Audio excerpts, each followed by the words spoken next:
day 19, I think.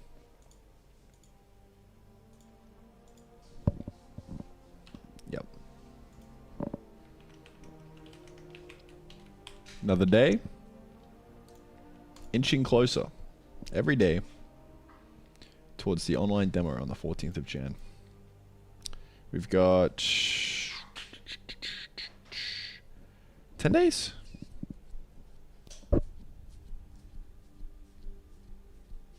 Maybe 11. 10 including today. Should really have a countdown. Let's make one. Countdown. Go the old tick counter. This one's pretty good.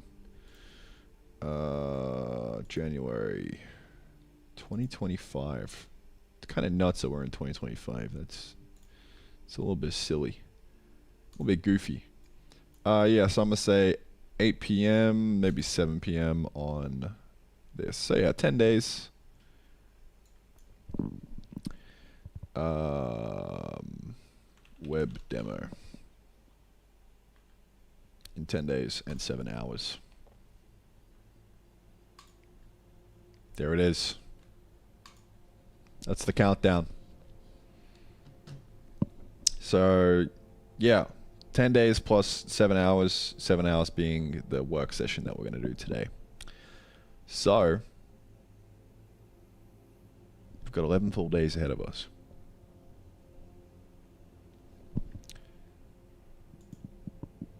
In order to get this done, I need to spend some time WASM bullshit. Figure out WASM bullshit. It's gonna happen at some point.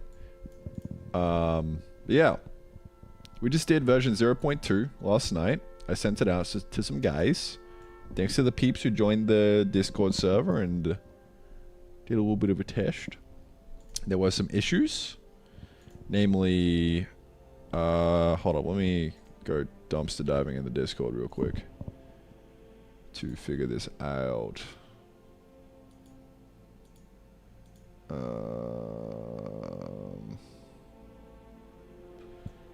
We were missing some DLLs, which is a no-no. I think Steam would probably maybe by default patch these in, but I don't want to assume that. We need libSSL and libcrypto, which comes from basically the post hog stuff we've been doing. So I don't know, man. I would assume that they are actually just in the source somewhere already. Odin HTTP OpenSSL includes. Look at that. Yeah, I mean they're literally right here. So I think maybe. No, these aren't DLLs. Okay. Come on, man. Where the DLLs at, bro? I don't even know how to get these. I don't really feel like figuring out how to build this shit. Alright.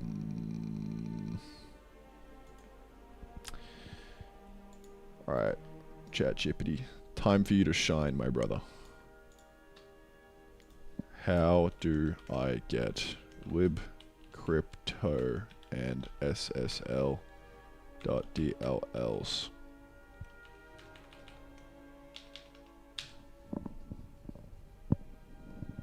OpenSSL library, download precompiled OpenSSL binaries.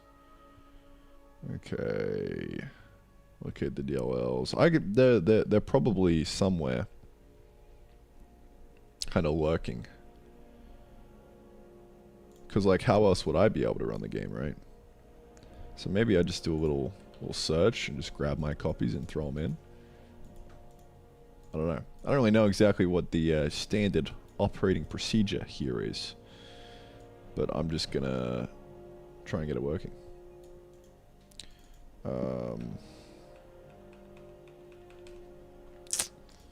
Yeah, I don't know, dude. No idea. Anyway, welcome back, boys. Welcome to the stream. Day 19. How we doing? G'day, YouTube boys. It is grind time indeed. Yes, it is. Twitch boys are still nowhere to be seen. Ooh, yep. That's coffee. All right. Average playtime. I realized I was calculating this wrong. I was grabbing the property value average of session duration, which is not what we want. We want the sum of the session duration. Okay, so this is in total how many hours everyone has played. I think there's be like 4 people in total. I have no idea. We're gonna find out. Enable formula mode, and we're gonna add another variable. And this is gonna be page view of probably total count. No, property value. Oh, I don't even know, dude. Property value sum. I think we can just grab total count of page view. I think that might do the trick. And then if we do this as a formula, the sum divided by the total count, so A divided by B. And then that should be average playtime per user. 13 minutes? That might be right. You never know. Total event count was performed by any user. No, okay. Total count per unique user? Unique sessions. I would like to actually see what this data is, because I'm kind of guessing here.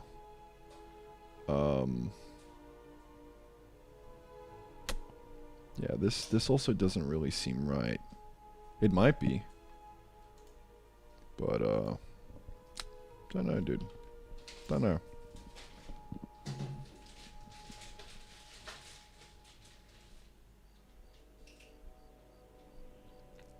Anyway, I'm gonna fuck around with this offline and drill into it, but the point here being, data is coming through. Oops. I guess I'll save this.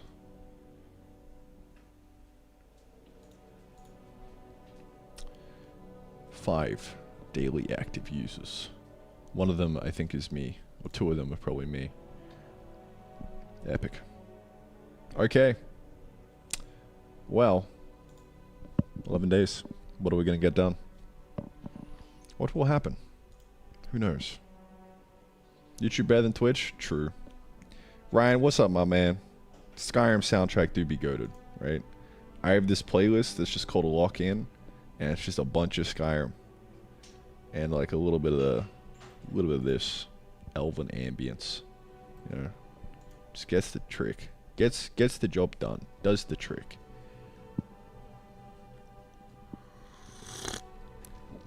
Oh yeah. It's coffee time, dude. That it is. Alright. So what are we gonna get done in 11 days? I think we'll need to block out at least 1 or 2 days of WASM wrangling. I don't know, I should probably do that sooner rather than later.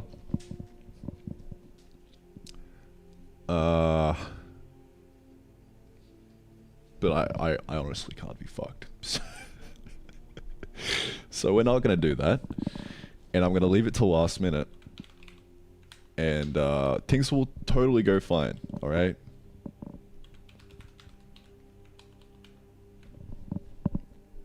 So what are we doing? Good question. Well, there were some bugs in the playtest, as expected. I think one of them is like related to how I'm handling the pickups. Hang on, I have to ask someone a question in Discord real quick, because I think it might be a case of let me show you what I mean. So this was the problemo.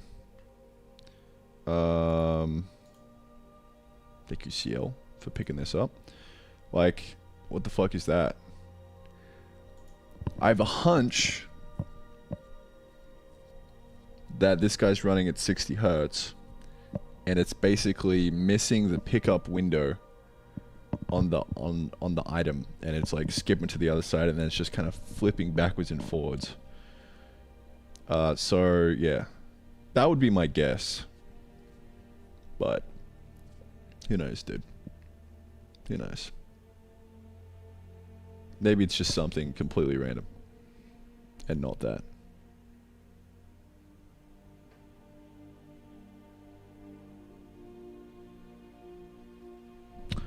Actually,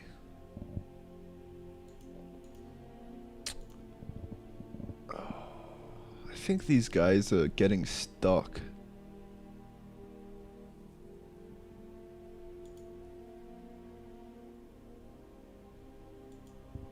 I think they're trying to collide with the world, maybe.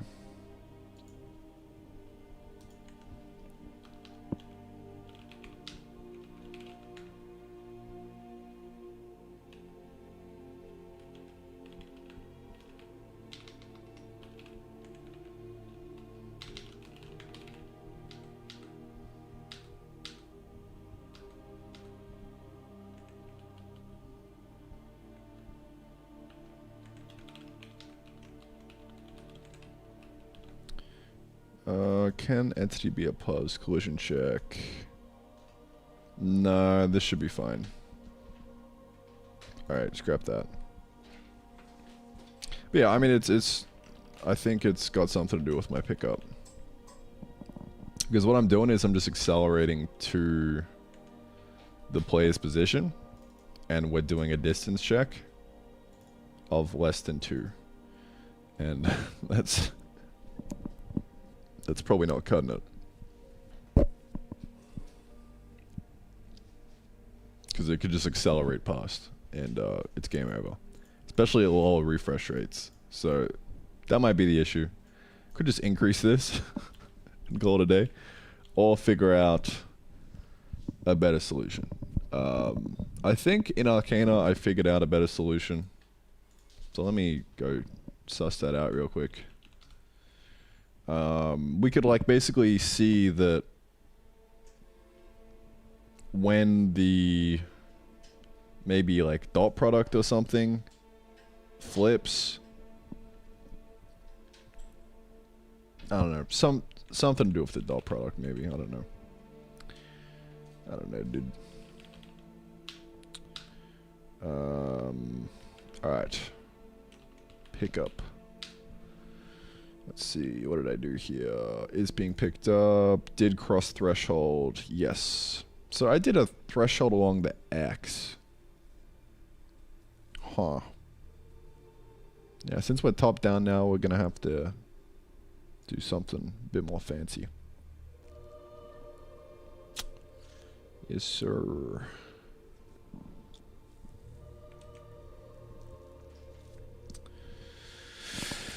I don't know. I think I could just increase it to like 4 and call it a day as well. That should work. Anyway, minor issues. Let's get back to figuring out what to do for the day. So, I don't really know where to grab those libs. I guess we could probably go to the, this ChatGPT link is done for. Open SSL binaries. How do we snag these guys for Windows over here? Maybe. Dude, where am I going? What am I trying to do? It's giving me an installer.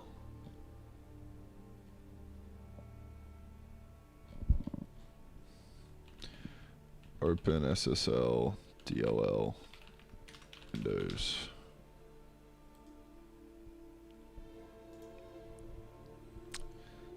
I don't like this one bit. I don't like this, man.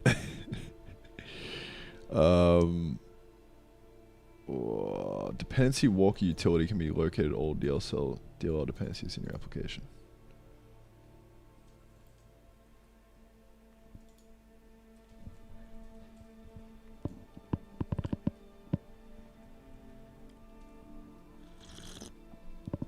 This is actually kind of cool. I remember coming across this a while ago, but I don't know if it's legit. For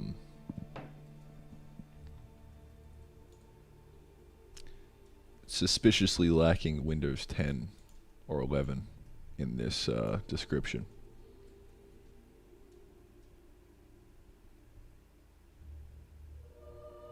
So it may not work. But this looks really cool. I want to be able to visualize this. Anybody got any ideas? Okay, Ryan. Sorry, yeah, I very rarely read chat these days.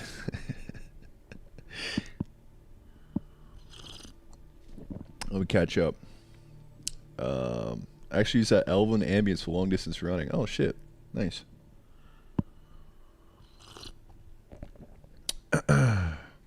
Running at higher than 60 at some point. I can jump on a call with you. Rat hole and simulation notes. This rendering hurts. Yeah, I know.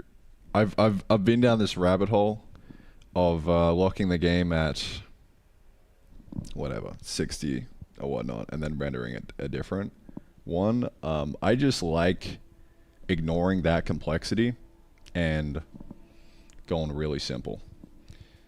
So I found that like with like a single player game like this in Arcana and this style of game, I can get away with just raw dogging it on variable delta time. So, you know, I think it would be good to split it up. I have tried it, but it adds a bit of friction, and less friction for me at this point the better. But at some point I'm actually just going to port this over to Jai and more or less just do multiplayer, so that'll 100% be figured out.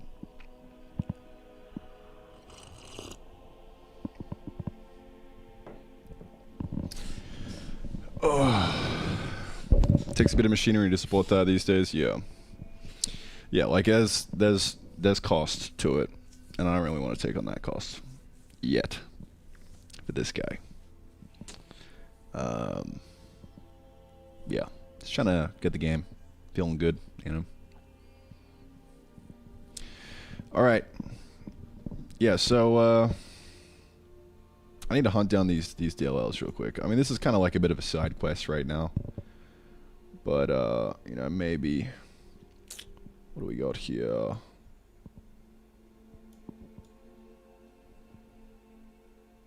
Like, I wonder if installing these will give me the DLLs. I have no idea how to hunt them down. Precompiled libraries.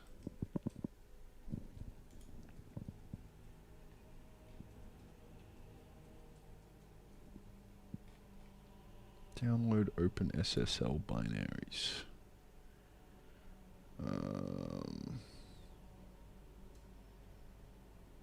This?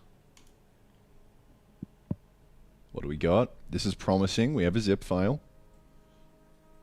What do we got in here? Oh, yeah. That's where it's at, dude. Give it to me. I don't think we need the legacy one, but I think these guys, these are the exact ones that are missing. So if I drag this into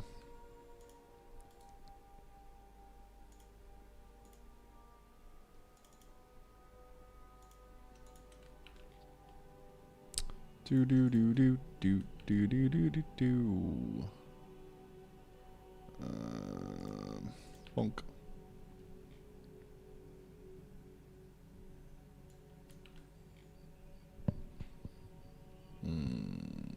Yeah, I think that'll do the trick. As well chuck them in build release as well. There we are, more DLLs to add to the pile. Lovely. Gotta love it.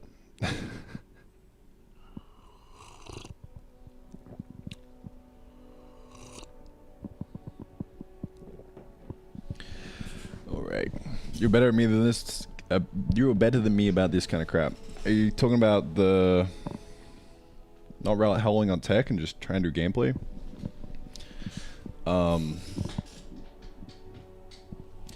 I mean, it's like, it's kind of like the biggest thing that I realized these last couple of years is like, I don't know, man. Just fucking make shit.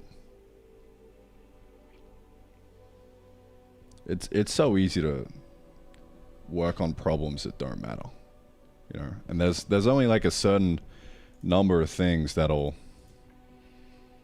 It's really just like prioritization, right? So like, you know, that's solved there, done for the day.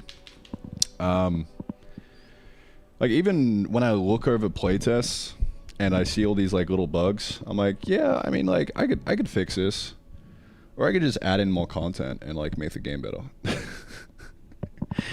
And I don't know, as I kind of do more of this, that's really just the constraint of the game right now. It's just needs more content. Like, yes, obviously got to fix all the big fucking ground-breaking bugs, like not having DLLs so that people can't play game and that weird glitchy thing. But I think, you know, I think we could solve that by increasing this number. And now we're done, you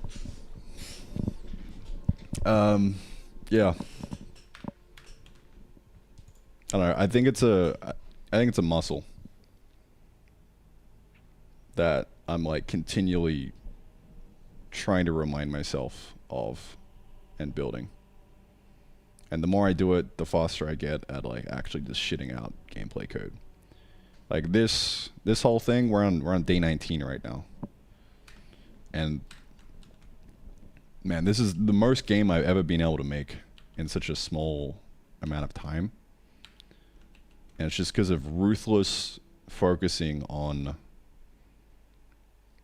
the things that actually matter and trying to cut out all of the other noise. What am I trying to do here? Yeah. Yeah.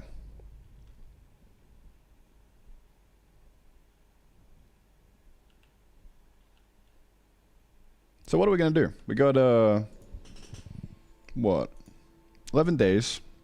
Get this web demo. The Steam page is in the middle of getting approved right now. So the hope is, in 11 days, we have a fat demo that has a nice call to action and wish list on Steam. And it's on the web. And it's just being passed around like hotcakes. That's the plan. So we got to figure out what in the next 11 days can be done to make this as good as possible. So after kind of like going through a playtest yesterday with a mate, played for about 45 minutes. The balancing of the content right now is probably a little bit too fast. Like it's a bit too easy to just kind of max this shit out. Just like do one of these, and then, you know, if you mine rocks, then like that's gonna be a shit ton of gold. Like this shouldn't really be possible. Like you could go straight for the pickaxe, fucking right for the jugular, dude. Let's get this. And you would be able to expand really quickly and just blow through the content. So yeah, maybe just balance in a little bit. I also don't think it's really that big of a deal. I think at most we could get like squeeze an extra 15 minutes out of things. At the risk of accidentally boring some people with it moving too slow. But yeah, that's... Yeah, it's probably a bit too fast. Anyway, I'm going to ignore that and let's focus on like what new shit can be added into this to extend that playtime. It would be really nice if this guy actually showed me the right number. I kind of want to like figure this out.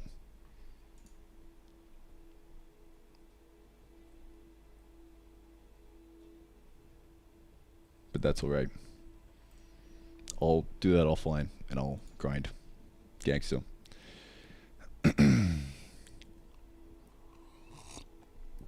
It we can chat before you take it networked. Yeah, that would be great, dude. We need to hop in a call and catch up, bro. It's been too long.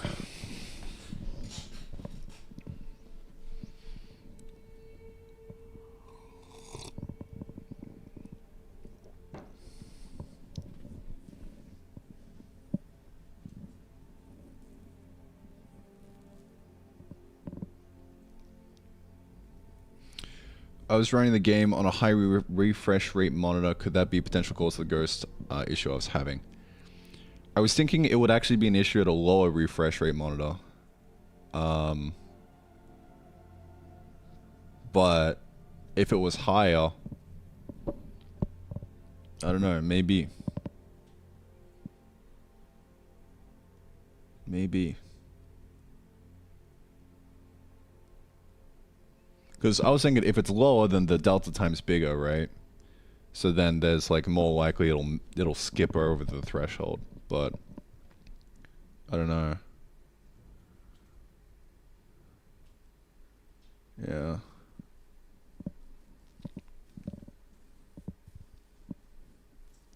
Cool. All right, boys. Yeah, I'm gonna lock in and get some work done. Good chat. Is there a name for the game yet? Yeah, Terrafactor. It's Factorio, but farming.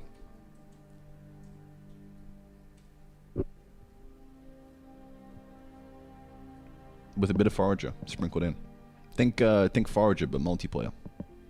That's one of the big hooks that I'm going for at some point. More thoughts on Raylib today, lol? Yeah, alright. Gather around, boys. Thoughts on Raylib? It good. Make game. Alright, let's get back to it. Twitch boys, how we doing? G'day. Crimson. What's going on, mate? Seeing coffee makes me want to brew it up. It's almost midnight. Yeah, dude. It's bad, bro. Every time I see someone making a coffee, I'm like, I need to get me in on that, some of that action. You know what I'm saying? Let me get Costa Labs up, because I think this will merge the two chats. And it might be better.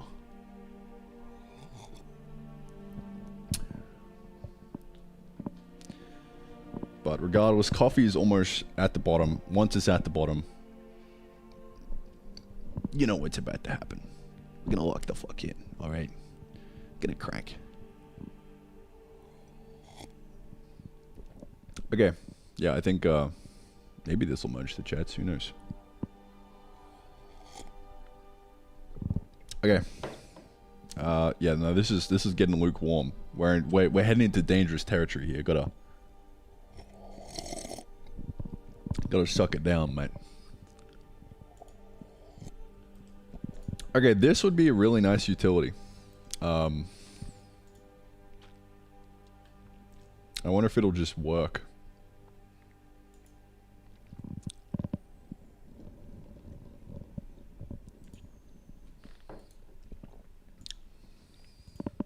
In before I get fucked by virus. Oh. Promising. Bro, I've used this before. Client.exe, what was this?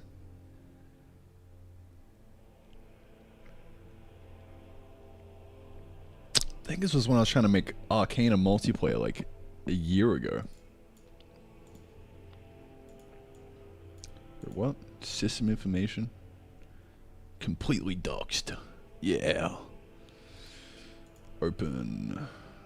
Wow, man, I miss this.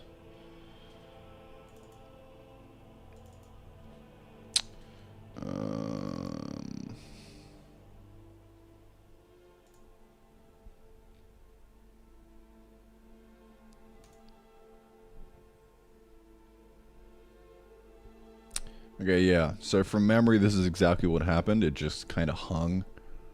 So, shit's broke. Ain't no worky on Windows 11. Very sad. That's an L. That's an L for software everywhere.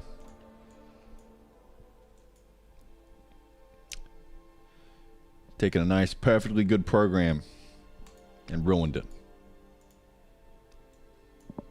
God fucking damn it. Another one bites the dust. Rest in peace. DependencyWalker.com. R.I.P. F's in chat, boys. Alright, coffee's done. We're ready to lock in.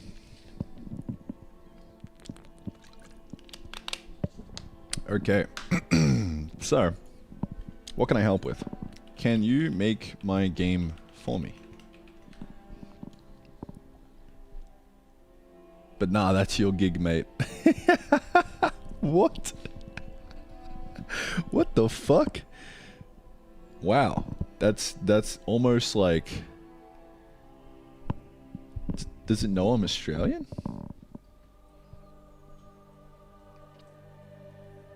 What's giving you trouble? Absolutely nothing. I'm gonna go crank now. Go smash it. You know where to find me. Rocket emoji. Homie's got my back. I appreciate it. Alright, so what are we doing today? Well, I think we fucking bust out the big guns and do combat. Enemy raids at night. That's what I'm thinking. None of this like little fucking tweaky, yeah, we'll just do a little bug fix here, a little bug fix there, mate. Nah. We're gonna fucking turn this game on its head and add in a whole new system. Just like yesterday. Really? Yeah, I did this whole crafting system yesterday from the ground up. That's kind of nuts. By the way, the playtest for this wasn't bad, wasn't good.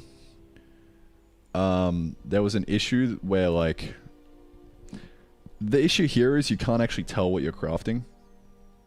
So for things with the same recipe, like these guys, you could accidentally make a second thing that you already made. So I think I probably want to like, I don't even know. I think the easiest way to fix this is just clear the recipe when we click.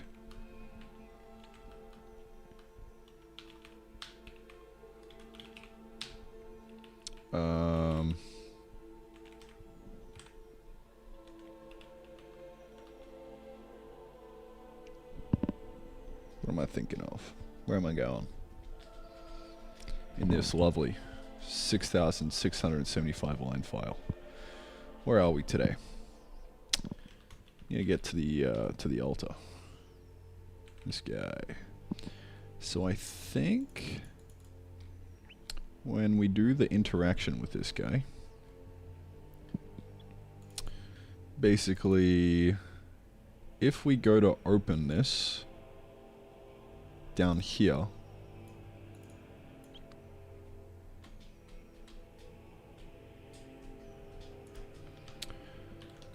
basically say if we're not open already,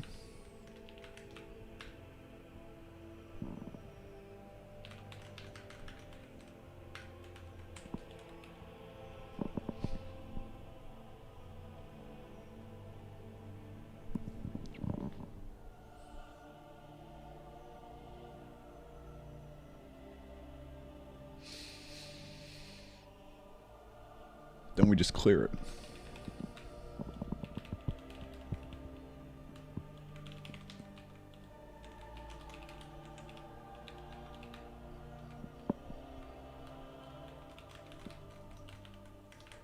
So that way whenever we go to open this guy, it'll reset. So if they do one of these where they open it and then they forget to choose a recipe, then it's not going to be in the old one. They're going to be forced to choose a new one. So to me, I think that's probably fine. It'll at the very least help. Anyway, I don't feel like making this better, so we're going to move on because it's good enough. What now? So yeah, I think like basically just having enemies come out of the void and steal your shit would be good. So I really just got to prototype out a A little enemy, eh? Let's do it. Let's do it, dude. Go time. Do do do. Oh man, look at this merged chat. Let's go, dude.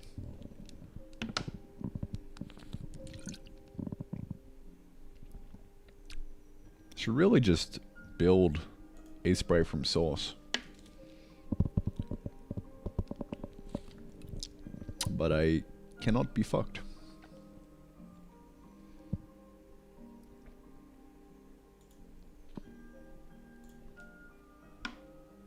Can I like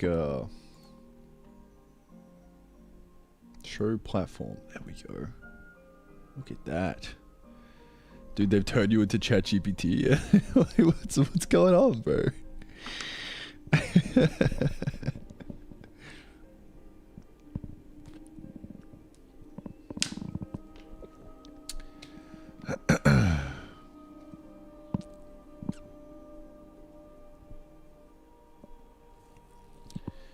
Okie dokie.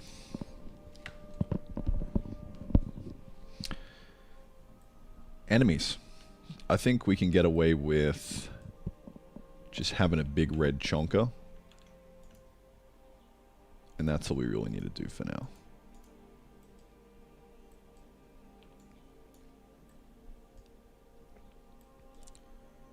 I don't really know.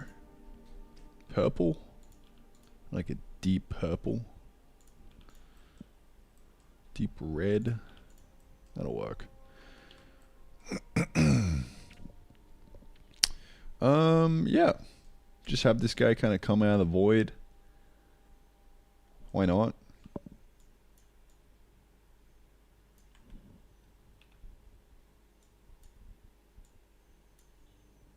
I don't even know what he is. But I'm horrified. He's gonna steal my shit. What could we actually do in terms of enemy design though? Maybe like a little fucking goblin. You know? Just kinda got little legs. And he like just has some hands and he like steals your shit and waddles away. I don't know.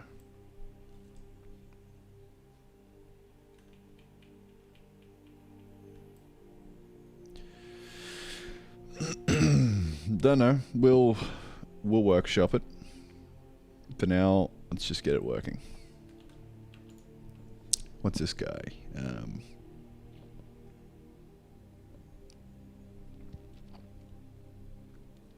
Enemy.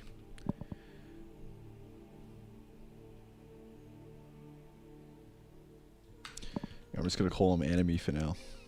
The best name ever.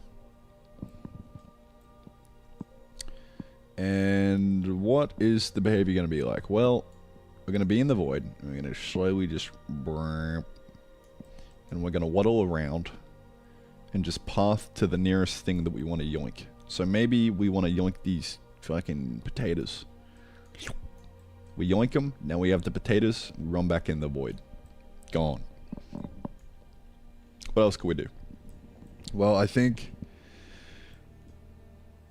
we could probably path after the player, but that seems a little... maybe bad? Unless we want to kill the player and do some kind of like death thing. I don't know.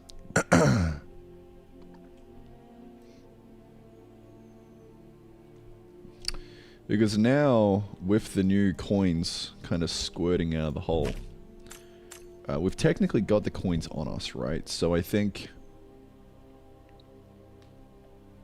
we could make it so that when we get hit by an enemy, coins just kind of like fly out of us.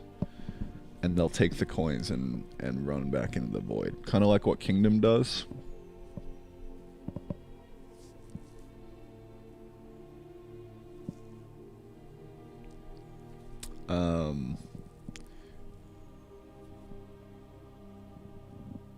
Yeah.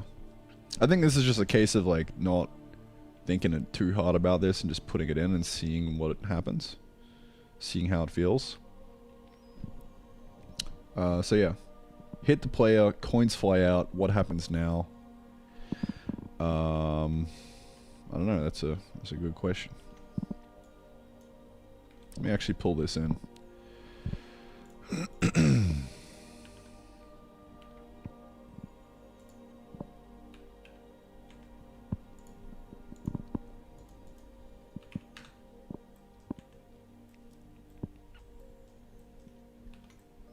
So we got a little dude. Whacks the player. Coins fly out. What happens to the coins? Can he like pick them back up again? Maybe whack and then the coins fly out this way? Like the direction of the enemy? That seems a bit weird, but it could work. We'd have to test to see how it feels, but I think that would work. And then, yeah, it flies out that way. And then the enemy kind of just like sucks them all in and starts running away.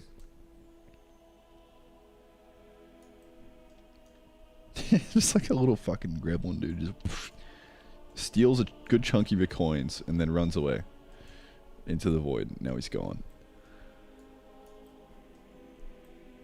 Alright. Now what happens if you have 0 coins on you? I think they just ignore you. I think they can smell that you're broke.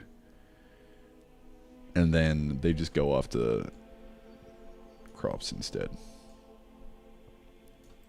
That seems like a good kind of B1 for behavior, I think. Okay, so now we've got to think about the kind of day cycle. Like how long are the days and all that kind of shit. Easy enough to tune. But I think... I don't know.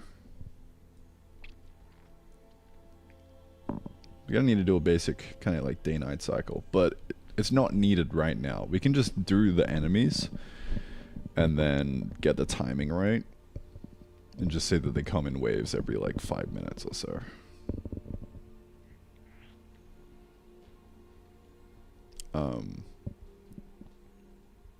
Now, in order to get the big bickies on the playtime and start heading into like the tens of hours, I think the pacing really needs to be like a long ass kind of day-night cycle, like at least Minecraft length. Right now things feel a bit too like fast and small, especially with the chunk unlocking, so I think it's just a balancing thing really. But yeah. So I want to get like this kind of like first pass of enemies in, and then start on automation. So like conveyor belts and you know, little grabby guys. And then I think we are ready to cook on the rest of the game after that. Yeah. So I don't think really the enemies will add much playtime. I don't know. Maybe they would. Because now that we have enemies, we have a whole new area of like, how do we defend against these guys? Well, we want to build a base around the hole. That's kind of our spot maybe. Maybe not even around the hole. Who cares? We just want to build a base. And I want to make sure that this base has walls. So we're going to place down stone walls, but we need to get out here, so there we go. So now we have a choke point and all the enemies kind of filter in through here. Well now, since we have a choke point, we can put down like little traps maybe. Maybe we can grow plants specifically like, you know, like the berry bushes in Minecraft. Just make them like actually like spiky and shit. And then be a legit way to defend. That could work.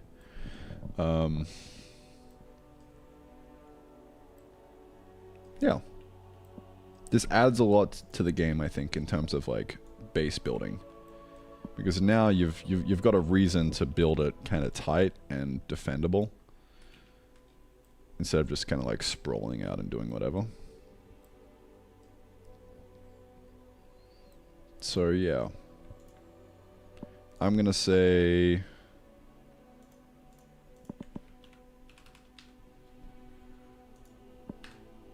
Stone walls.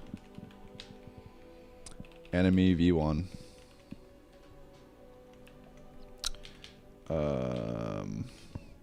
What's he gonna do?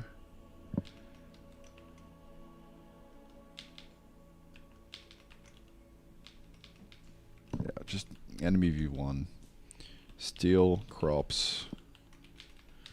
Steel. Yeah, steel crops.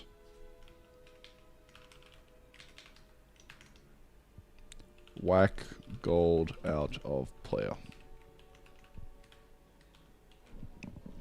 Okay. Stone walls. I'll be right back, boys. I'll probably be like 10, 20, something like that. Repairman is here.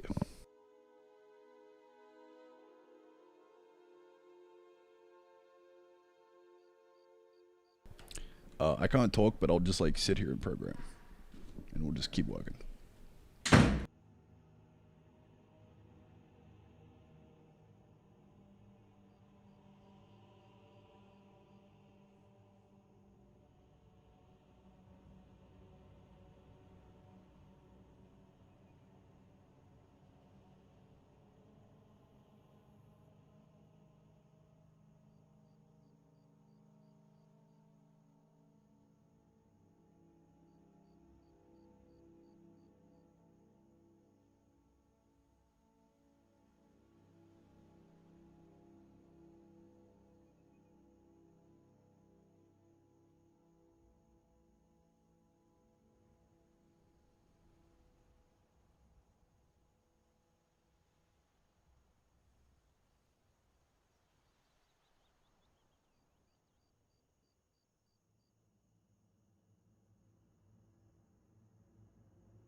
What's up, boys? I'm back.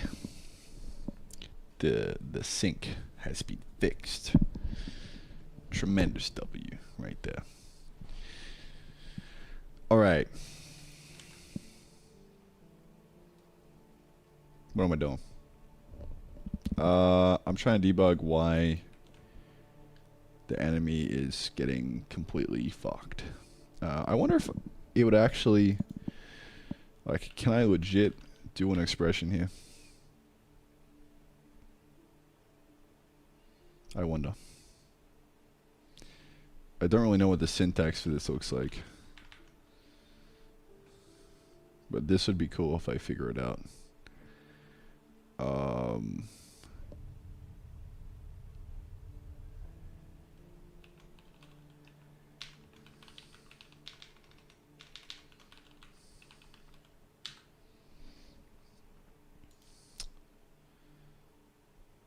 Like, I wonder if that'll actually work.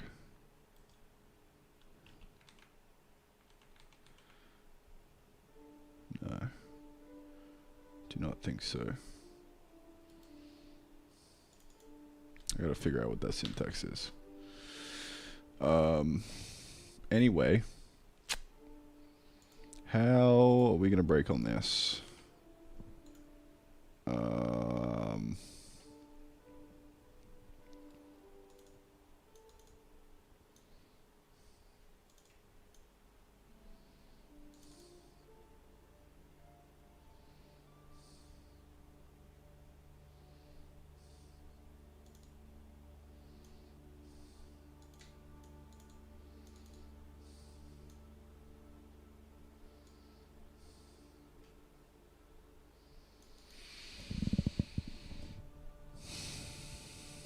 That I don't know.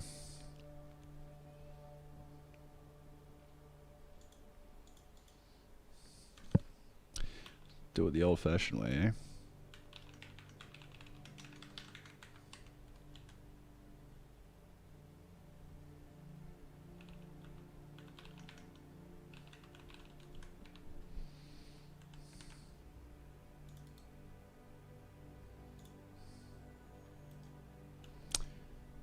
Why isn't this... What is happening right now?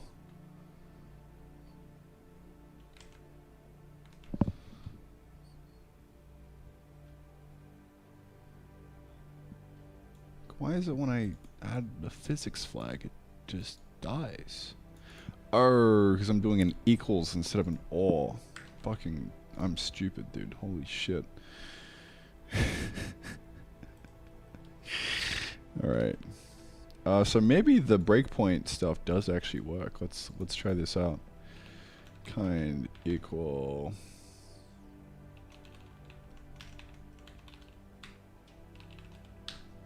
Let's see.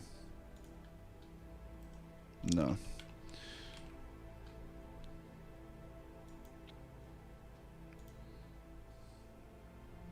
That's alright.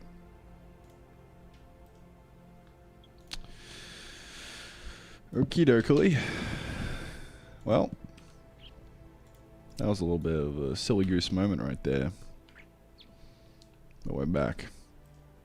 Alright, so we got this guy following the player now.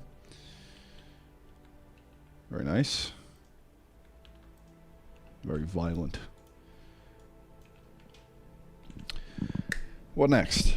So we're moving towards a target. I think we just do, like, when we're near the target, we enter a little attack animation thing to whack it. And then run away with it, I guess. Well, this right here is like assuming we're attacking the player, so...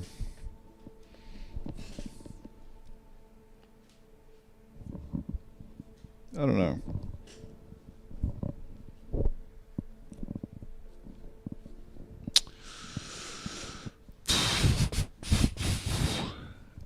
Just gonna type it out and see what happens. Sounds good to me.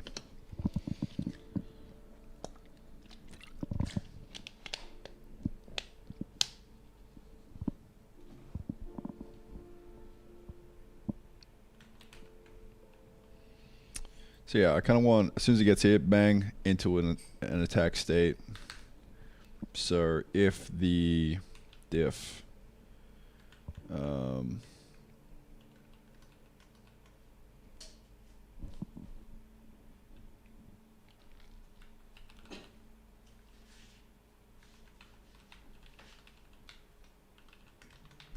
length to target.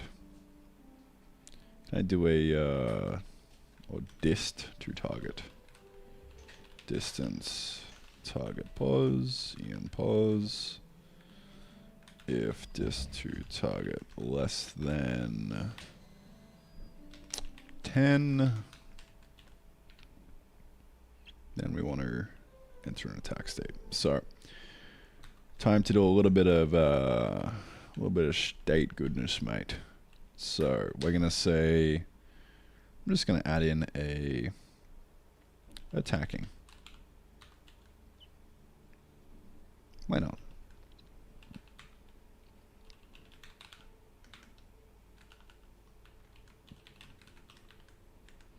Okay. So what to do now?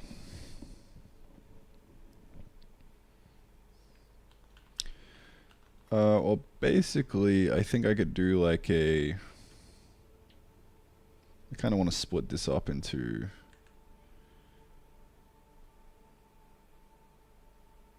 like a move to target state. I wonder what I did in Arcane. Walk to target state. Yeah. So after doing like 5 or a bunch of different enemies, this is kind of the pattern that I came up with for abstracting them away. So they could like, so I'm not typing the same code over and over again. They can all kind of share it, but still maintain like the flexibility of being able to just do shit like this. Yeah, so this is what I came up with. We just have like a walk to target. So I'm gonna throw that in there. You know, basically a finite state machine, right? But just a bit more flexible with just typing out whatever we want. So yeah, really this is just a matter of if entity state is equal to walk to target, then we do that, right? And then we go into the attacking state. So if the state equal attacking, then we do that. Simple. Yeah, so I ended up doing a boss with this. If we go to update Shrek, my man. Yeah, there's all kinds of stuff in here. This wasn't abstracted, but I think yeah, this is the same kind of deal.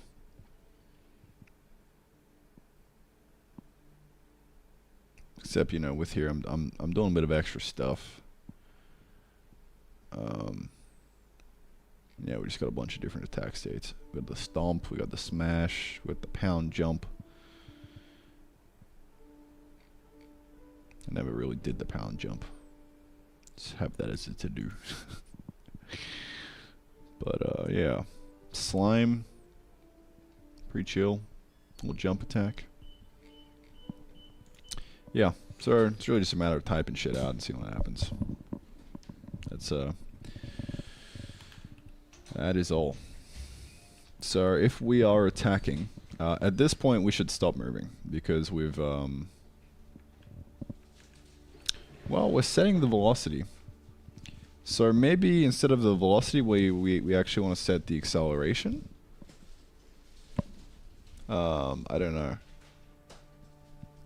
Kind of want like a velocity targeting system, like a, I don't even know what to call it. Velocity steering or whatever, acceleration steering, I don't know. Where you like set the target you want to get to. And that's kind of like where it's at. So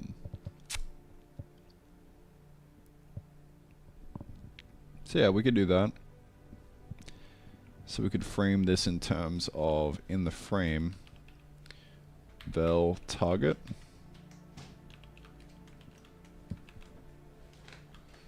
So frame they'll target. So now, yeah, if we have that, then we'll just kind of like move the velocity to that target.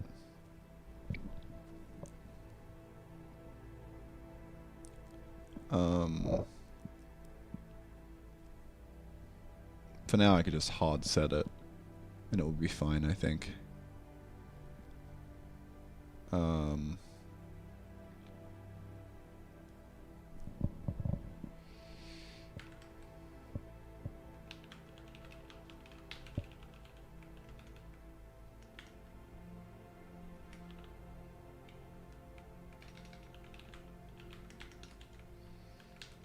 To make this more sophisticated. So I'm going to throw this in the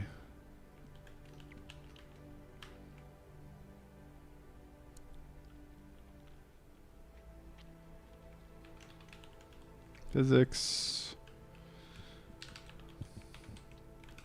If probably put this behind a flag, but if the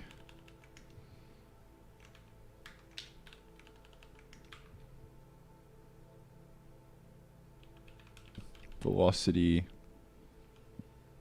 steering, I don't really know what to call it.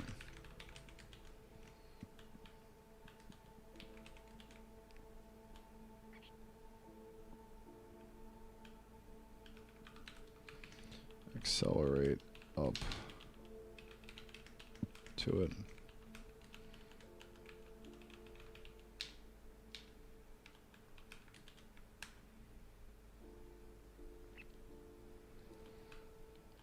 Yeah, this for now will kind of just do me.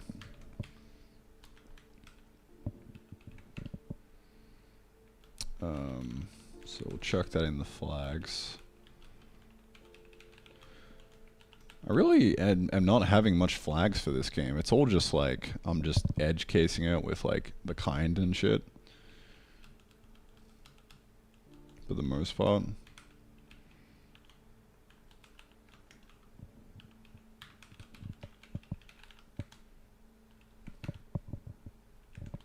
Okay. So if we are attacking, then yeah, well, this should just automatically stop moving when we attack, right?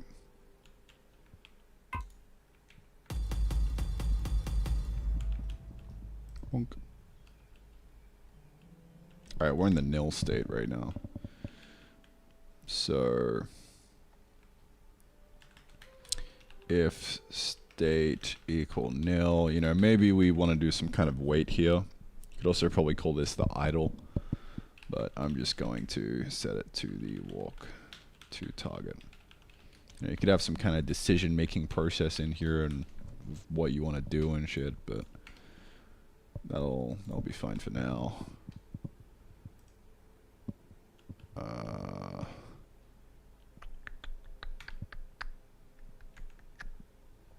Walk to target.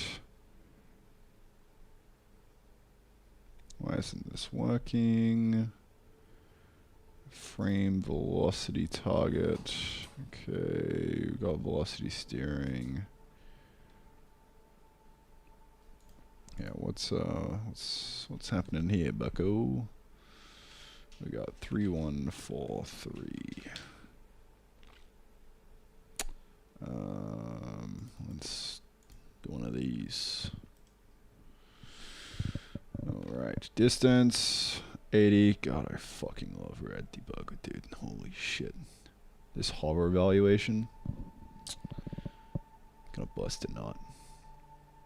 So that's the velocity target. I think we're calling the update after the physics. That's what's happening right now.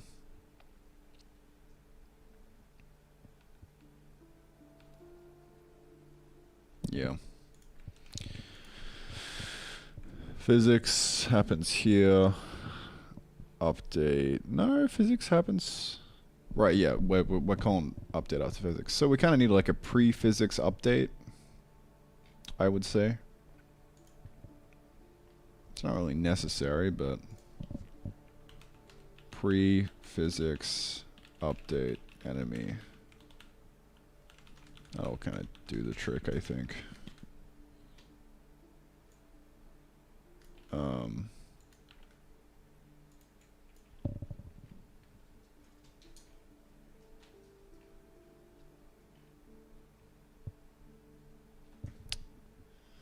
Could also, like, just move the physics below the update. I don't really see a reason for not doing that.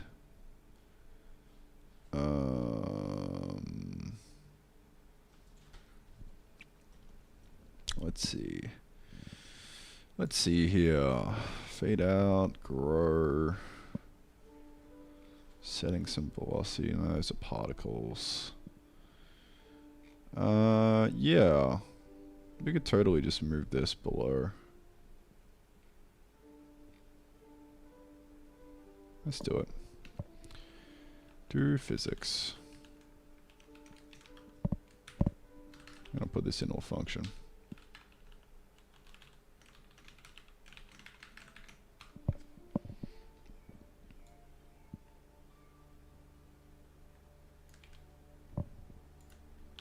In you go, buddy.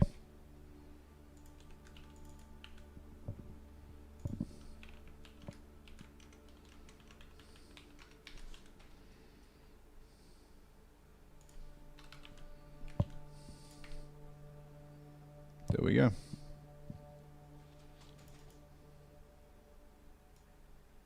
Move you back down here and get rid of you. Goodbye. Alright, so now that should work. There we go. And once he gets here, he stops and does a little attack. So, let's figure out the attack. I'm going to change this to like maybe 30. So, what is the attack going to look like?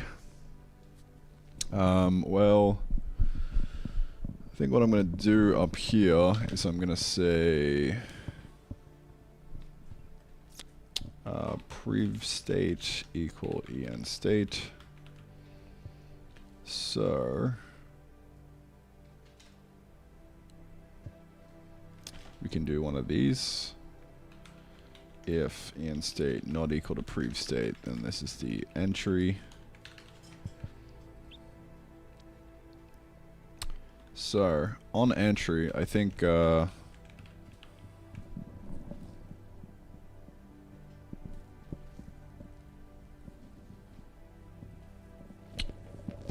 don't know what to do.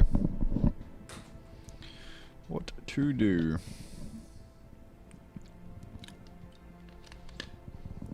We'll do something. I think we'll do like an attack end time or something.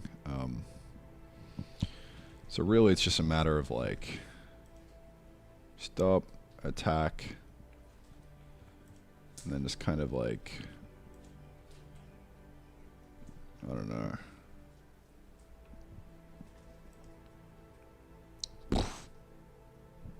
What is it gonna be like? Attack, bang, back.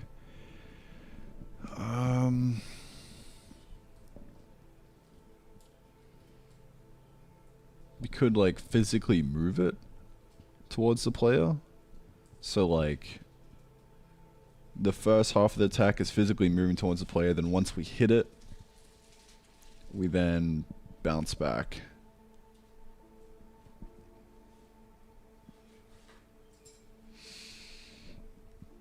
Maybe. Because like that could be doable, I think. I don't know.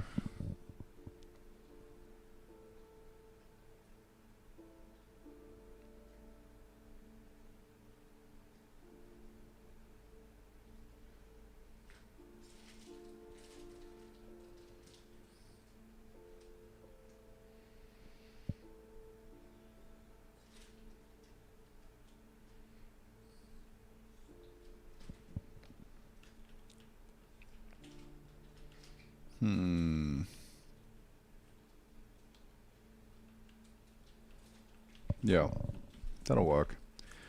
Okay. So we physically move it towards the player.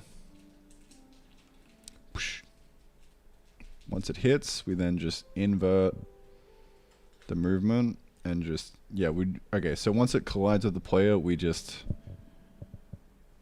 invert the direction so it goes back the other way and then kind of skids down to a stop. And now it can act again. Okay. Let's do it. So, we need like a... This is what I tend to do a lot with programming enemies and shit. Like I just dump state into here. It's like, alright, we just need this kind of like bool, which is like has hit thing yet. Like, alright, cool. So we're gonna use this to kind of switch on this. It could even be a substate. Yeah, it could actually just do like a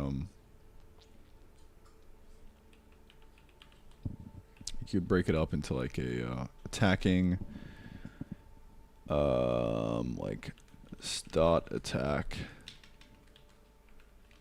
and then like a attack rebound. Yeah, that'll work. Okay, so if we're starting the attack,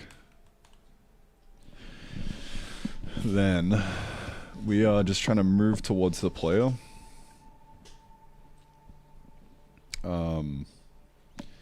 So yeah, I'm just gonna manually fucking override the velocity.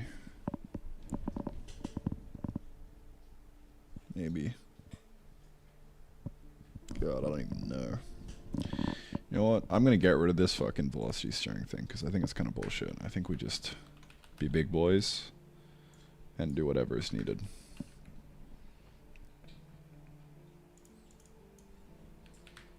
Okay. If nil, velocity 0. Sure. Okay. So when we start attack and we hit the entry, I'm gonna reset this to 0. And now what we're gonna do is basically like do a really fast version of this.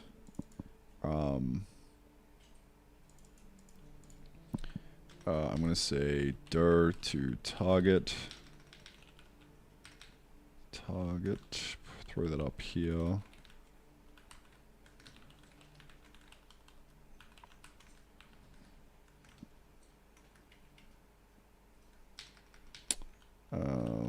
Yep. So direction to target times it by 500. And basically when we move, when we intersect with this guy, then we'll kind of just bounce back from it. So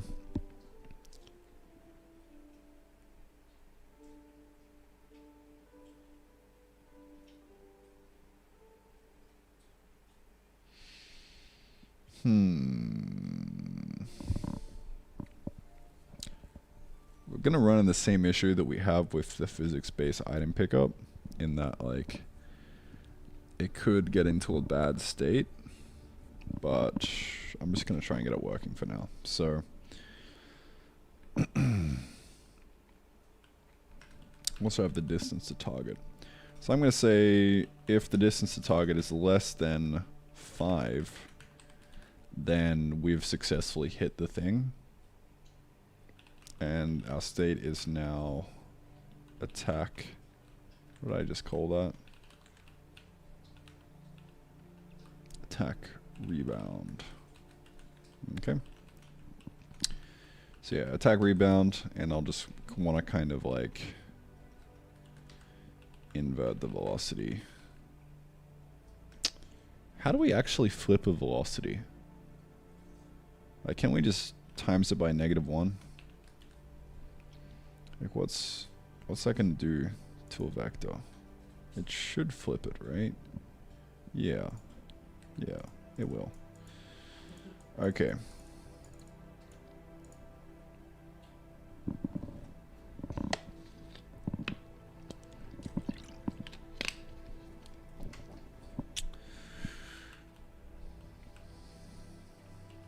Alright, so now we'll be in the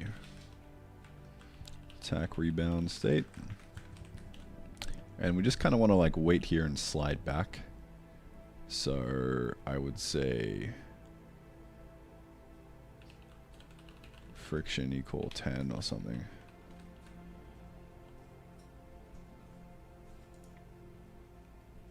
Up the top here, we'll say something like, I don't even know, just maybe like no friction. So let's see how that looks. Perfect. Look at that. Easiest way to make something look good, make them read with physics. Now, if I were to like animate this by hand and try and like pick a curve, way more likely that it'll just be shit. But it is harder to actually make this work with physics because now we've got to take into account like, well, what happens if like I just move just out of the way and then it misses. Now it's just gonna go flying. But you know, maybe that's also like kind of cool. We just gotta handle that case, right? I'm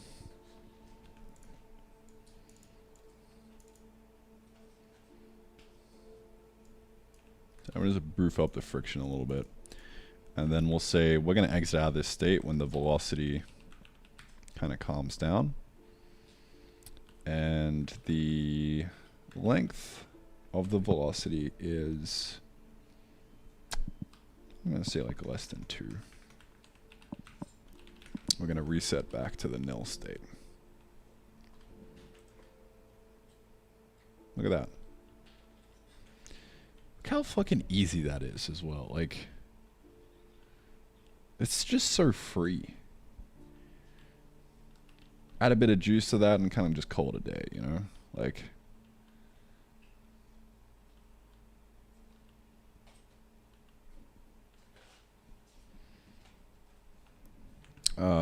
we can put a cooldown on the attack, so we can say when we enter the nil, I'm going to say state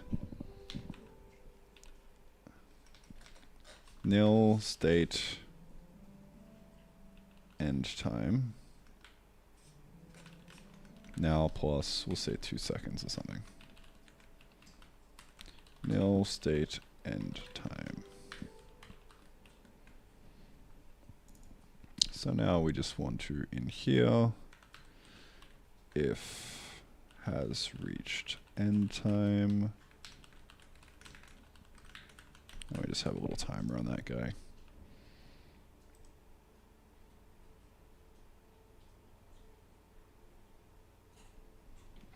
We also want to reset the velocity down here. As soon as we hit this, we could probably put in the nil, actually. Chuck that down here.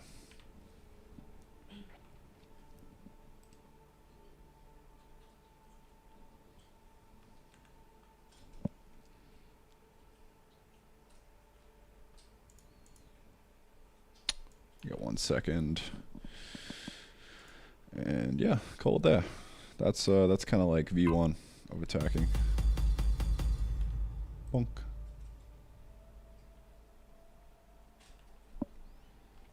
In fact, we could actually just reduce this by 0.5, and we can make this look better by just having like less friction, maybe? I don't know.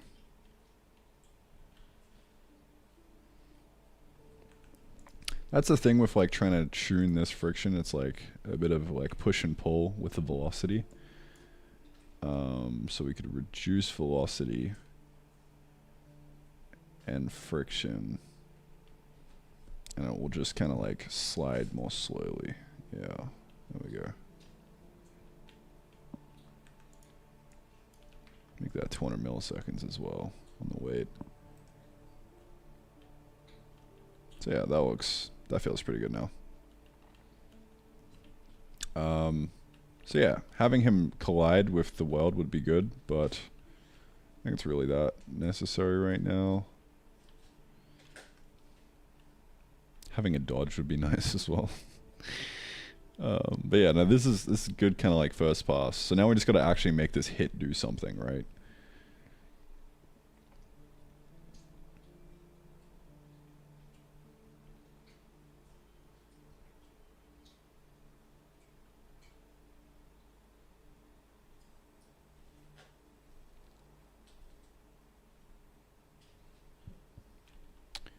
So I think the behavior that I want is we want to squirt coins out of the player. Maybe we'll say we could make it percentage based. So like every hit is like 20%. So if you have 5 hits in total, you're kind of just, you get sucked dry of all your gold.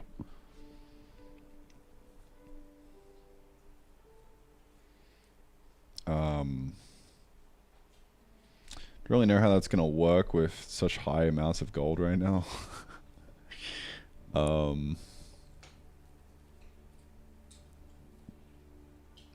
But I guess we'll find out. So yeah, just spawn in a bunch of gold. Also, to make this look better, I could even do like a make it jump a little bit. I don't really know how I would do that. I think actually, yeah, no, I do know how I would. We just do, when we start the attack, vel z equal 200. So it kind of looks like he's jumping.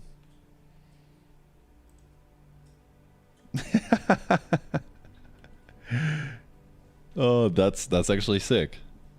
Wow.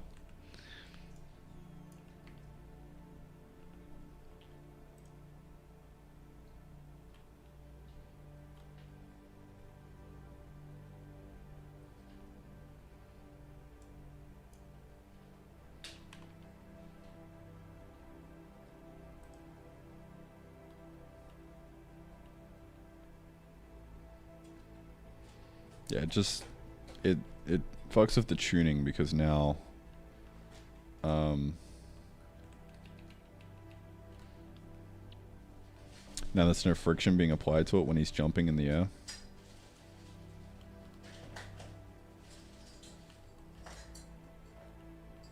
So it looks kind of weird when it's top down.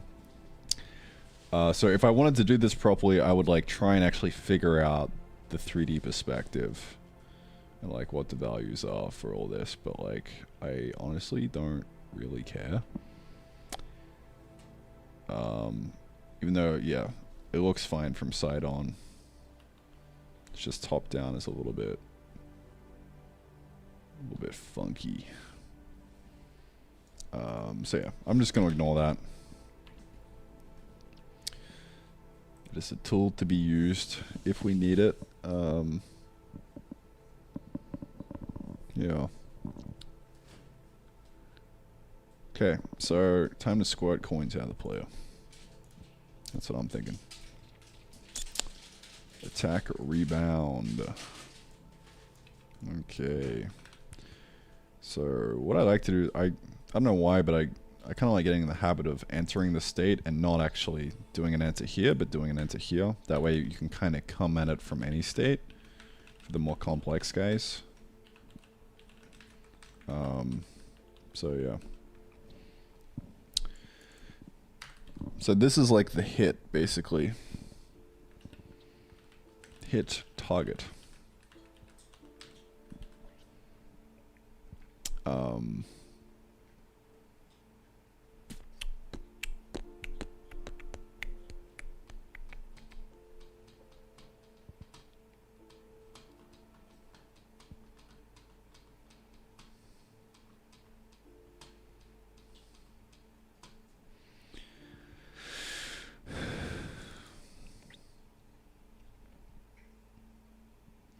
Now this could kind of get into a nasty state here where we accidentally do all 3 of these in succession. So we walk to target, we start the attack, and then straight away we also just do the attack.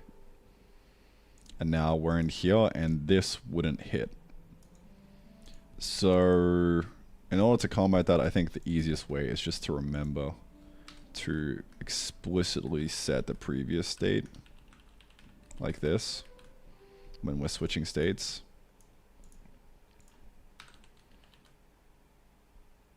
I think that's probably the easiest way of doing things.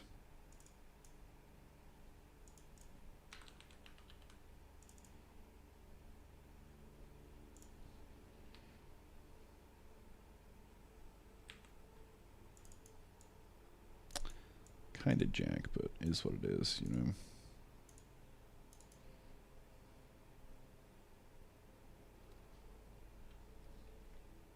Anyway, what are we doing? Hit. So,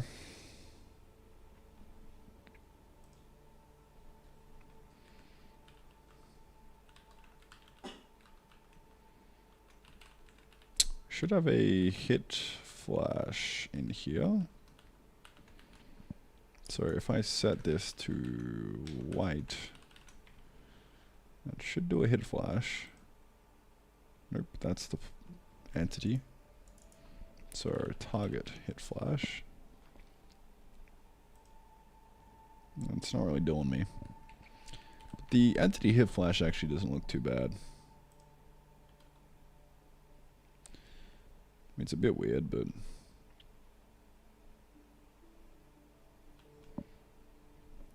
yeah, just a bit camera shake and stuff would kind of seal the deal on that. But, you know, and a sound effect. But I'm more concerned with like what actually happens from a gameplay perspective here. Bang, squat out a bunch of coins in the hit direction. So, hit dir is equal to the en velocity normalized. Okay.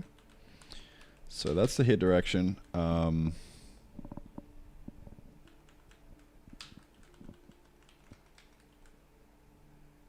yeah, let's invert this first.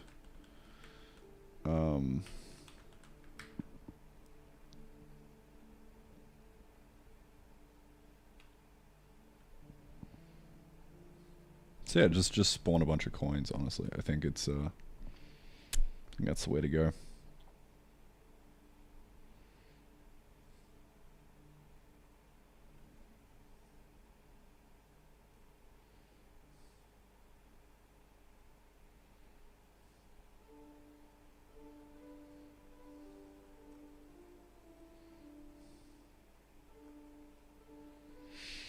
Drop coins or something. I don't know. I think I'll just manually like try and do this.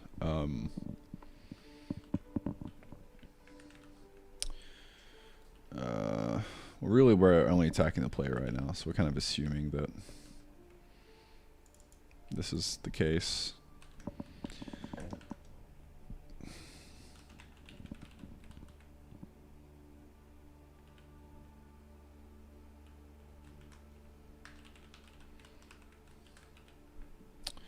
Drop 20% of coins.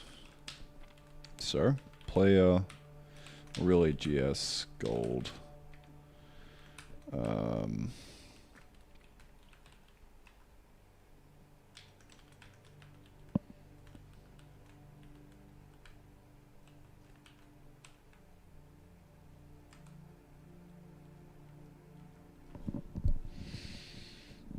Now that's gonna be annoying because we're gonna go 20% and then like keep doing 20%. So it's never actually gonna reach 0.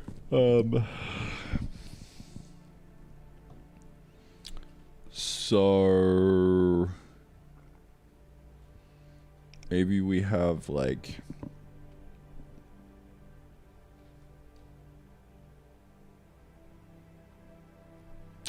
I don't know how to do this.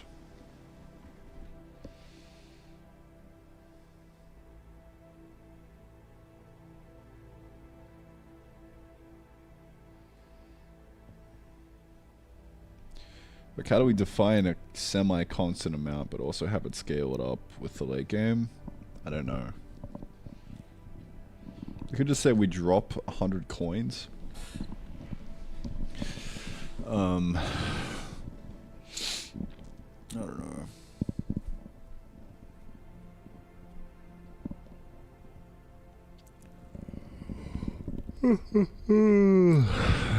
I think to make it easy, drop 20% of coins with like a minimum of 10 or something.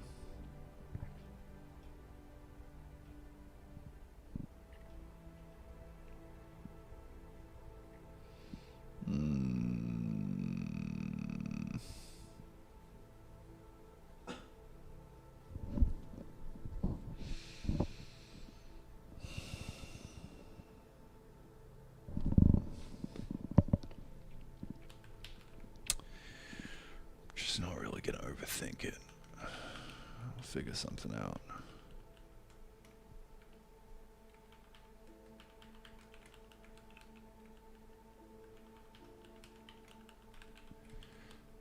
We'll say 20% for now.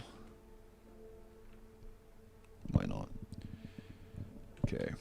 So those are the coins. I'm going to do something similar to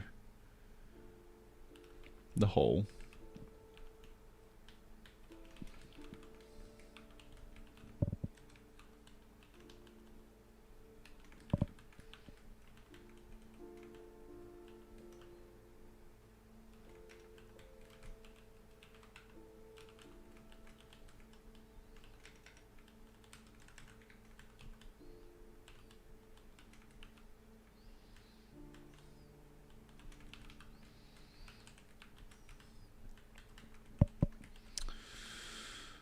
Okay, but it'll be the player pause,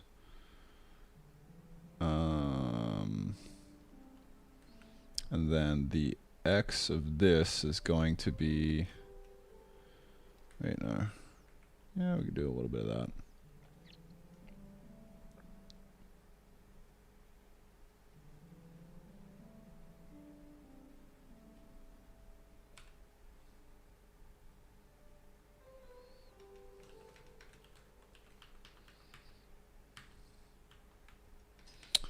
Okay, so the velocity is going to be the hit dir times it by whatever.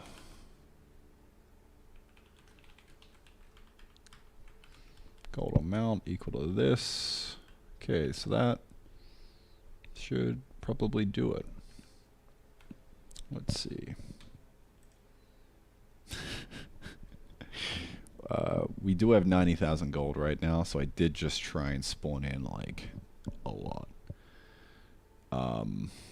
So that's a bit of an L.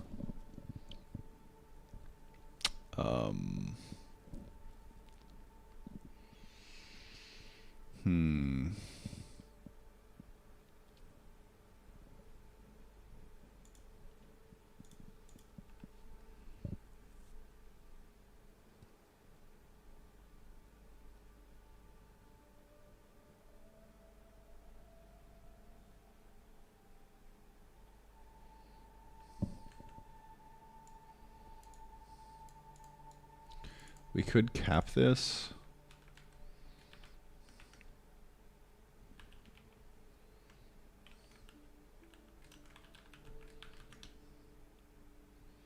At like 1,000.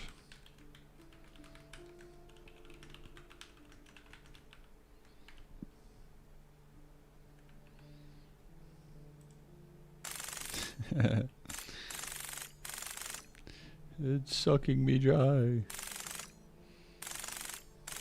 Alright. So let's crank up this guy to be pretty fat, I think. And so we kind of need like the gold to be picked up by that guy, right?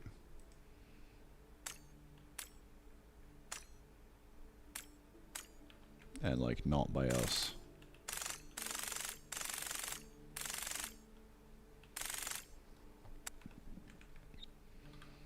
So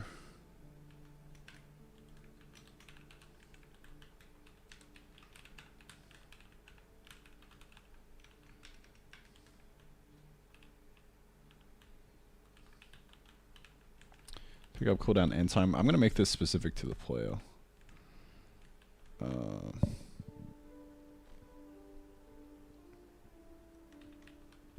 So yeah, I mean, we just manually set this guy.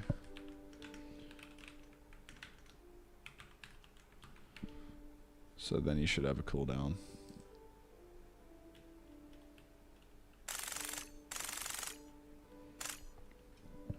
So yeah, now we need to give this guy the ability to kind of like suck these up and run away, I think.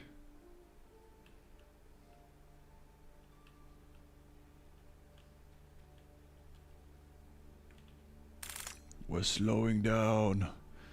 too much entities. No.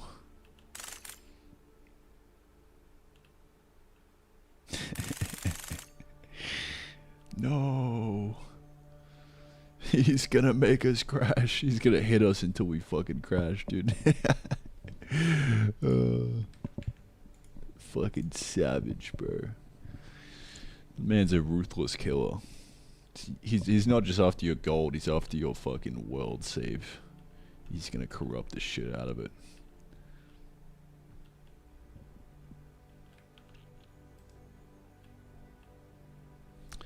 Alright, so how do we do this? What's the play here? Just have them picked up by the enemy. And then he runs away.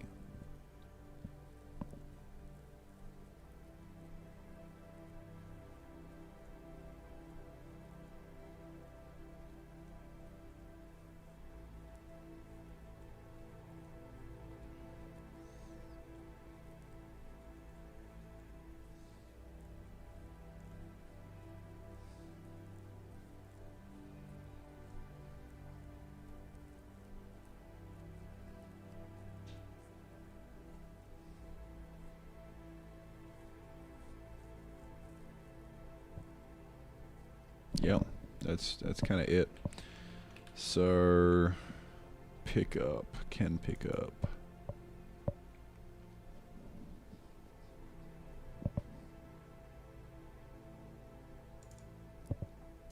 So this is now specific to the player. But, okay, so this is gonna be a bit sus.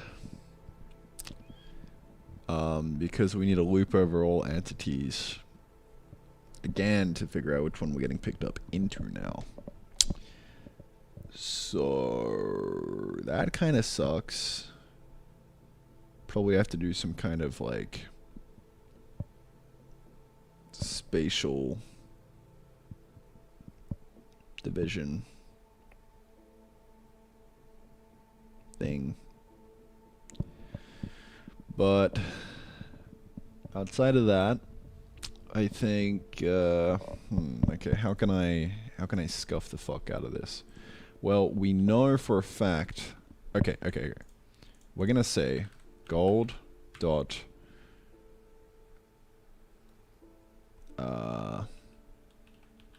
deserving entity. We'll say like enemy for pickup equal entity to handle. There we go. That's gonna be ourself. Enemy for pickup. Okay.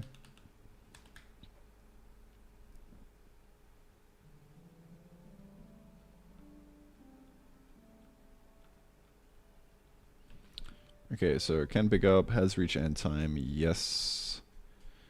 Yes, sir.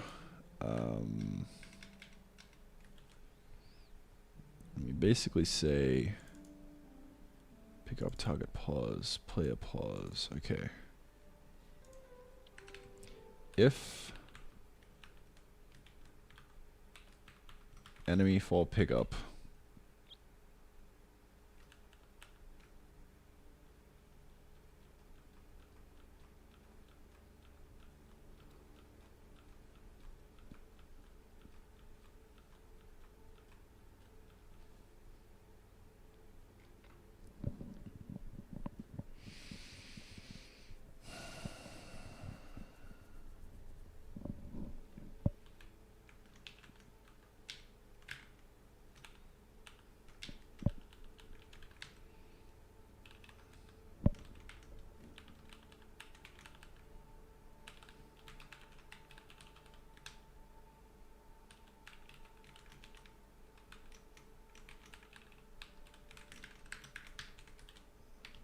okay.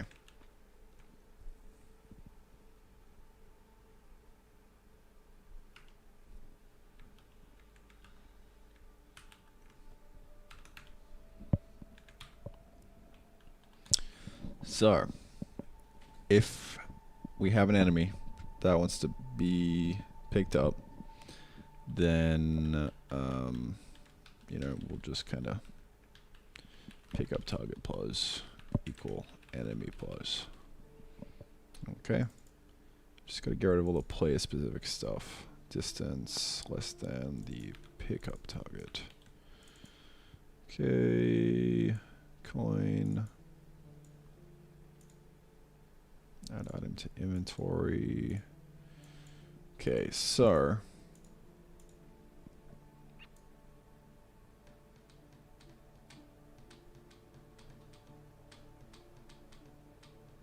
we need a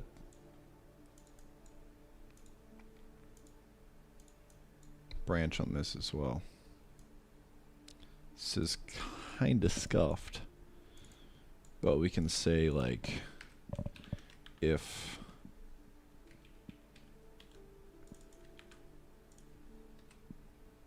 is enemy pickup.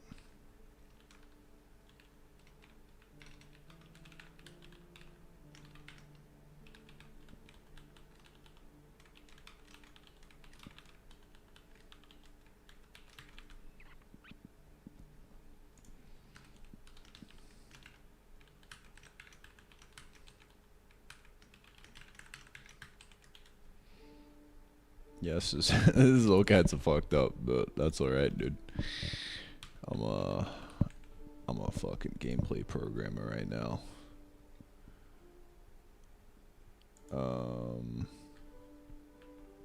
We can just use the amount, enemy.amount plus equal en amount. Okay, and then for the inventory is player pickup. Do that. Log error not done yet. Okay, so that should have the enemy picking it up, I think. We'll see. Now it probably won't because we need to do the pickup cooldown thing, so I'll put this up here. Can pick up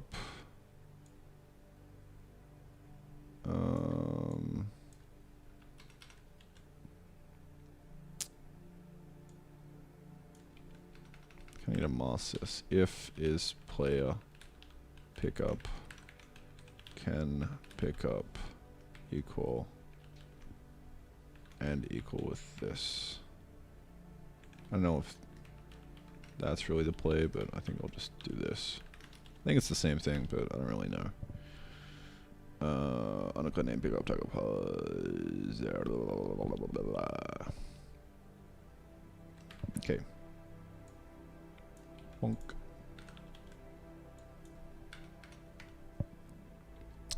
Can pick up and that with pick up cooldown end time. Yes, yes, yes, yes. Okay, I think that should work now. Let's see. Okay. Something's happened. He's just fucking sucking them up, dude. He's stealing all your shit. No. No, not my gold. So he's just gonna fucking take it and then run away. Really. Man, what a gangster, dude. Alright, so now we're gonna make him run away as soon as he picks everything up. So really, after we just register the hit, we're gonna just assume that we've picking everything up.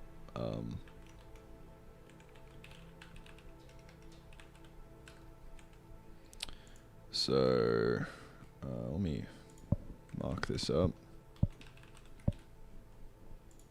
Alright. So yeah, during this attack, we're going to basically attack rebound. Yeah, we're just going to assume that after this, run back to void.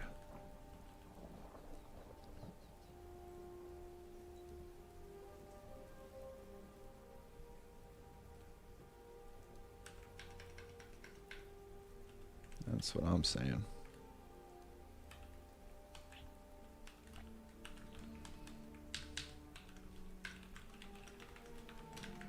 So if we're running back to the void, then yeah, we just kind of run to the nearest edge and disappear with the gold.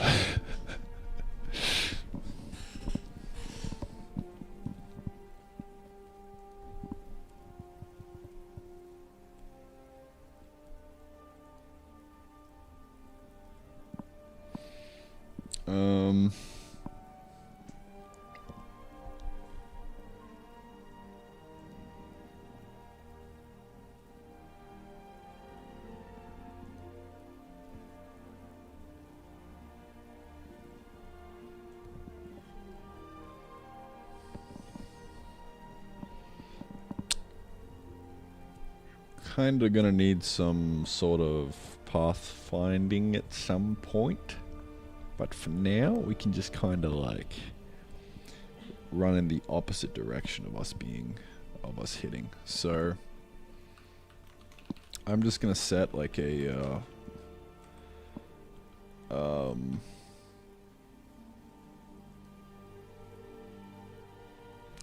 just shove the attack door inside here.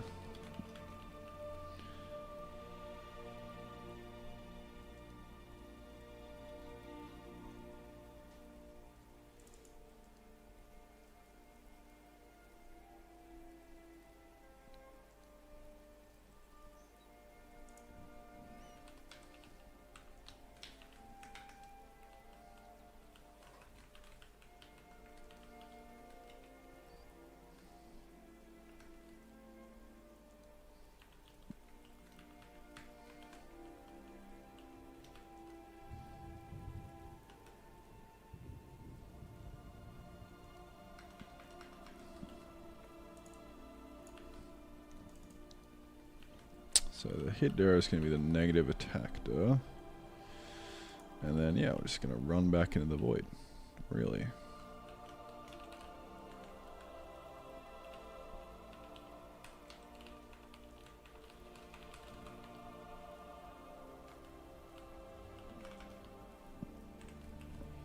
Okay. So now the en.vel equal this times move speed. Which I guess I'll just define up here as 30. Maybe. Said it was 50.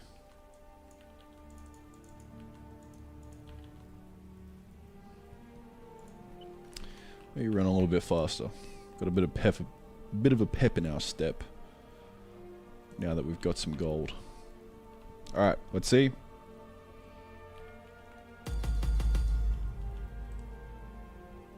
Alright, wrong direction. That's alright though.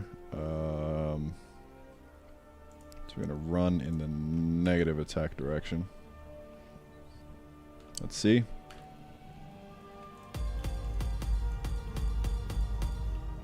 What do you got for me, buddy? It's just fucking... It's just gone, bro. It's just out of there, dude. Fucking... Hit and run, bro. No. Oh, it's so over. Look at that. So that's like V1 of enemies. They're just gonna fucking suck you dry. And run away with everything.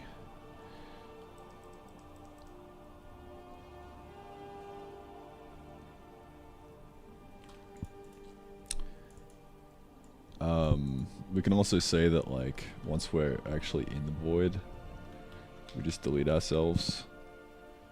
How do I tell if I'm in the void?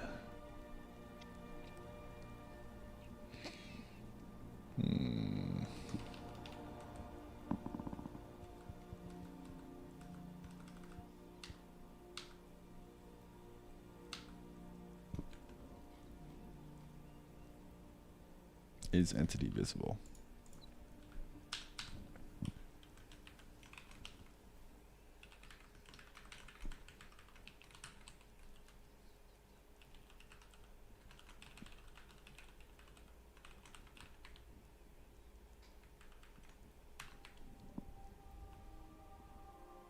Alright, so they should get destroyed when they go in there.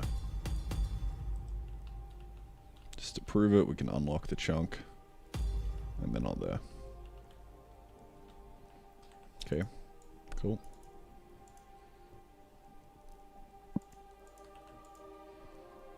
Awesome. So in the early game, what happens if we do that? It's actually not gonna... Yeah, well, we're still in some amount of gold, even though we don't have any.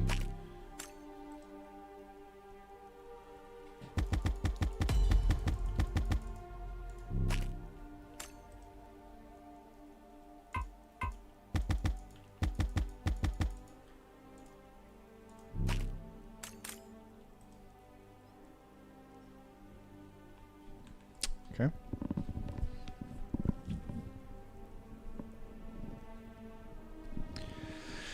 Alright. Well, that's that. Hit and run complete. That is Discord. Wrong fucking thing. No. Desktop. Desk. There we go.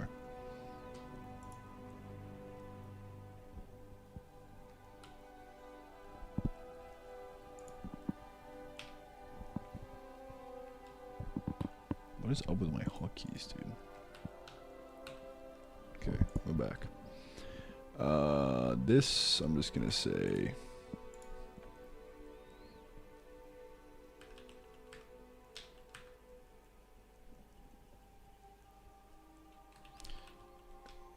added libssl dlls. Bonk.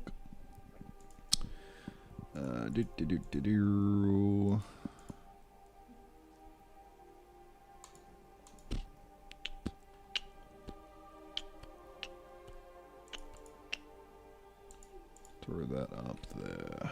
Okay, so that's kind of like enemy v1 whack gold out of player.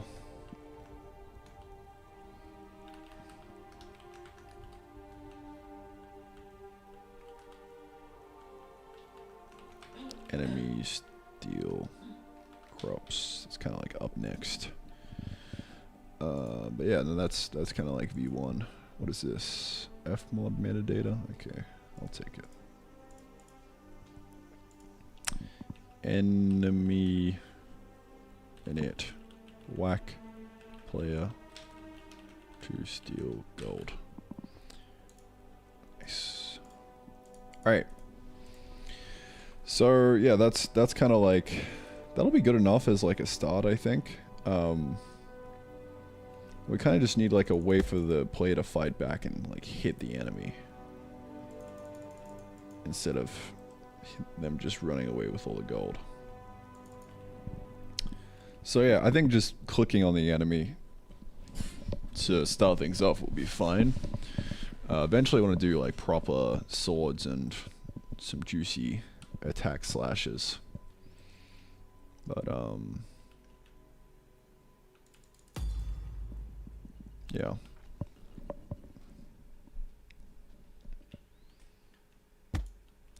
So we also want to get the enemies targeting the crops and picking those guys up. So yeah,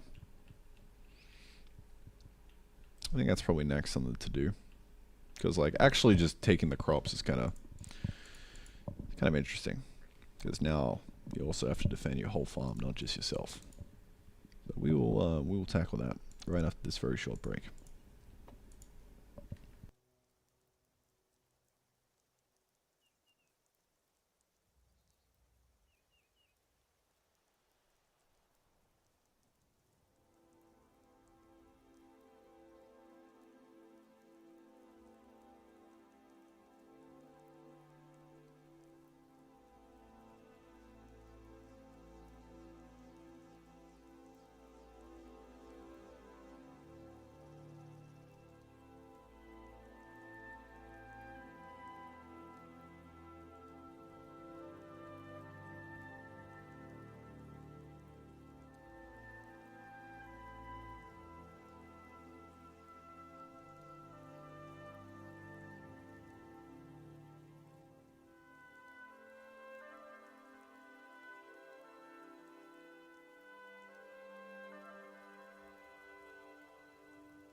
Alright, man. Let's go. I'm thinking. How do we actually get this guy working? Like what? What am I doing here? Because this is average session time. This is an average playtime per user. Because I'm doing the sum of the session duration divided by the unique sessions. So how do we do per user? I think we just change this to unique users, right?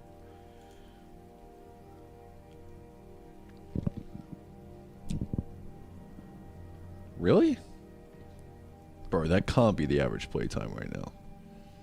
That would be insane.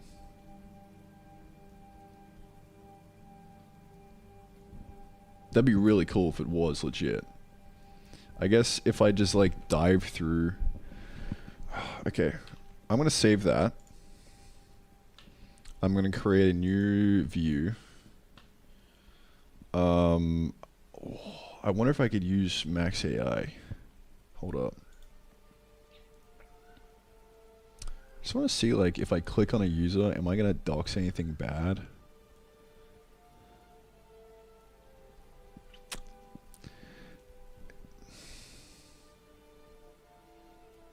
There's no IPs being doxed, but there is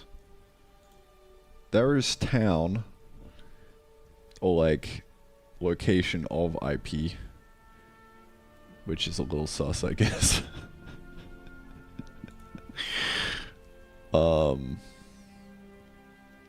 Like this is me, for example, right? Like it's not bad. It'll give like latest city. This is where I live, Chiang Mai.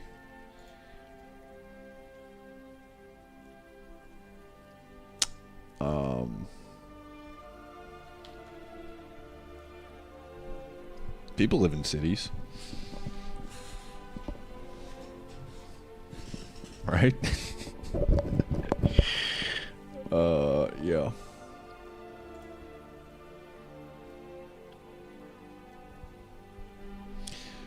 Randy, I had a genius idea.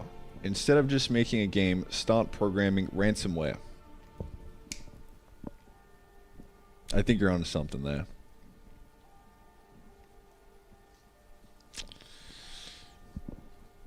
I think you might be onto something.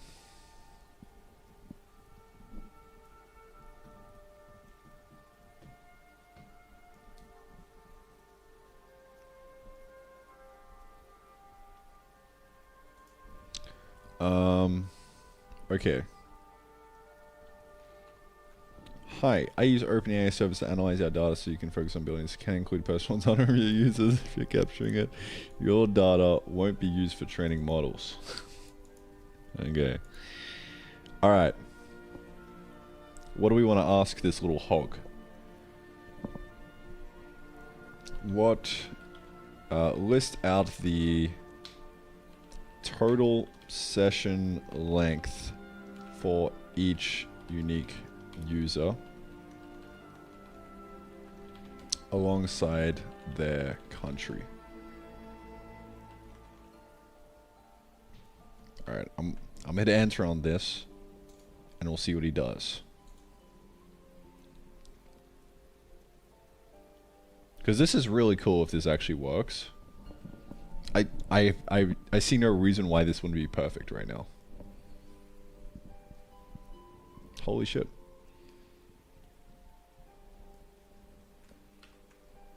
Look at that. So I played for 15 minutes. Australia man played for 45. That was the playtest I did. Shout out my boy Lewis. And total sum in the US is 3 hours. I don't think this makes sense because I think it's grouped by country. Yeah, it's broken down by country. So there's a bunch of people in the US who this is including. So we want to not do that. Don't break down by country, break down by unique user. Let's see what he does. This is really fucking cool though. Like, holy shit. This is insane. There's so much I could do here. Alright, this is just sum of session duration. Alright, that's not helpful. Not really helpful. But that's alright, buddy. Appreciate you for trying. I could go in and... Can I, like, edit this? Open this new insight. Yeah. Yeah. I think it's go time.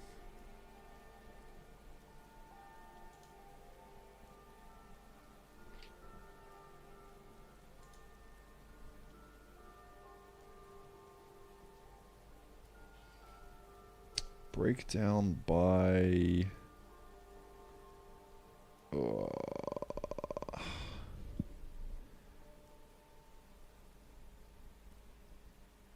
If I break down by user ID? Maybe?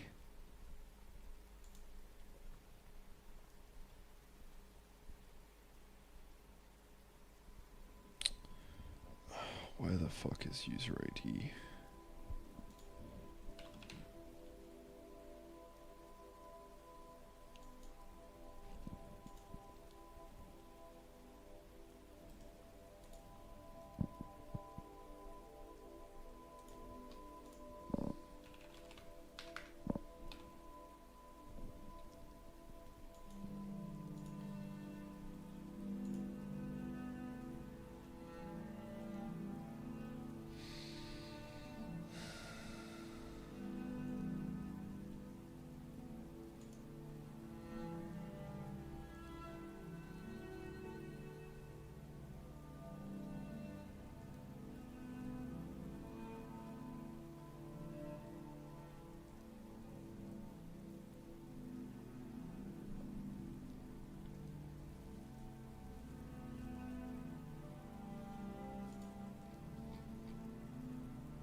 I'm getting to the point now where I can't even remember why I'm here.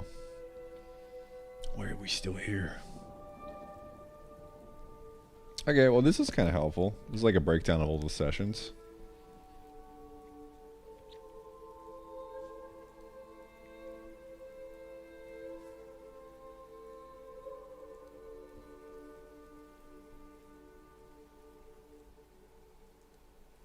Not really. I want to break down by user, but I can't find the property for it. Don't know, man. Don't know. How we doing, boys? Vibe check. What's going on?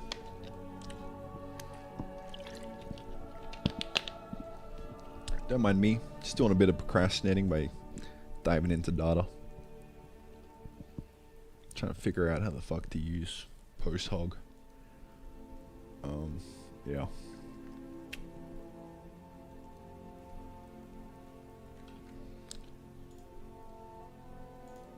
What if I break down by IP?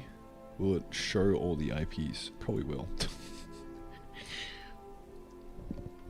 Yep, those are IP addresses. Well, this is technically per user. So... yeah. One person played for 3 hours. That's got to be cap.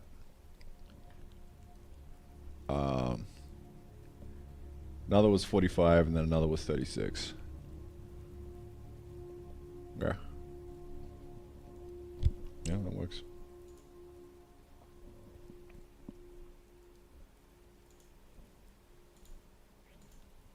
Okay. I wonder what I want to know. What else would I like to know?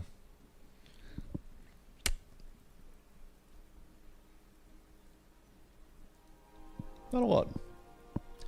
I don't think I need to know anything else. Let's get back to programming.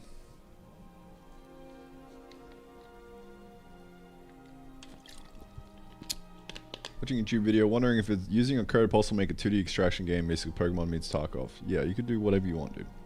There is like, the only limitation is your imagination. Really. You wouldn't need a game engine? I mean, the game engine would make it easier if you don't know how to do it. Zero Sievert, yeah, that's probably the good reference. It is a lot of work doing stuff from scratch, and if you haven't done it before, I would recommend not doing it. Just go use Godot or something. Honestly. Because there's just like, there's a lot of shit you need to solve for. And I think getting a win under your belt with either, you know, just using Godot, or even if you just make like a small arcade game by itself, then that's pretty cool. Anyway, I'm gonna get back to programming. What am I doing? Fucking hell, man. Steal crops from the enemy. So he's gonna pull up and he's gonna steal not just your gold, but your food. The clothes off your back, dude. Let's get it.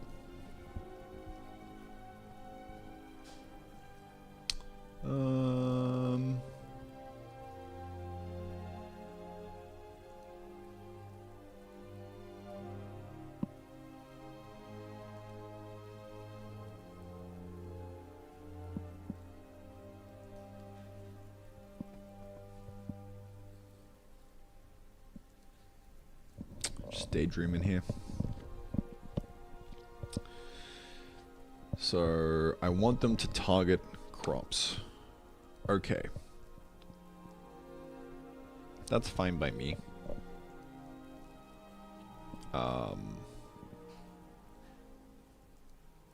Let's do it.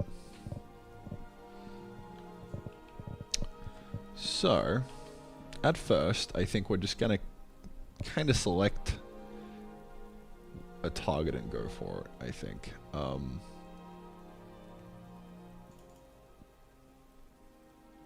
gonna put this behind a get target. Get entity target. Something like that.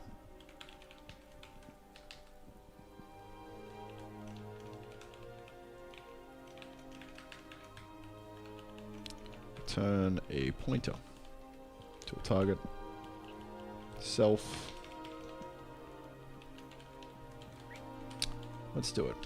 So, by default, we'll kind of just return the player if nothing else happens. Yeah.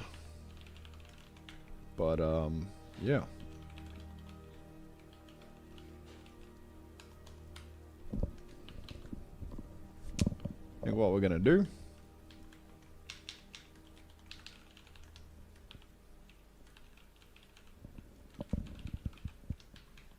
Jesus. Basically, just loop over all entities.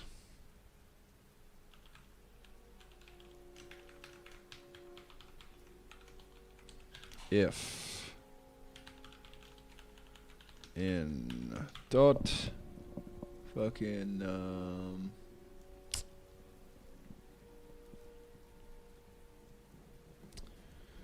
we say like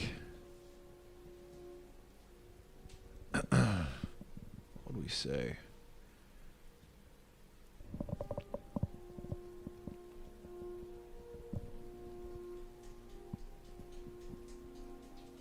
Enemy target? You have a flag for it or something? I don't know. Is enemy target. There we go.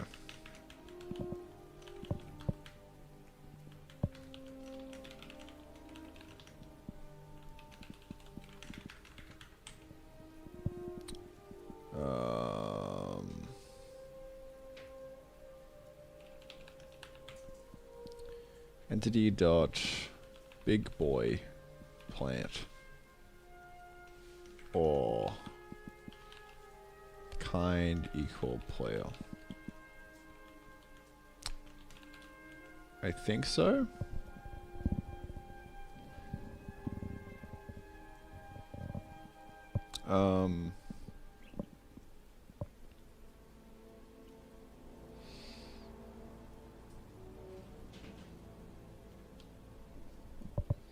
We could just say if it has a original seed item. We'd also probably want to like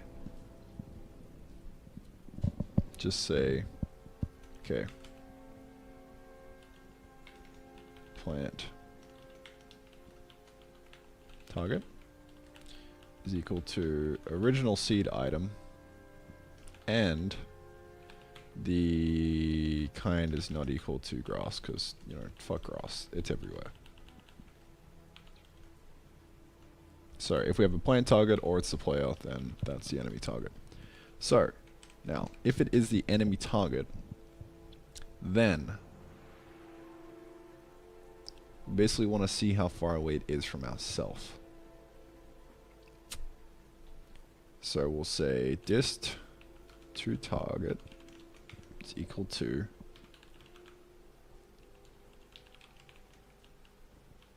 distance between self pos and entity pos. So if dist to target is less than the existing distance to the existing target, self pos with target pos, then target equal entity.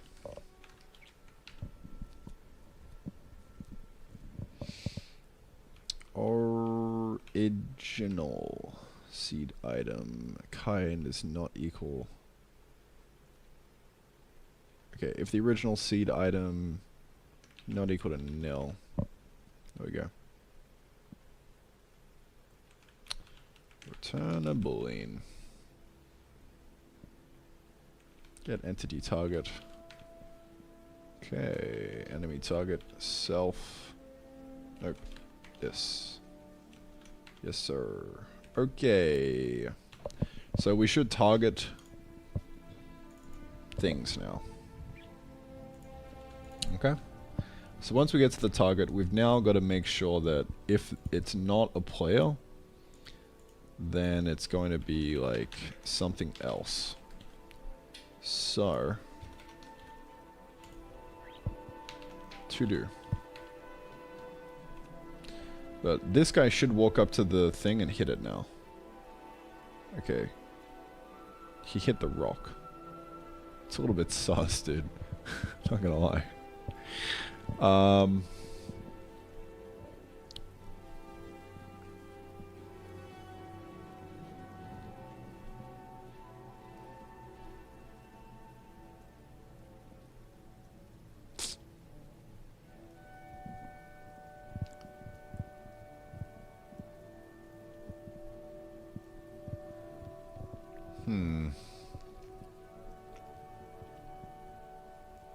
I think I want him to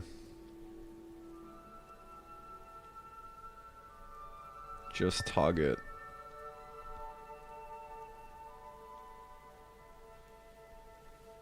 like tilled plants, I think. So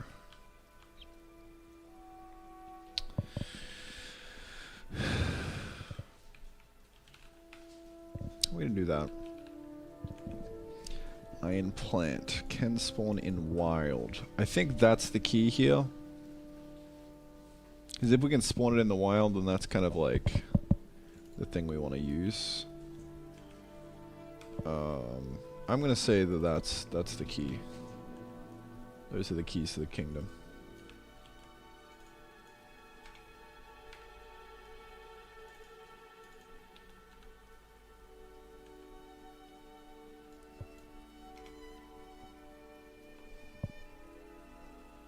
Okay, let's try that again.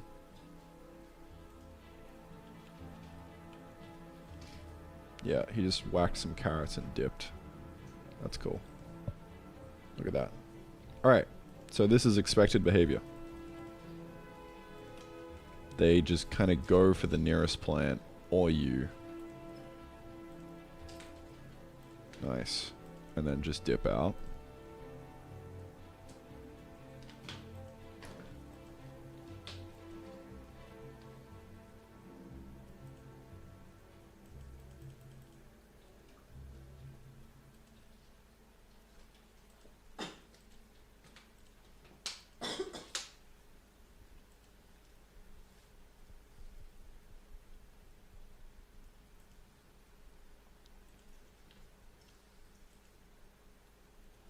Okay.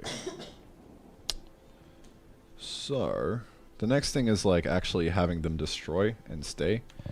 So, I think what I want to do is we basically...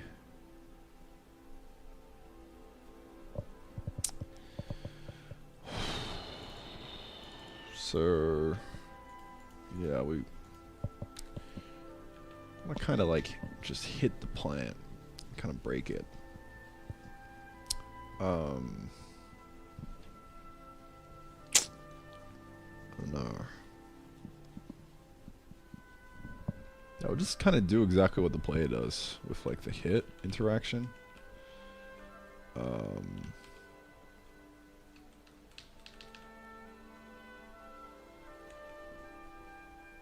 Yeah, this guy.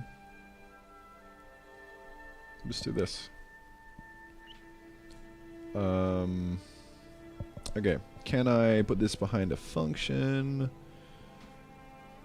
Like some kind of like damage. Destroy, do entity drops. Now we destroy the entity itself. Yeah, we could put it behind a function. Maybe. Or we could just copy paste it. That works as well.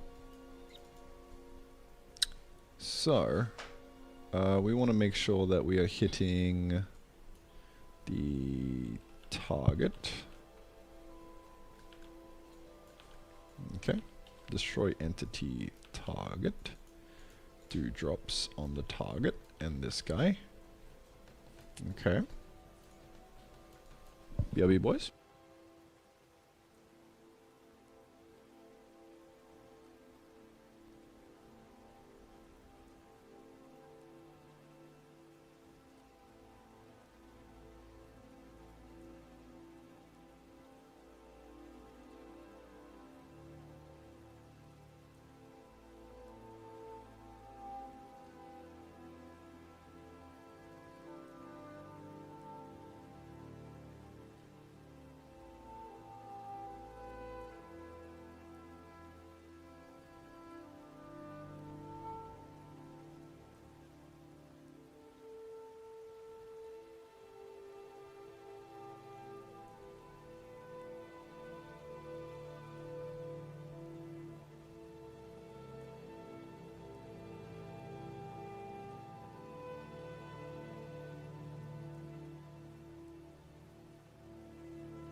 Alright, man.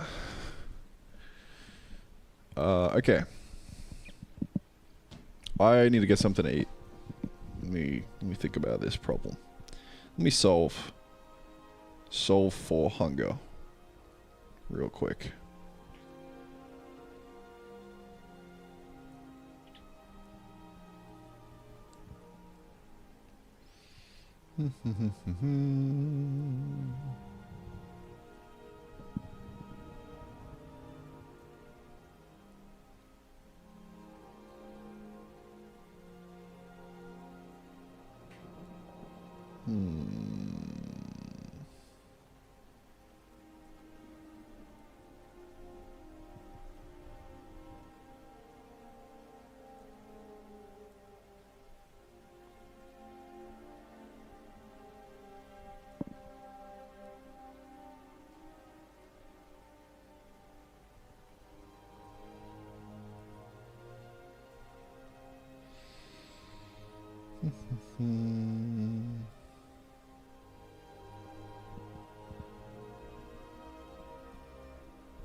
Right.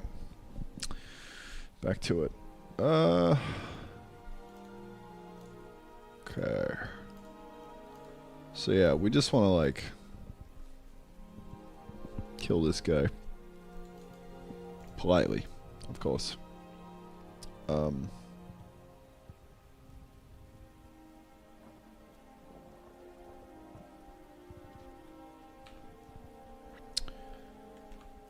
In the do entity drops, I'm going to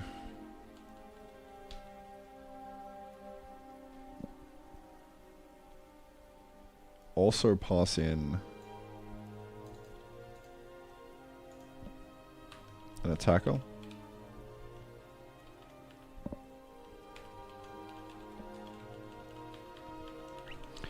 And we'll say if attacker not equal to nil, drop dot, what was this? Enemy for pickup is equal to entity to handle. This guy.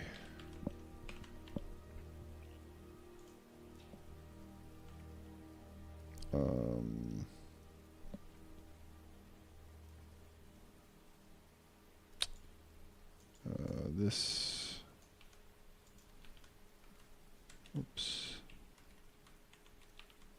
equal to nil. Okay. So do entity drops and we'll pass in ourself as the attacker.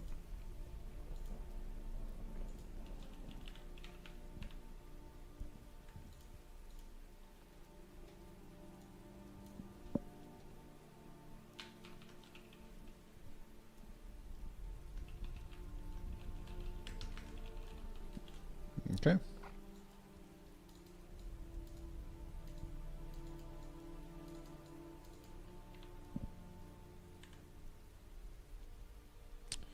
Yeah, I think it's really as straightforward as that.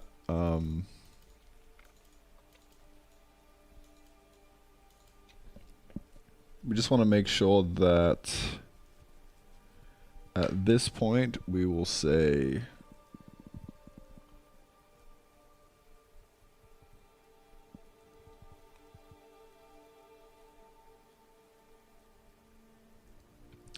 we don't want to run back to the void until, alright, this is kind of like a one-time thing, right? Attack rebound. Yeah. So I think I just want to move. What do I do here?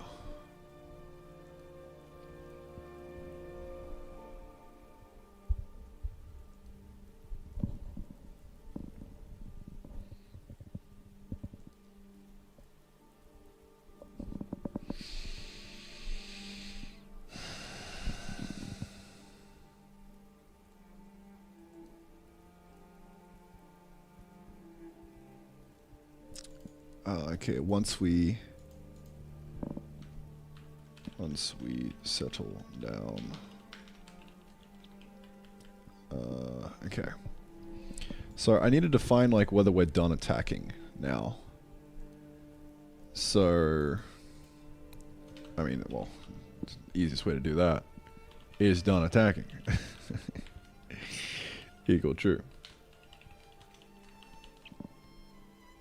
This is only equal true here once we kill the plant properly.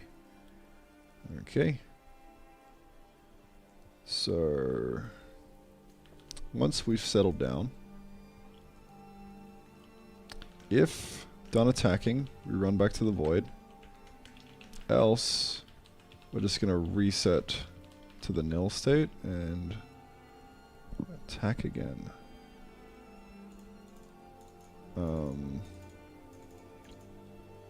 Yeah.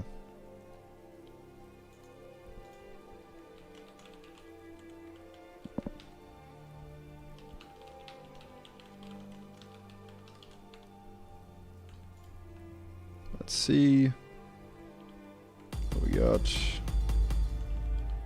Alright. Hit me with it, buddy. 1, 2, 3. Yoink, and then crash. The classic maneuver. Runtime assertion not done yet. 6:03. That's ominous.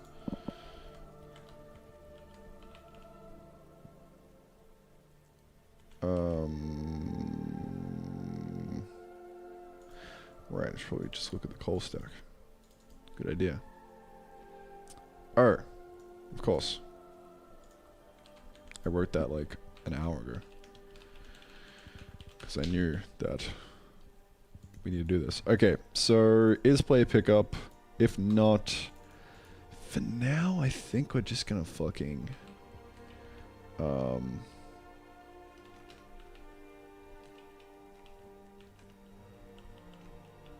log warning. I'll just say loggy. Yeah, log warning. We will want to patch in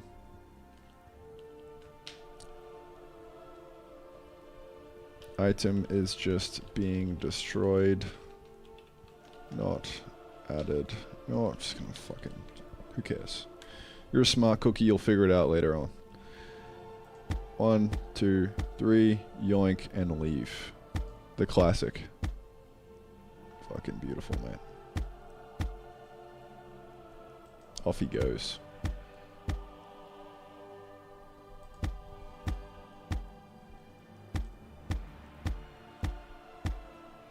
Yeah, so we will get situations like he won't remember which one he's attacking, so it could do something like, if we're in between, he'll just kind of get a bit confused. But I think that's fine. Doesn't really matter. He just fucking yoinked me for all I was worth. Yeah. So I think that's kind of fine. Yeah, it might look a little strange, especially if they're coming out of the void. Because like if it's right on the edge, then that'll happen.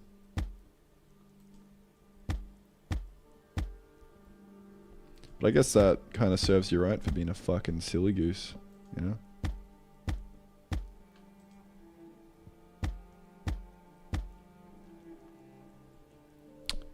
That didn't get fully picked up. Okay, so I think in the pickup, what we need to do is if we are to play a pickup. So if the distance is less than the pickup radius, or we aren't to play a pickup, we'll just force pickup no matter what. It still didn't work.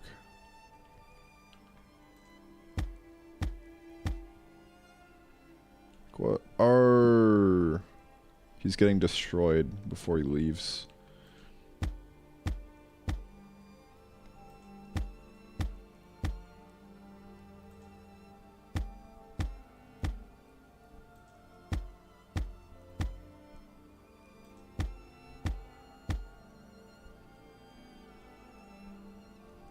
Okay.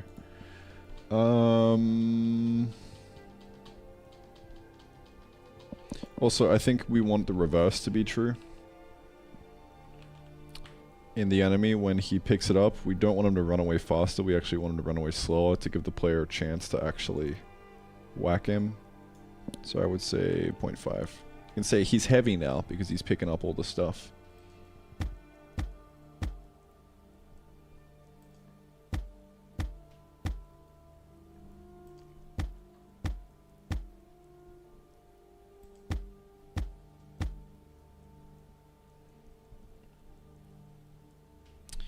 Yeah, so he's kind of dying before he gets the chance to pick everything up. So maybe we... how do we fix that? I think we just intentionally wait for him to pick everything up.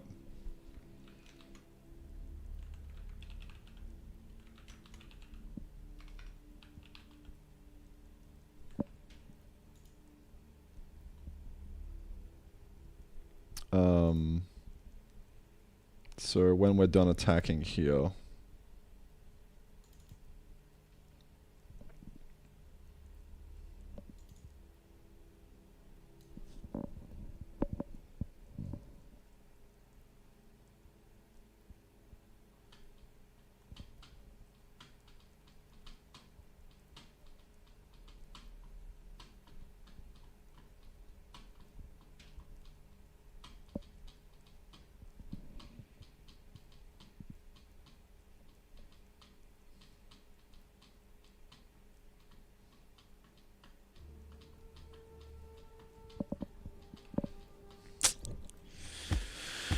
yeah, I don't really know. I also don't really care. It's not a big issue. Like, this is... we're getting into finicky territory.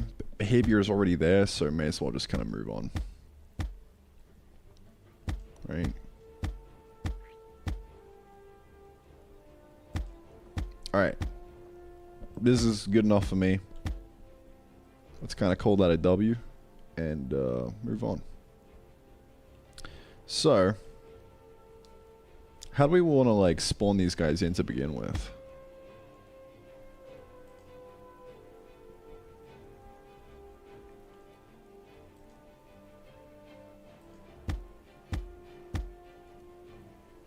I wonder.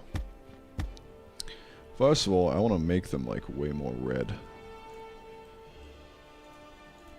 I want them to scream, "I'm gonna steal your shit." Danger.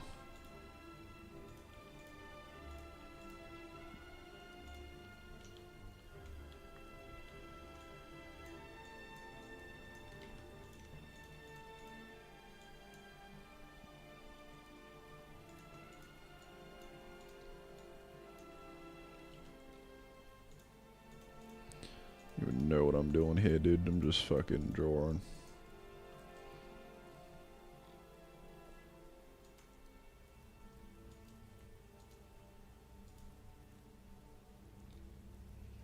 Let's give him an eye of pure darkness.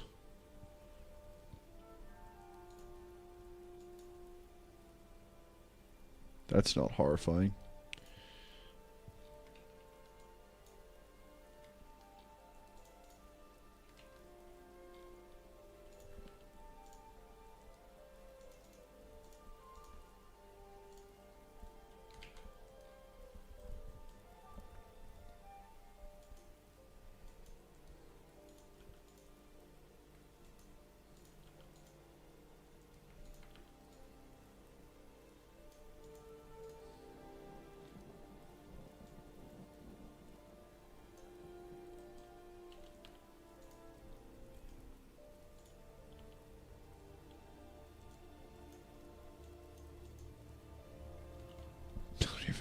this is, dude. He's just kind of vibing, you know?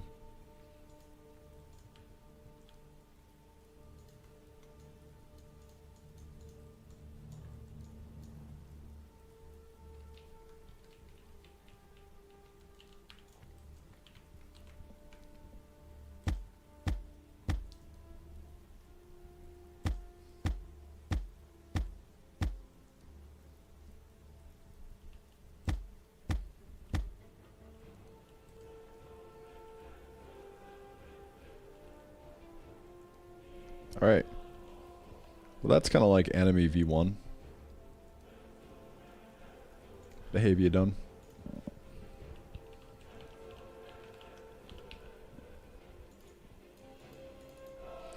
Enemy lack plant.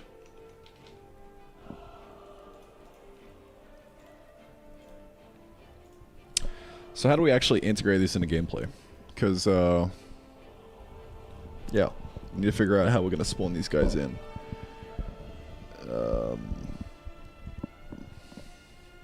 So yeah, I don't really know.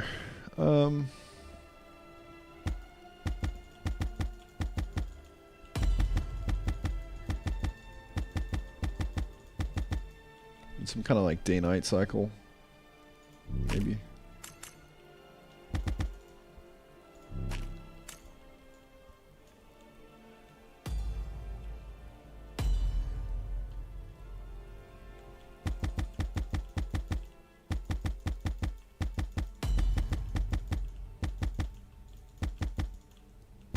Like, at what point do the enemies show up and get introduced?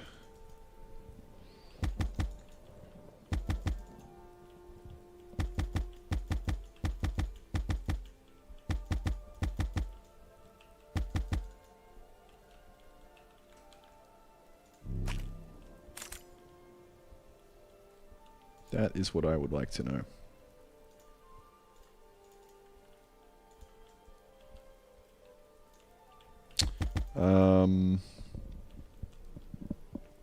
I don't know. I think day-night cycle is the easiest way to do it. So then the question is, like, how often do we cycle? We can just tune that however we want. But how do we communicate to the player that it's nighttime? Well, we can just make it dark. Do some lighting. I think that's kind of like the easiest way. So we'll kind of jump into the shader and figure some stuff out.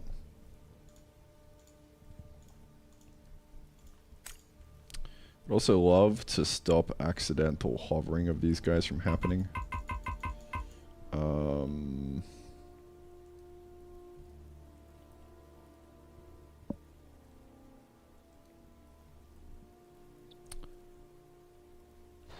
Okay, I think I know how to do this.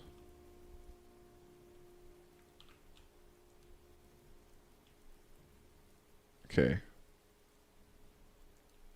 Basically, as soon as we come into contact with the chunk, we'll flash this up. Okay. Better chunk display flash based on contact. Flash it up based on contact. Yes. That's on the to-do. I would do it now, but I can't really be asked. There are bigger fish to fry. So yeah, enemy v1, I would call that a success. So now we just want to do like a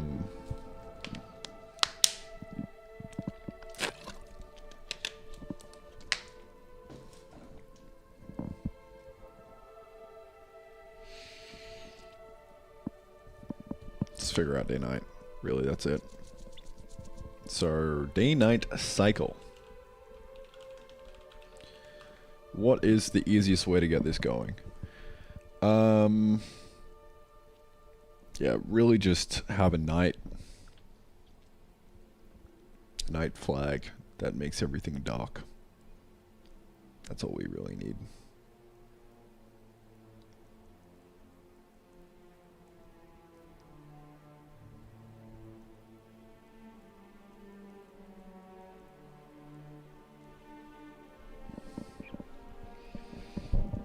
So, night alpha in shader.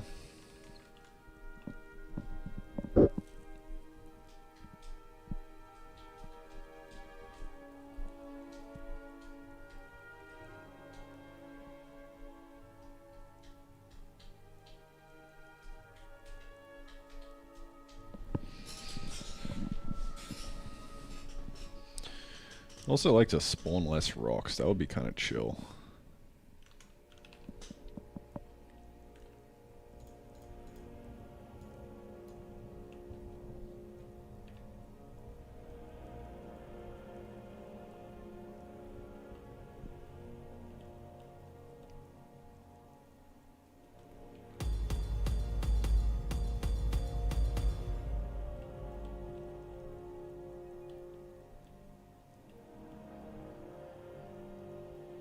Less rocks.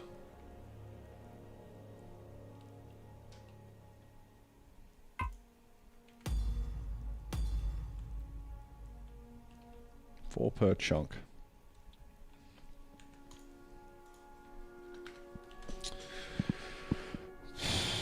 Yeah. Night alpha, so yeah, it's time to do a bit of shading, really. That's the consensus here. So what I'm thinking.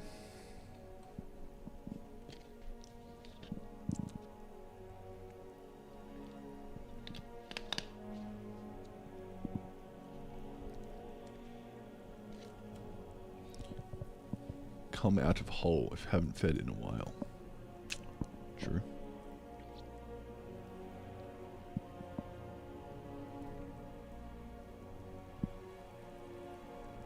Website's down? Yeah. Website's down. Can't be fucked fixing it, dude. I'm gonna just let that fire burn. Should probably fix it. I don't even know why it's down.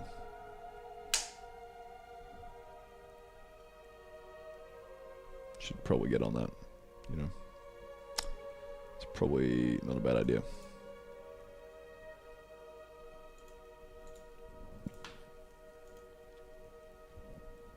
Okay. What am I doing? What am I doing? Yeah, so just shade these guys out, really. That's what I'm thinking. So, how are we going to do that? Let's open up the shader. Where on earth are we going to do this? We need some kind of constant buffer for the shader, instead of passing it down by the verts, because that would be silly.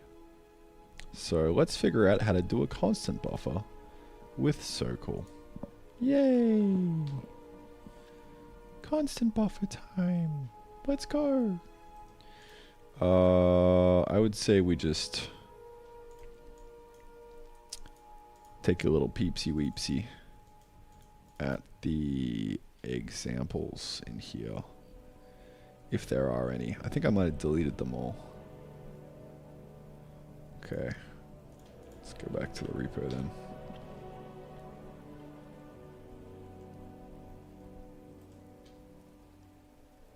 Oh, finally added this Circle-J. Tremendous. I don't think that was there last time I checked the official bindings.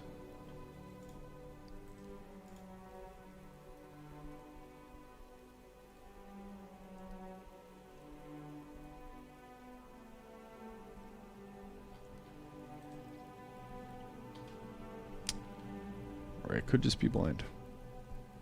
Alright. Examples. Something buffer. Nope. What do we got?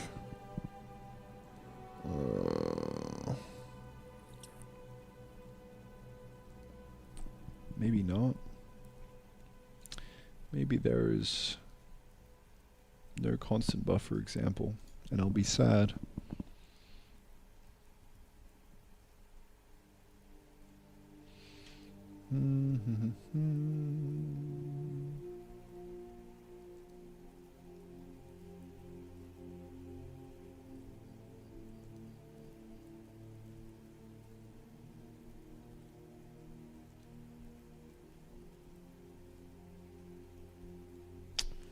Not that I see. I'm probably just using the wrong name in my mind though. So maybe we just open up some of these guys and take a look. See what happens. Storage buff is not supported. Okay. SBuff text. Storage buffer. Bro, what is happening right now? Hello?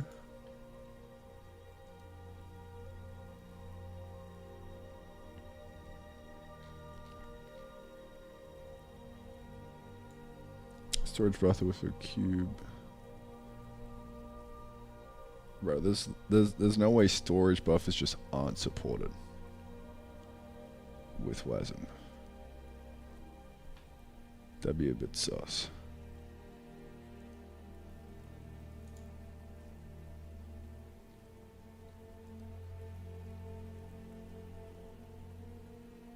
We could get around it by just putting it in the vertex, I guess.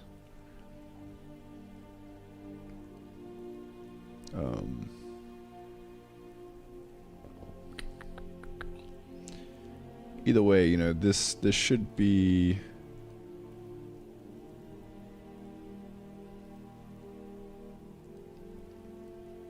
This is also just like not a storage buffer. These are just vertices.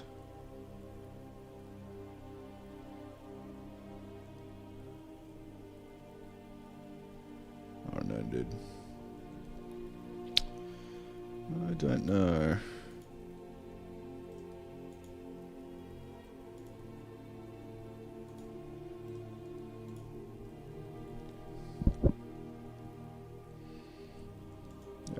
I would really love an example. Here we go. Uniform.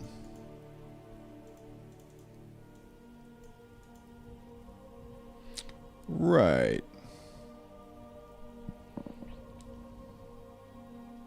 We could just pass in a big ol' uniform, right? Is that where it's at?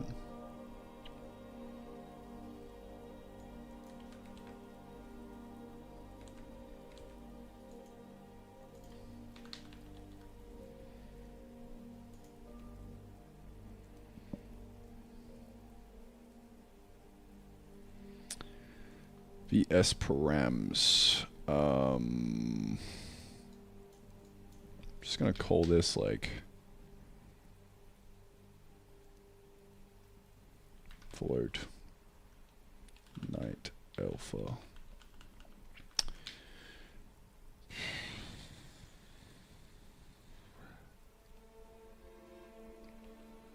CBuff.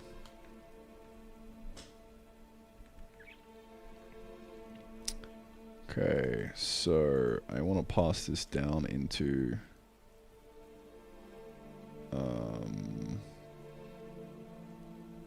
ooh, okay. Let me see. I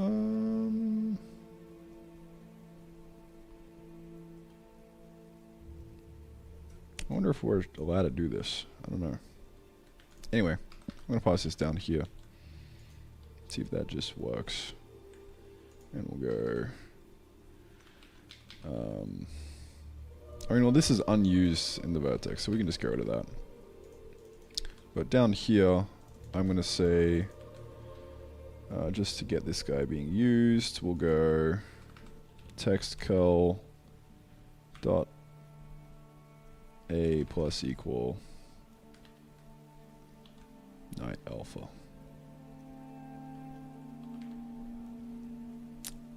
Okay. So let's see if we can get this old C buff working.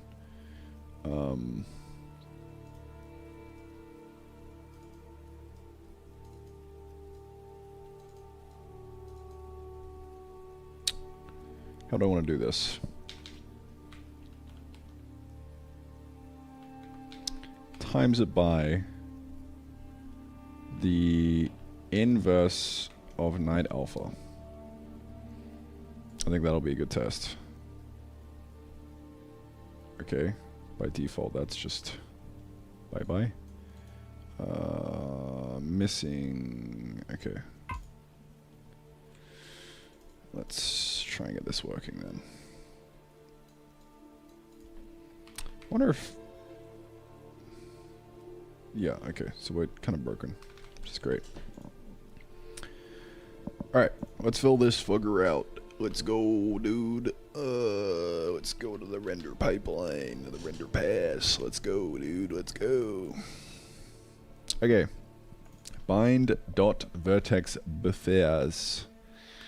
How are we gonna do this?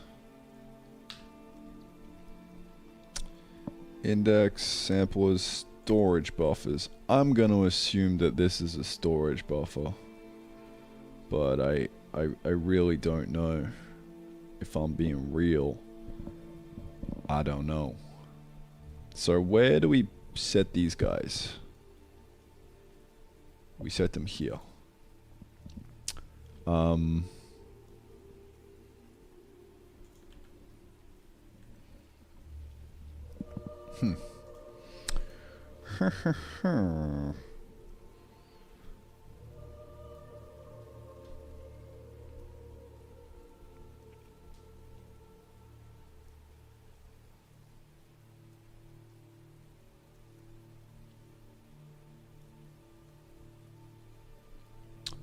Yeah, I'm kind of going to assume that this just, since it's a struct, it just turns into a storage buffer. I'm not too sure. But I guess I can take a look at this to see how they did it. So, sbuff, text, and we can ignore this fucking big flashing warning sign. And pray that we're absolutely fine.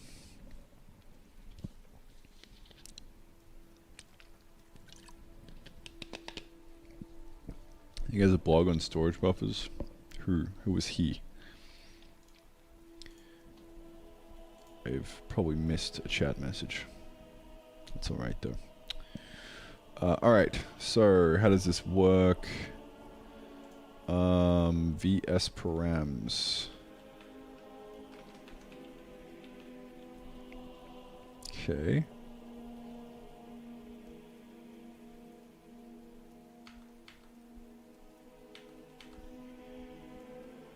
Make VS params. Okay, VS params get passed in the apply uniforms. Oh, okay. That makes sense.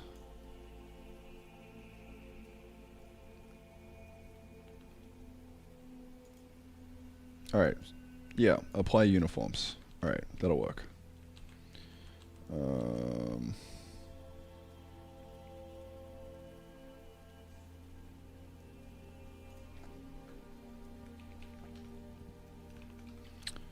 Apply uniforms.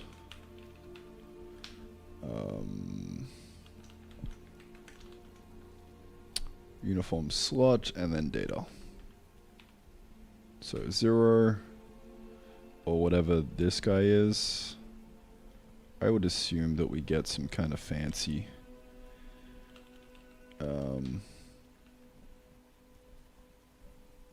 bindings, uniform blocks, C buff, UB slot. Yeah, this guy.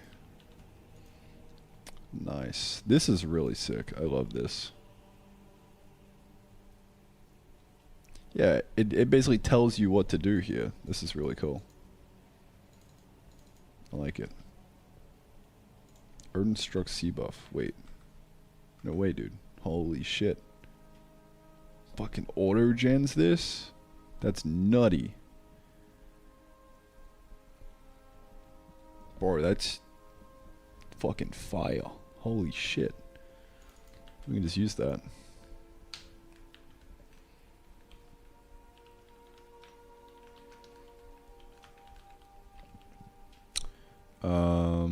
Alright, we just need a cheeky little one of these. Pointer equal reference to the buff. Size equal size of buff. Yes, sir. Okay. Okay.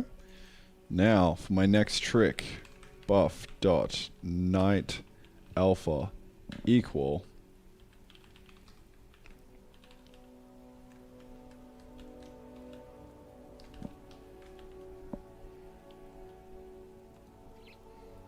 there we go.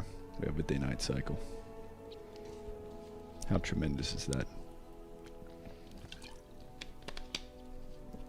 Alright, well that was really fucking easy. Thank you, Mr. Fleur, for creating such an amazing tool to use.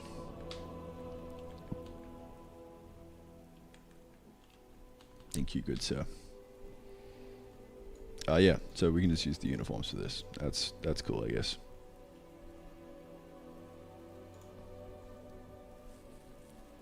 The author? Right, Fleur. Maybe search buff is needed for browser flag, maybe. Yeah, no, I think, I don't even know what a storage buffer is, dude. I just saw the name, I'm like, okay, looks cool. Storage buffer, Fleur.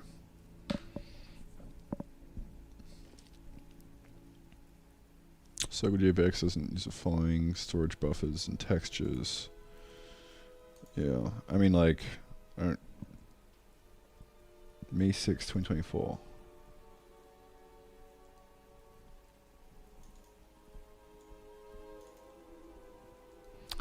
Why would you need a storage buffer? Provide a convenient way to communicate large array-like data to shaders. Oh, okay. For vertex pulling, I don't know what that is. Cool. Void random access data and shaders compared to old school way of using data textures. Okay. Yeah, I mean, well, I just don't need it, so it's cool, but I was just trying to get me some of that uniform action, which is now done. Thank you. Closey, closey, close, and we are back to work, just like that, nice and easy. Alrighty. So we've got a kind of constant buffer thing that we can use here. I'm going to throw this in the draw frame. And I'm just going to say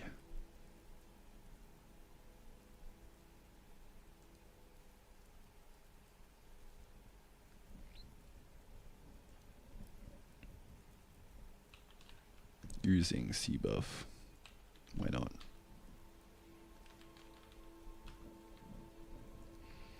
So then all we need to do is do draw frame dot night alpha, right? And then the point of this is going to be draw frame dot cbuff. So we can set this anywhere we want, and we can just kind of go to town on it. Yes, sirree. Okay, particle update and render, cursor, yeah, I'm just gonna throw it in here. World, shader, stuff.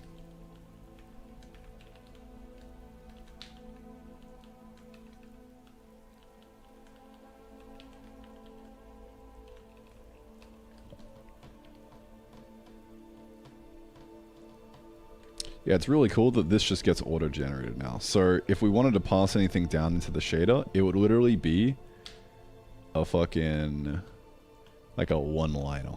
Look at this, ready?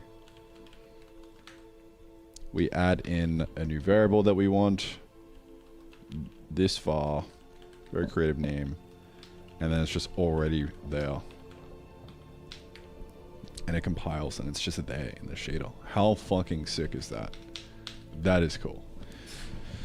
That's like, yeah, that's beautiful.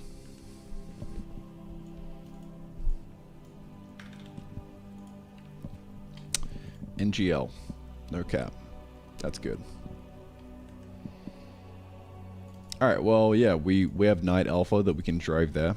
So we just got to figure out like what's this guy gonna do? What's he gonna do, bro?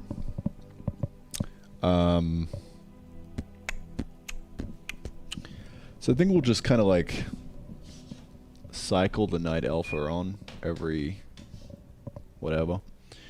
We'll make it a clear, clean transition. In the past, I've made the mistake of trying to go too realistic with the day-night cycle. I did this in Arcana. And I had like LUTs for each stage of the day. There was like morning, and then there was midday, and then there was sunset, and then there was like fucking early night and midnight and then late night and then back to morning, and it's way too fucking complicated. It's better to just have like a very clear day night and just make the transition like snappy, because it's just better from a gameplay perspective. I think. Like, at least make the transition snappy, and then that's the gameplay. And then you can make it look pretty however else, right? But just as long as we got the nice snappy transition, I think it might be nice and easy to get this night thing working good. Yeah. So I think all I really want to do with the Night Alpha is just, I want to put this into,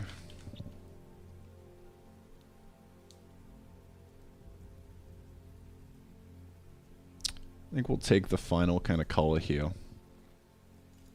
right at the end after everything and do a little bit of work on it. So, color out.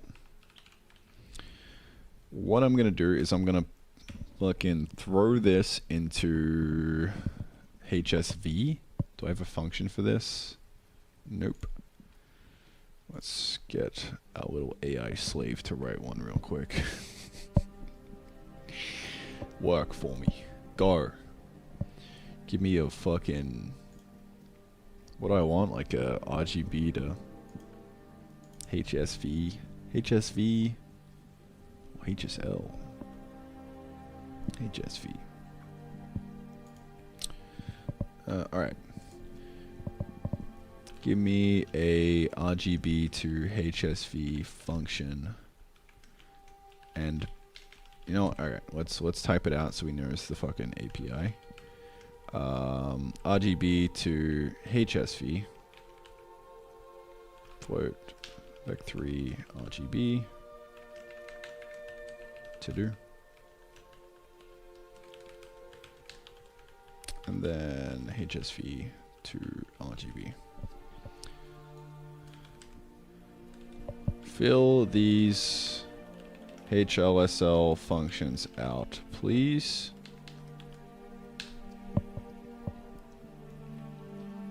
Thank you, little friend. Man, I love ChatGPT. Ever since ChatGPT dropped, I haven't had to write bullshit fucking helper functions like this for a long ass time. I like it. Such a time saver. So I'm gonna throw this into RGB to HSV, okay? Call out equal that dot RGB dot RGB, and then I want to throw this back into HSV to RGB. So if he got it right, nothing will happen here, and it'll be great. But of course he fucked it up. You silly goose. Silly fucking goose, dude. Come on, man. Try harder. Go. Try harder. Solution? No, fucking... There's definitely an F mod there, bro. What are you talking about?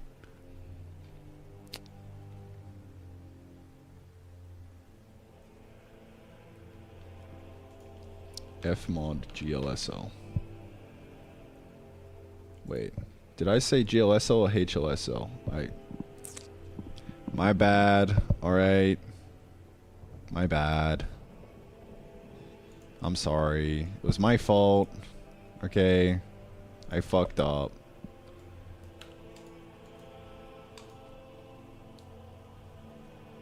I love you, ChatGPT, alright? You've never done me wrong. Ever. Okay? Human error right there.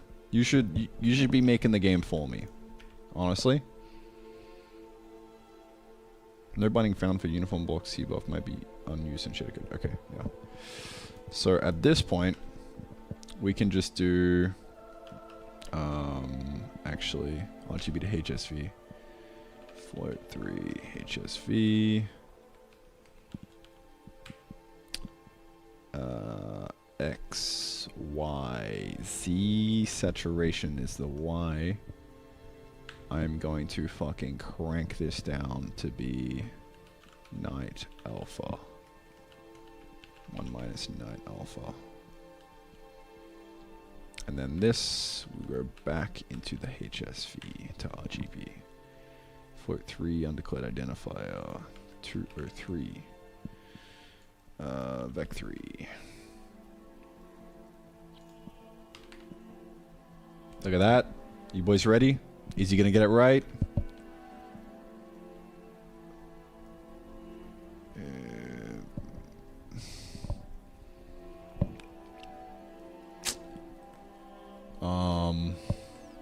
Hello? Is anyone home?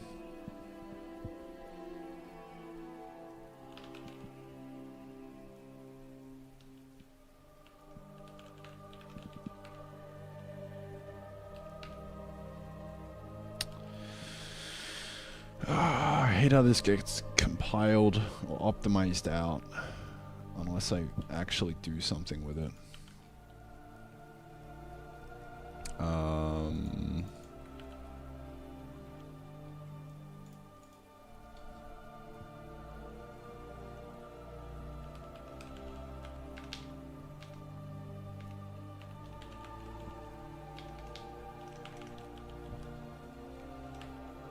That shouldn't actually do anything.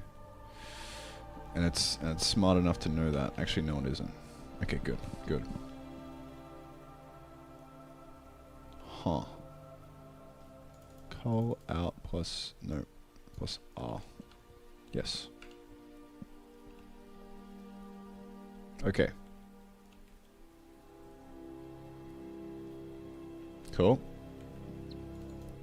So HSV.Y is equal to, I think it should be a times equal, right? Yeah. That's where I was going wrong. Look at that. We desaturate completely during the night. Done. Flawless.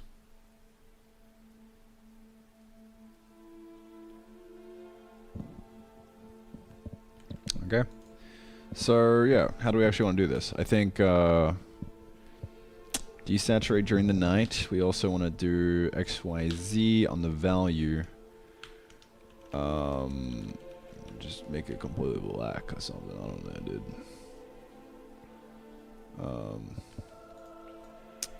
So 1 minus 9 alpha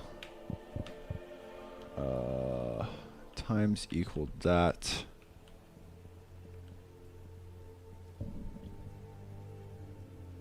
How do I decrease this?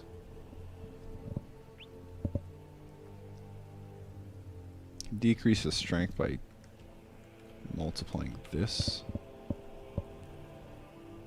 There we go. That's kind of like good enough for V1, I think, of the night cycle. Something that's kind of bugging me is it feels like...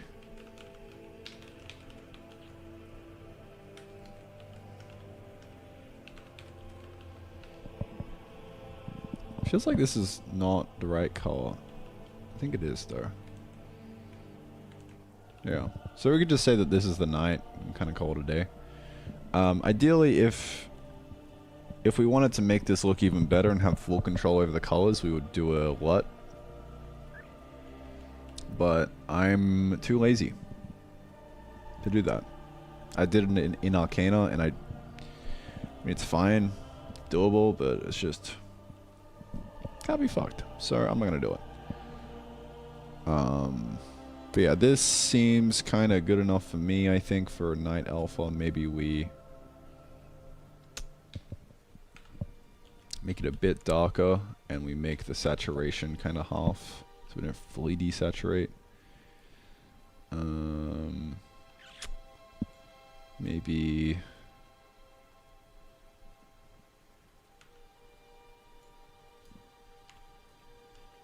that's the sweet spot. Yeah, good enough.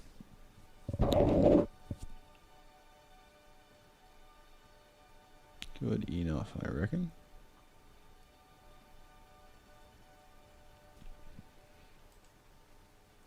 He's gonna fucking come out of the void and just suck us off. Suck us for everything that we have. Take all the shekels. No, dude, not my shekels, bro. Fuck, man.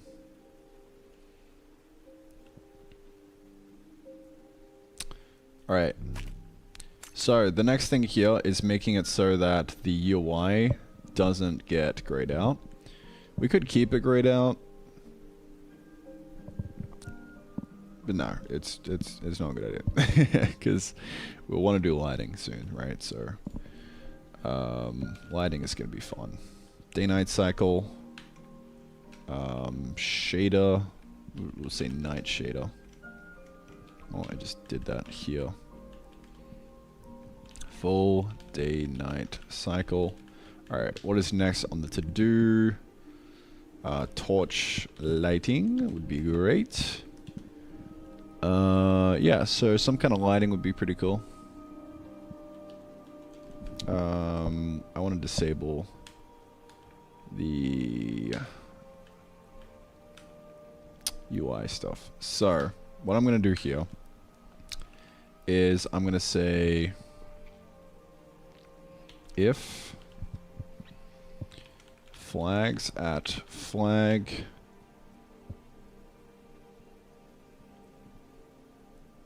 night flag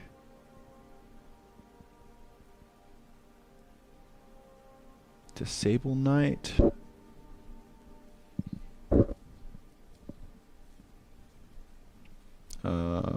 do lighting.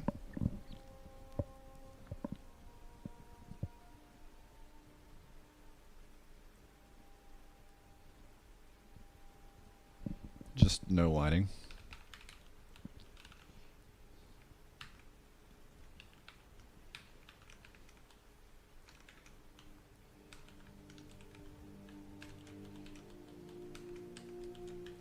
Okay, so if no lighting is equal to 0,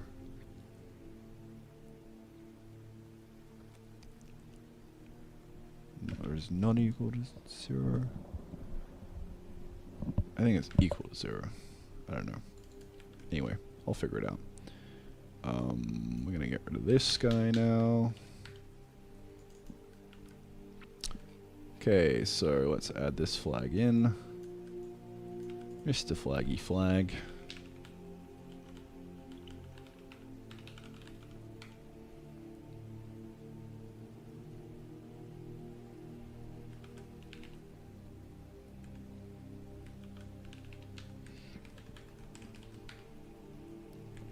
There we go.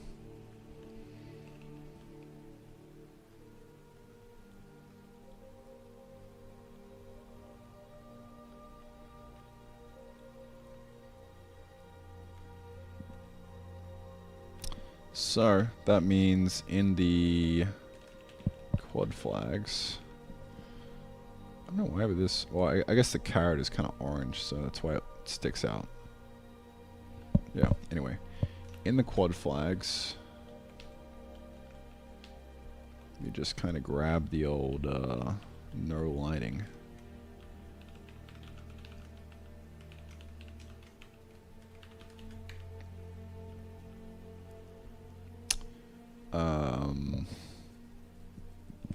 And then I think what I want to do is like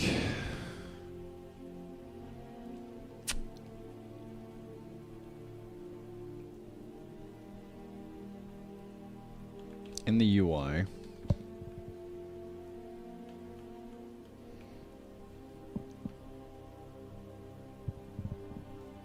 maybe like the current flags, current quad flags.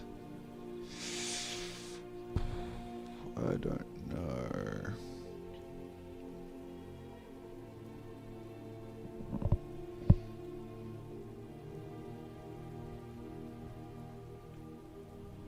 I think in the draw frame what I'm going to do is we'll just say like active flags. So that way during rendering, when we get all the way down to the flags, we just kind of all these together.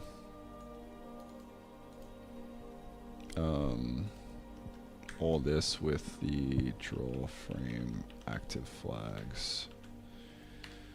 So that way, when I am doing UI,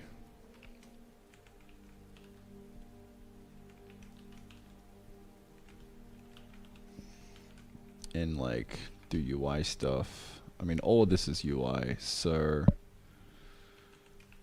I'm gonna say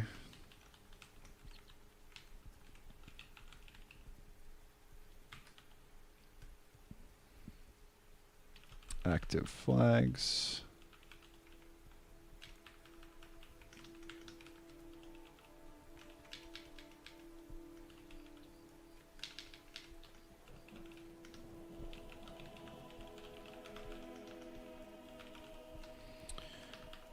Okay, so this I'm gonna all with no lighting. Now we've disabled lighting for all UI elements. Except for this guy, apparently.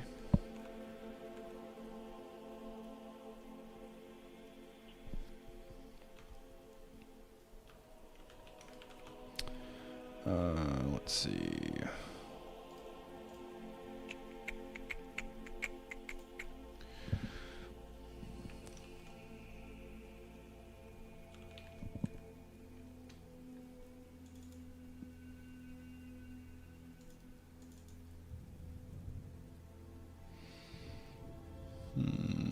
Pause game. Do pause menu UI.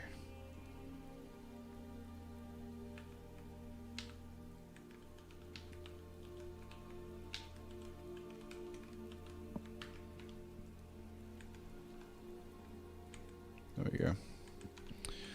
Same for the do settings menu UI. Done. Okay.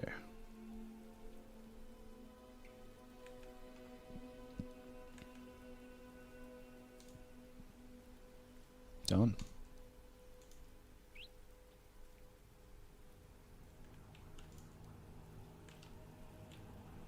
All right, that's that. I'm gonna push this up and I'm gonna say night shader.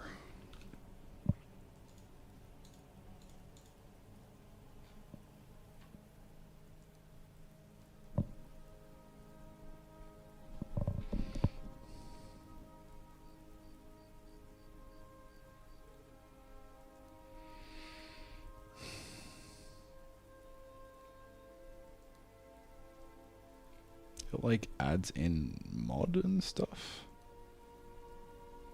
It even adds in like, bro, I'm so confused. Like, I don't even know what's happening here, dude. Or is it trying to like, hold up, what's this? Line 329. Shader.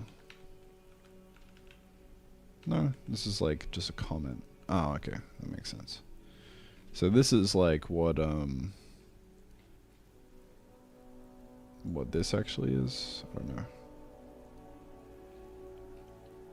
Interesting. Okay.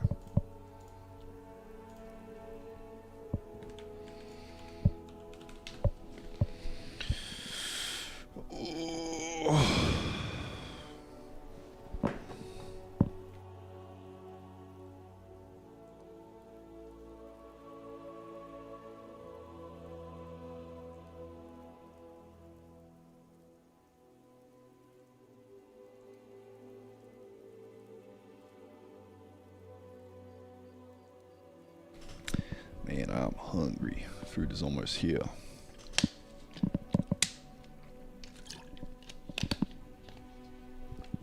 Alright.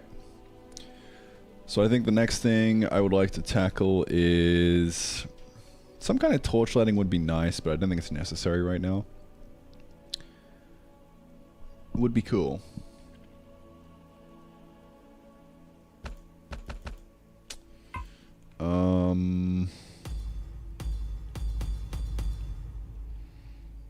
Yeah, it would be nice. Do we do it? I say fuck it, we ball. Gonna need to do it eventually. What's like the next like, alright, what's everything I want done today? That's the question. Well, I do want the full cycle, so that's kind of like next up, and getting the enemies coming out is it. Yes, that's gonna be key for gameplay. So we're gonna do day-night cycle. Okay, so we cycle it on and off. Spawn enemies during night time. And then we can do torch lighting as a nice little fun reward for doing the former. And yeah, that's everything I want to get done in the day. We've got, probably have to hop off in 2 hours, so I think I'll eat lunch now and then try and nut this out quick fast. I've done lighting a lot of times by this point, so it shouldn't be too difficult, I don't think. Yeah, I at least did it in the C game, so I could just copy over that. It was HSL, it was HLSL, but you can easily just throw that in. Yeah, so it shouldn't be too hard. Might take a couple hours though, so we might not get it done today. I don't know. We'll see. We'll see how the winds blow. Yeah, definitely bottom line want to get this done.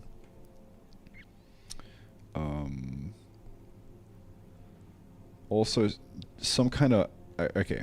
So we really need a way to defend base from enemies, right? Because right now, if they just spawn in and they steal your shit, then it's kind of wild, bro. So, what are we gonna do to like actually like defend?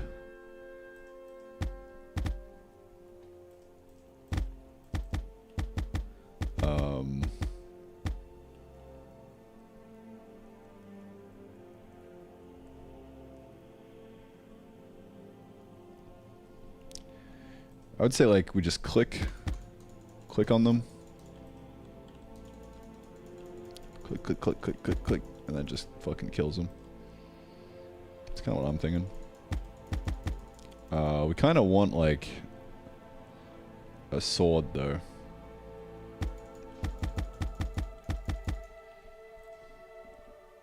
Like if we had a sword, then we could just like click shit and it'd be nice, and we wouldn't accidentally like click on everything else.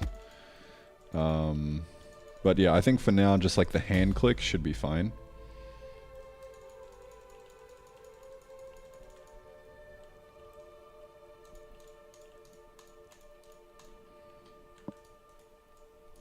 So I'm gonna do that real quick.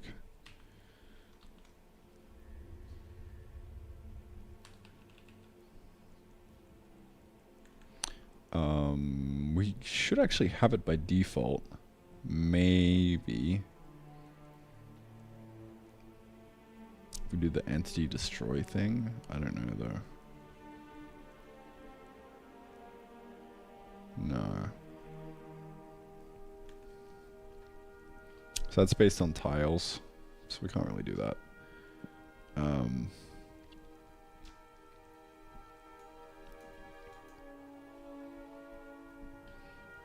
Yeah, I mean, I would say this kind of takes priority, so we'll just, Jesus fucking Christ. Well, food's here. This kind of takes priority, so I think I'm just gonna like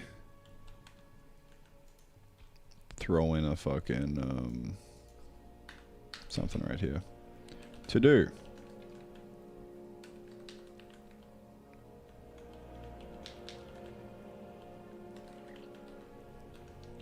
Click on enemies to destroy them.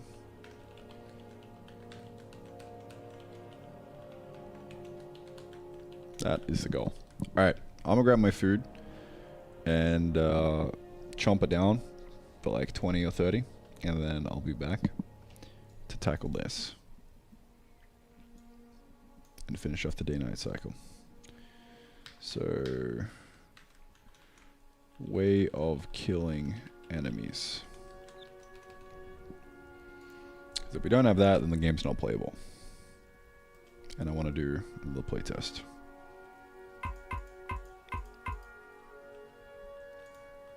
I don't know. I always kind of like just getting things into a playable state so that I can like always kind of playtest the latest version at the drop of a hat. I don't know. I think it's like good practice.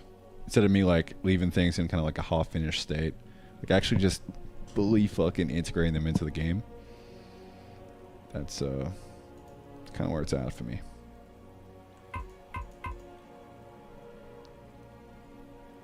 Like, because once I do that, then I can like properly iterate on it and test with it. But yeah. Anyway, I'll be back in like 20. So, BRB boys. Here's some Skyrim.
And that was a quick ass lunch break. Just fucking wolfed it down. Then we're back.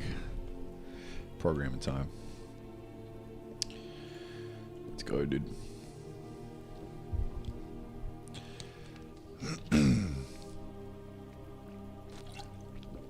How did Stardew Valley switch the colors between hours tonight? That's a lot. Probably. I don't know. Probably lots. Who knows?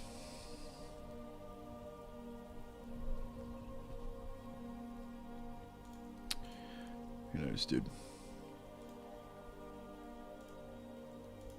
LUT.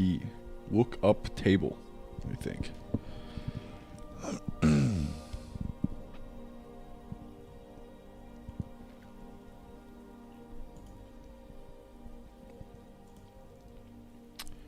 But I basically did it in Arcana.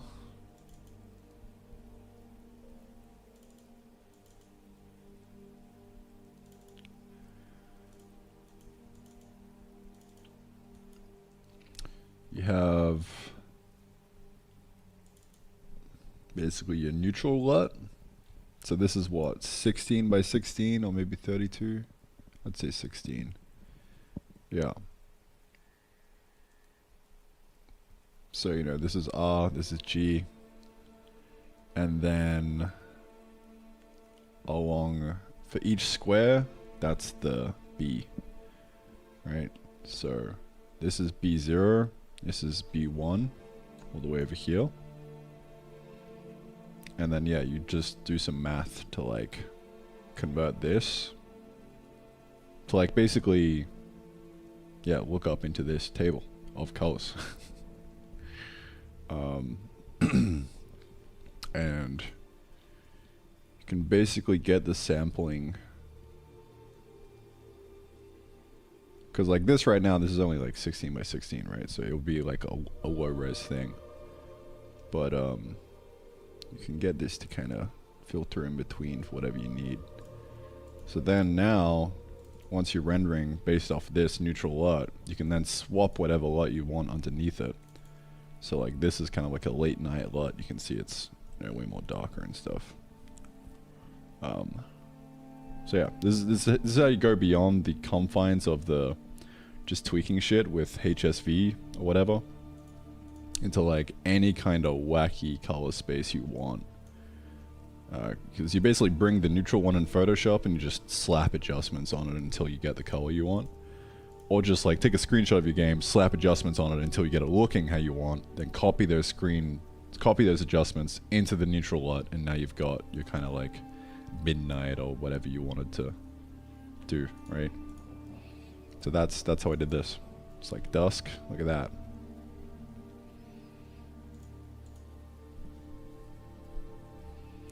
Yeah, so that's LUTs.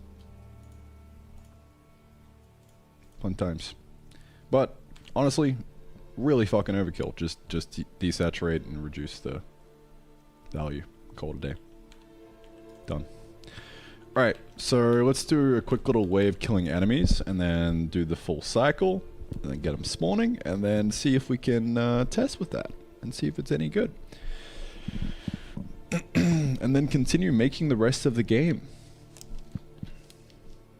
Sounds good.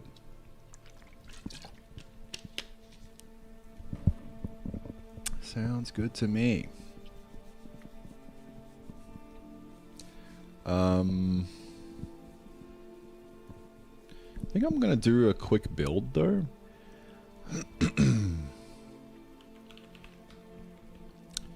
A quick build of the game.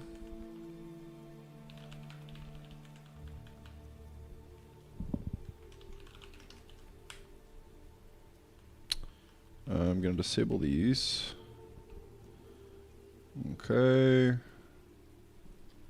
Yeah, so this should be buildable right now.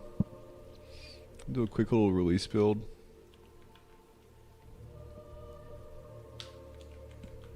And see if the issues are fixed.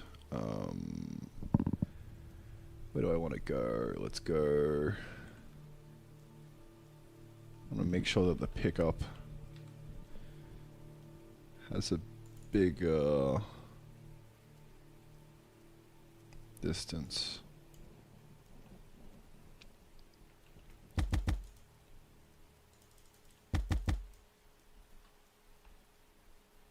Yep. Build release.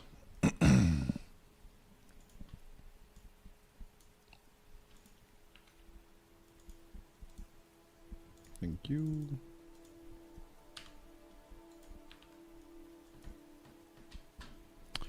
I'm going to say this is v0.2.1. I also want to render the version on the main menu. So, main menu. Welcome to GAM. I'm going to throw this guy in the x0 equal game res w y0 0. So I'm just gonna render it in the bottom left.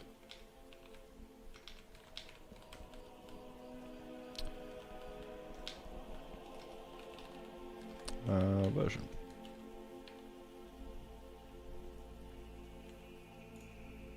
Yeah, cool. So let's build that real quick. I just want to send this out to some of the people who are having the bugs, just to see if they are fixed. So I'm going to zip that bad boy up. I'm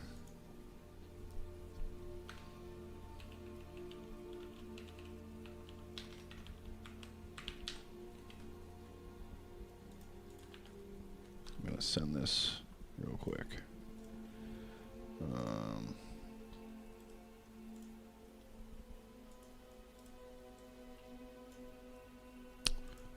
Exceeds the fucking file limit because no, I'm like 300 kilobytes over the Discord file limit. Fuck, bro. Because like libcrypto is fat. He's like 5 megs. It's taking up half my storage space, dude. Come on. Come on, bro. Oh, man. Oh, that sucks.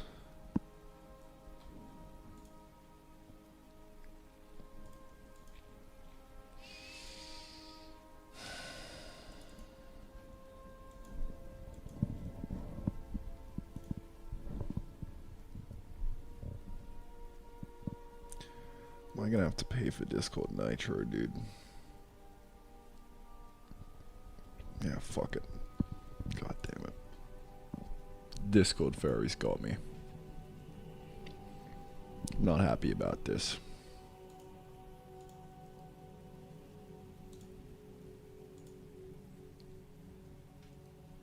God fucking damn it. Piece of shit Discord fairies. Fucking... Fuck.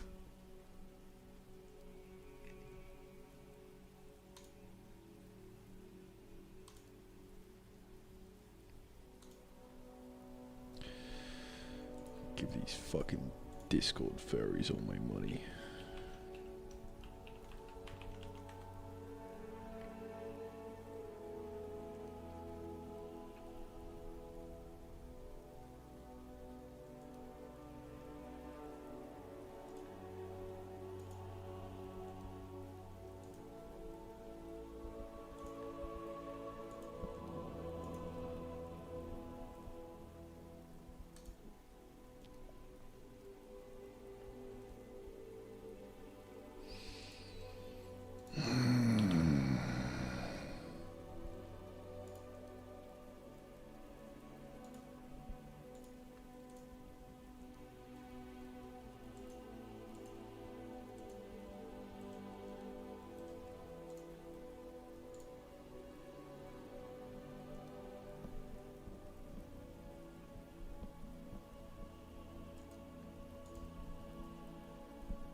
I'm just kidding.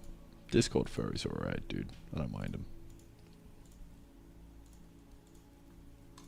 I don't mind paying. It's a free platform. Gotta find it somehow, you know?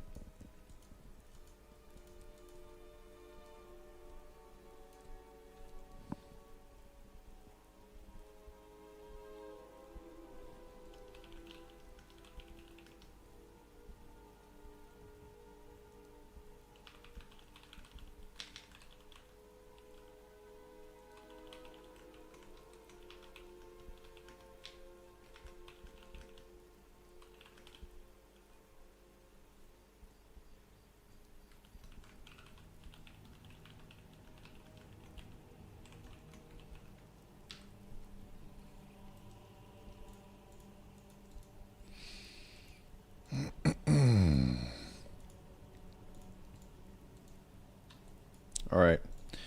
Well, that's a another version in the bag. Just some bug fixes. Wanted to make sure that that was solved. Alright, let's go back to it. So, where's the hash to do? Let's do it. Click on enemies to destroy them. Now, mouse entity. I'm gonna say no, and instead we're gonna loop over to find overlapping enemies. That's what we're gonna do. So for ENNGS entities.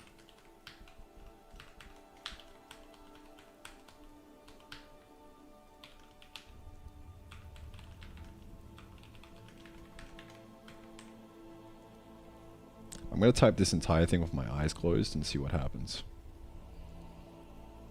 Alright. Right now we're in an if statement.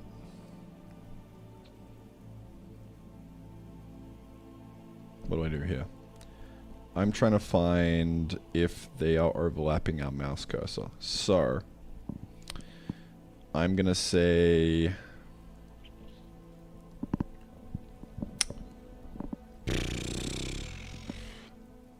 rect is equal to, what is it? I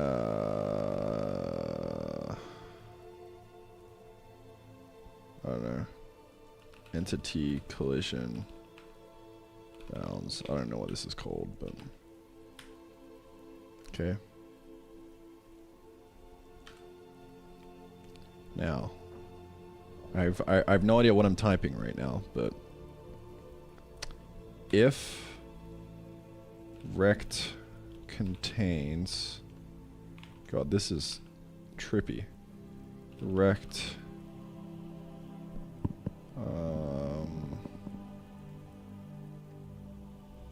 mouse. Oh, I fat fingered something. I'm gonna trust pause in world space. I've no idea if I'm doing this right, but lucky overlaps. Holy shit, I typed that out flawlessly. Wow. Crazy. Alright. Enough shenanigans. Let's fucking get back to it. What is this function called? Collision rect from entity. Okay. Collision rect from entity. Alright, so if this contains this, then it means we're overlapping this motherfucker. So, en.frame.col override equal to v4 motherfucker. We gonna do some one of these. Yes, sir. So I should be able to hover these guys now. Color override another thing. Or how dare you, bro?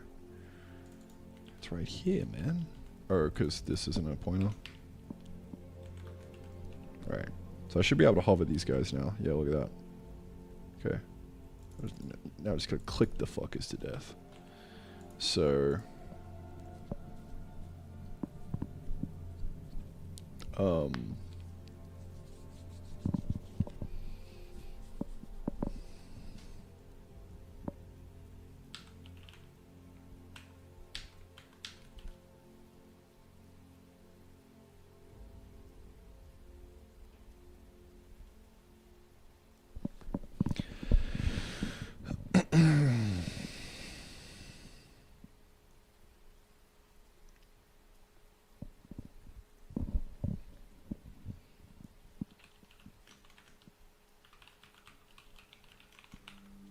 distance between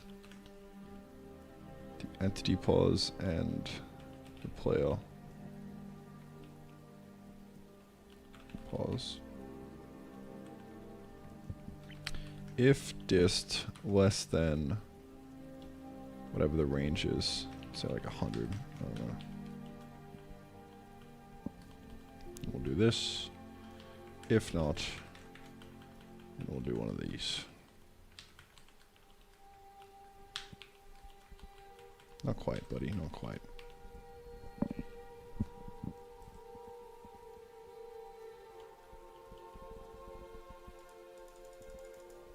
100 is a lot. Let's do 50.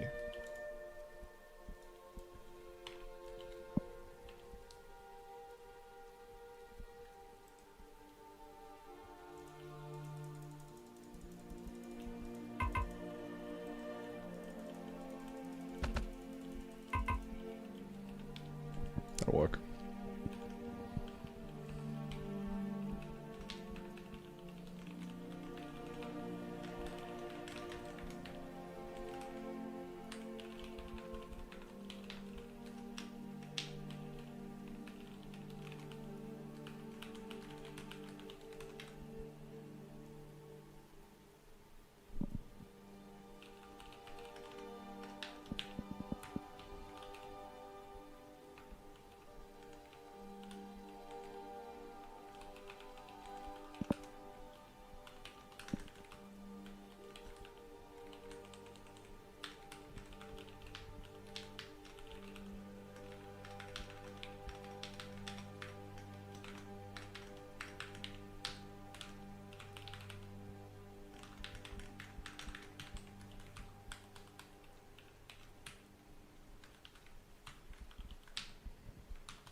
That's it.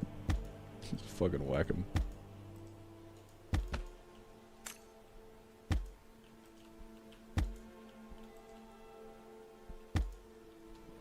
Alright.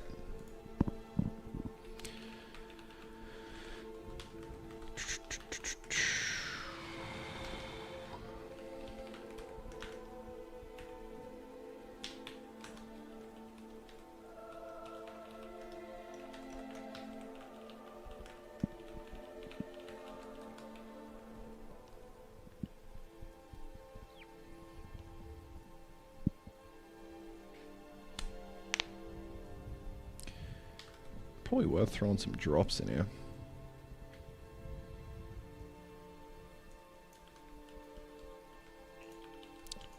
I don't know what to drop, but that's alright. Well, we can drop the gold and shit that they pick up. Fucking menaces, dude, I swear.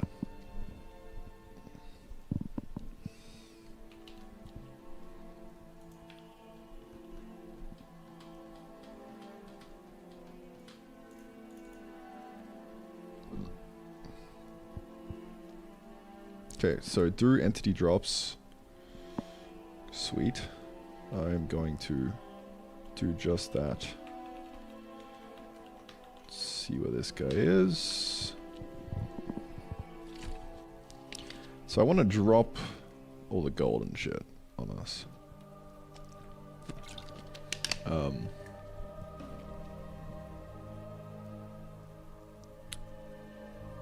Yeah.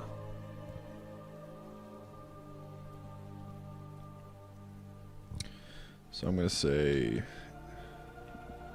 else if e.kind equal enemy. We'll just kind of override this.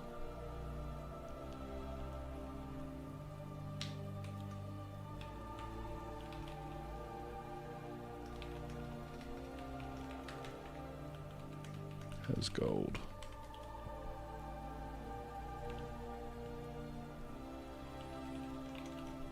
So So I'm going to append a gold drop thing. This is kind of going to be a special case. But,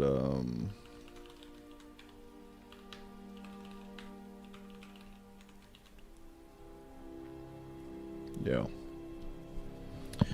We must take back the gold.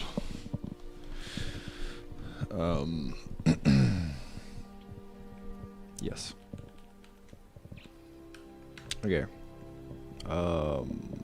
That's just gonna have one gold coin that has a fuck ton in it, so we need to make that a bit better, but I think that'll be fine for now. We also want to loop over the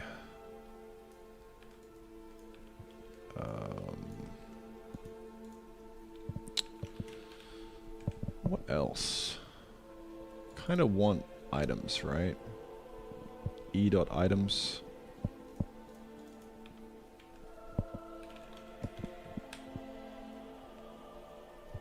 I would say.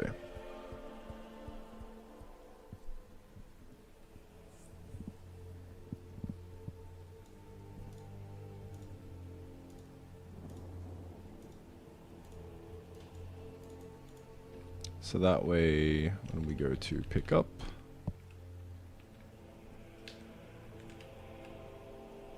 in this spot, we add item to entity,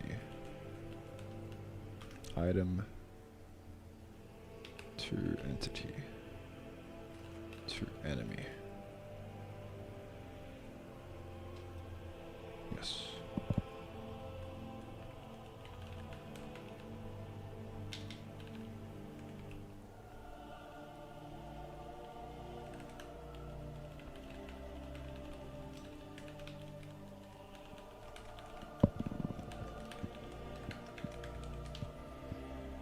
Okay.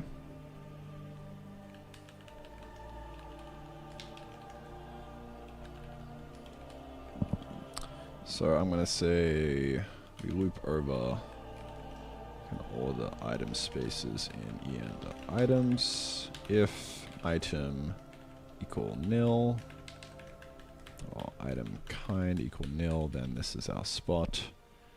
We're just going to shove our item inside the item to add. Okay. And if not, we're going to log a warning. No room for item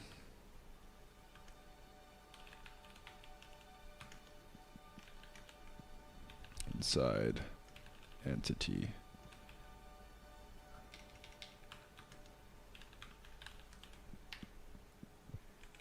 Okay. That'll be that. So, we want to make sure that this just returns. Okay. So now when the enemies pick up the items, look at that. We get it back. How beautiful is that? A fairy tale ending. Alright, let's try the same thing with these guys. Okay. We get them back. Very nice.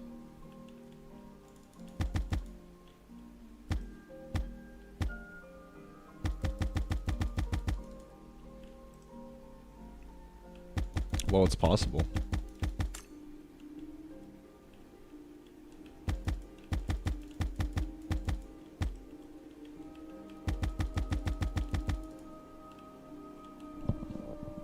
Possible. It's combat.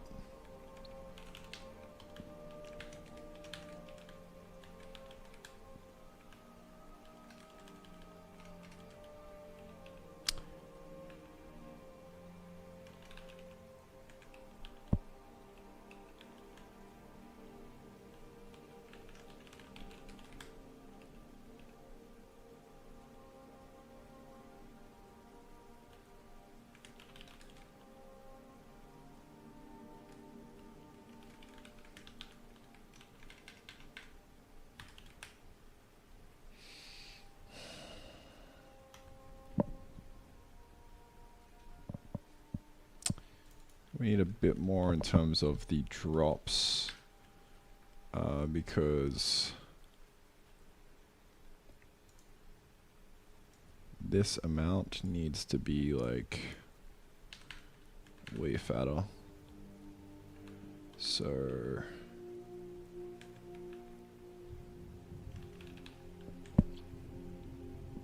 for the third time, I'm going to copy this function and just slightly change it. Whole gold is equal to e.amount.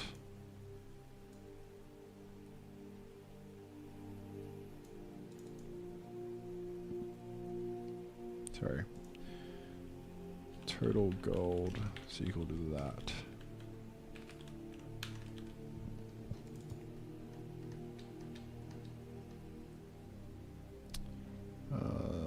Velocity.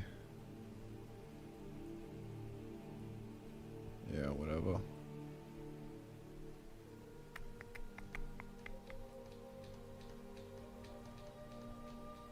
I could just straight up create it here, I think. Why not?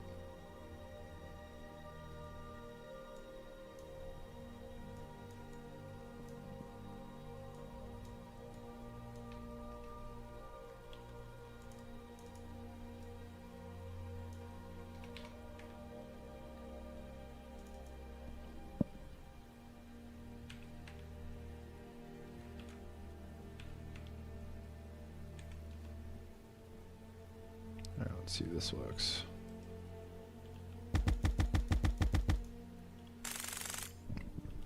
Nice. Did that maintain the same amount? I think it did.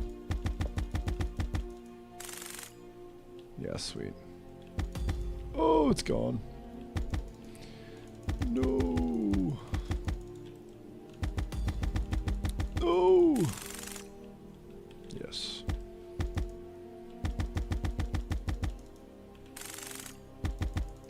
Awesome.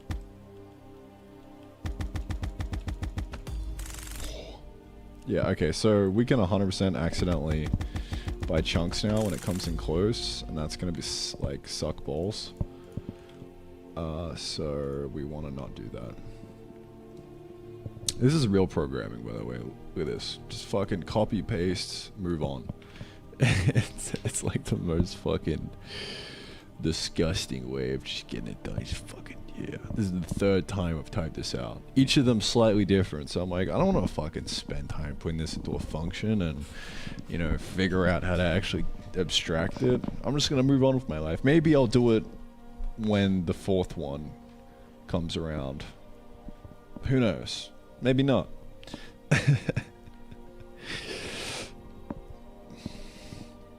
All right. So what's next? What we do? Right. Solving for that would be nice. Not essential for gameplay though. Not absolutely essential for gameplay. So I'm gonna move on to getting these guys actually spawning in. Look at that. Look at me go prioritizing things. Crazy. Enemy, gold, enemy, click, enemy to death, gold, item, drops. Alright, day-night cycle. So, now we gotta figure out how to actually do a cycle. Exciting stuff.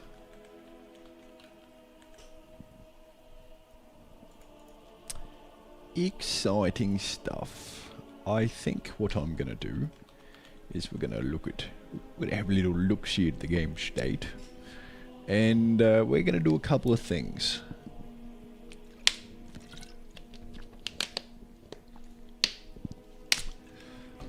I think I will say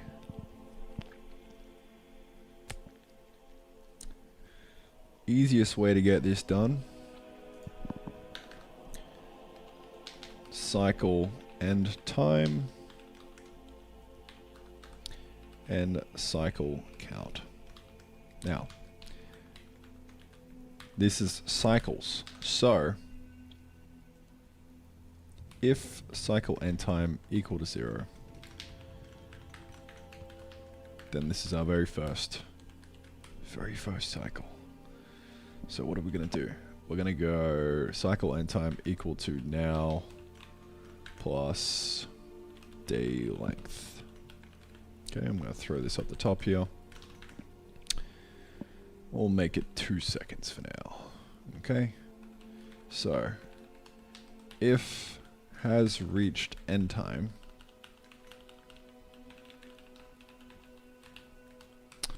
I'm going to reset the cycle, and I'm also going to cycle count plus equal 1.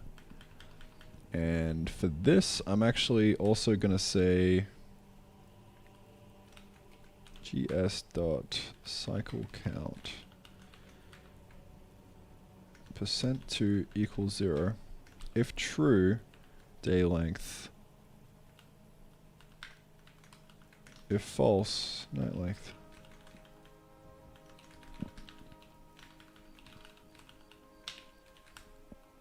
Okay. So at this point, I'm gonna say, yeah, I mean that's pretty much the day cycle. Just flip flopping between the two. So now, how do we actually like define night alpha and stuff? Well,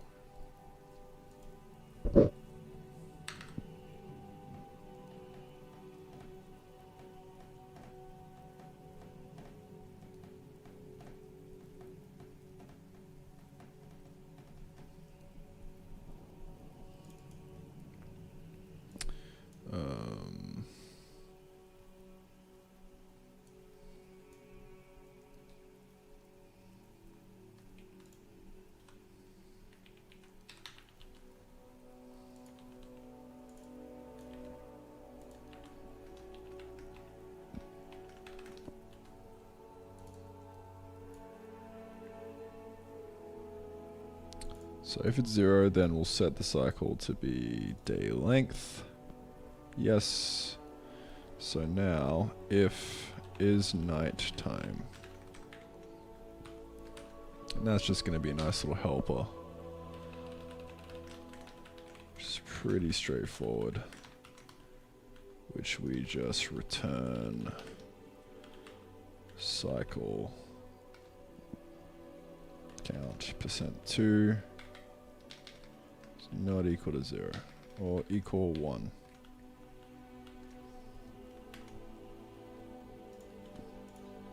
That's what I'd say.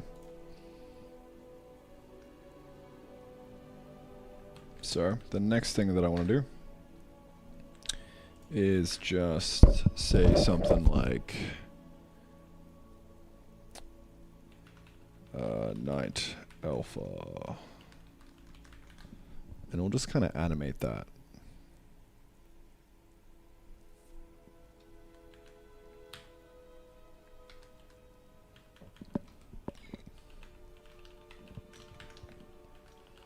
So we'll say night alpha t is equal to, if, bro, why isn't my fucking copy working? There you go. If we are nighttime, 1.0, else 0.0. Okay. Animate to target F32, GS night alpha to night alpha t. It might be better to not animate this to target and just do like a really slow kind of ramp up to it over like 5 seconds or so.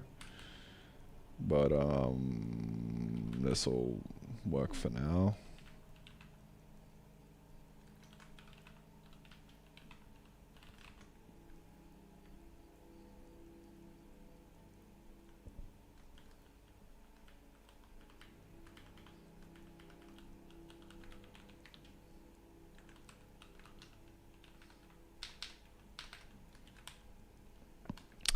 And then draw frame night alpha equal So that should flip-flop back and forth between day and night. There we go, it's night. And now it's daytime.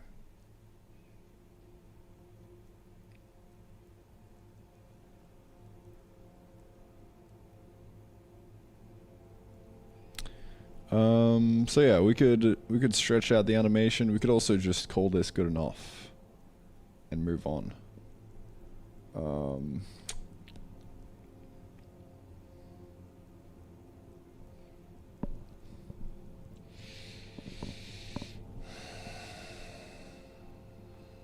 Don't know.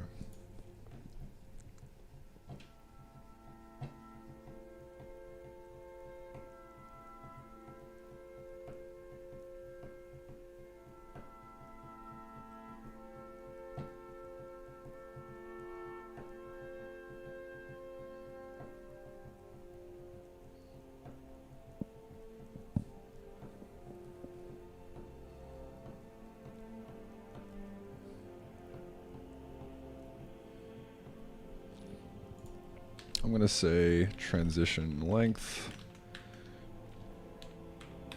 2.0. So we're gonna include this in all the calculations. Why not? So the moment we kind of like flip over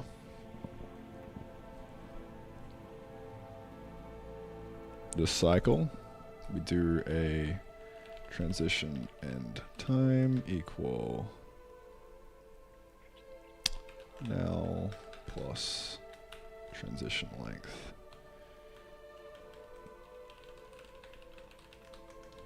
I think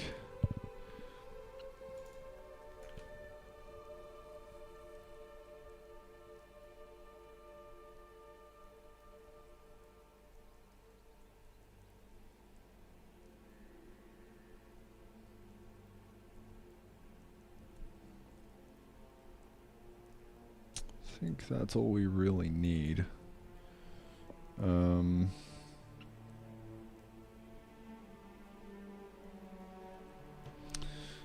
Doing a transition kind of complicates things, because now we could be in a transitionary state.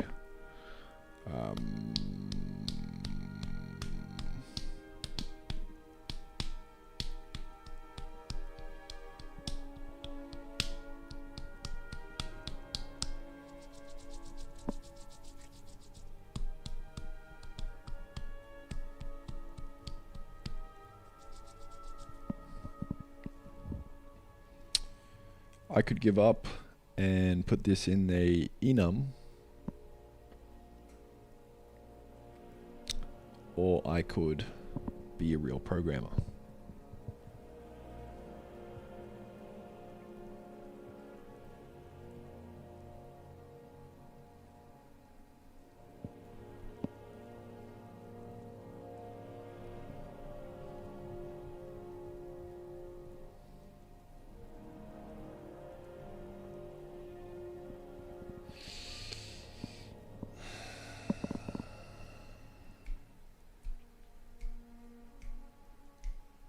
At what point does the transition happen?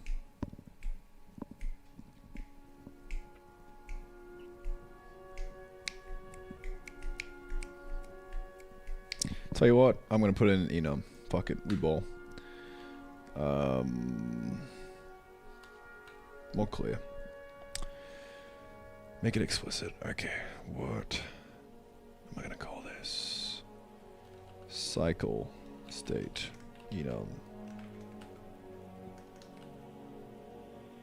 Day to night, night to day.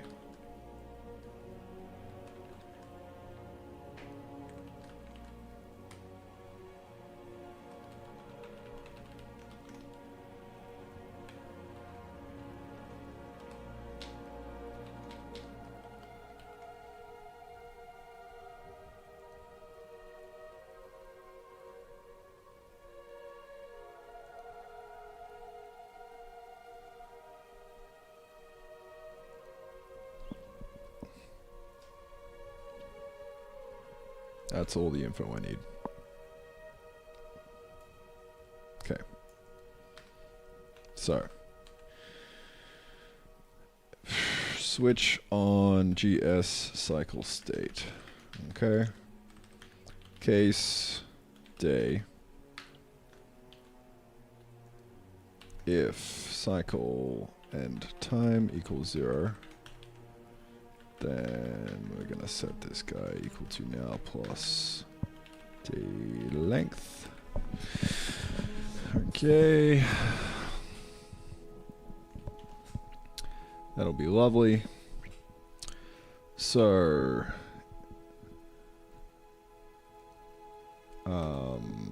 night alpha equals 0. Sure.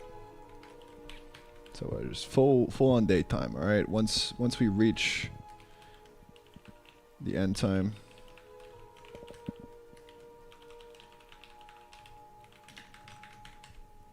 then cycle state equal day to night.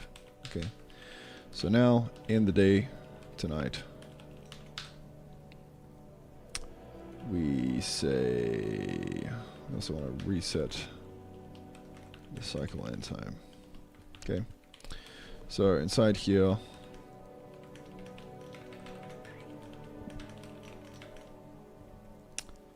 transition length, yes.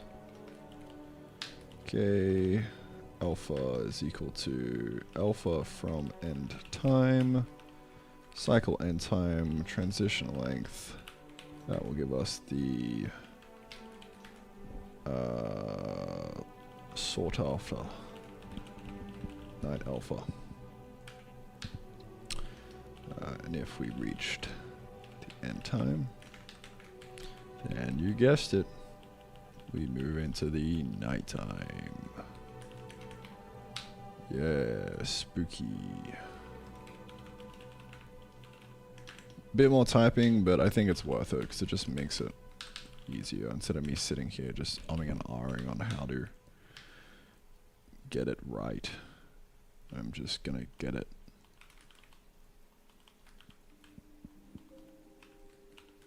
So night length, night alpha is 1.0.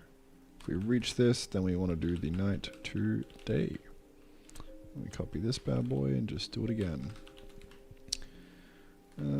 Cycle end time, transition length, night alpha is equal to this 1 minus. And then we set it to daytime, and then that is the entire day-night cycle. Much easier.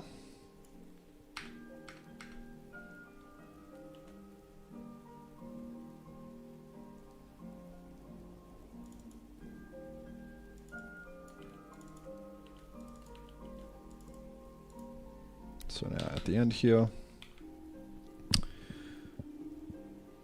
we don't actually need this night alpha because it gets set every single frame. So we could just replace this.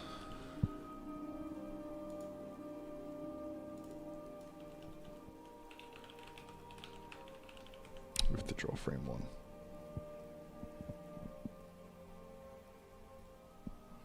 Day to night, night to day.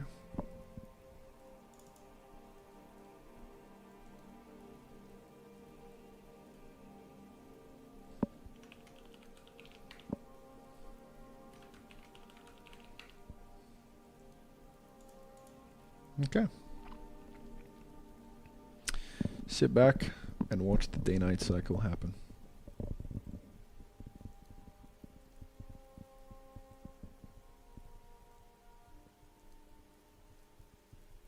So yeah, if we wanted to make that a bit smooth, we could have it follow like an S-curve. Maybe, I don't know. I also just don't think it really matters. Because, you know, we just stretch it out a bit longer. So make the transition like 5 seconds.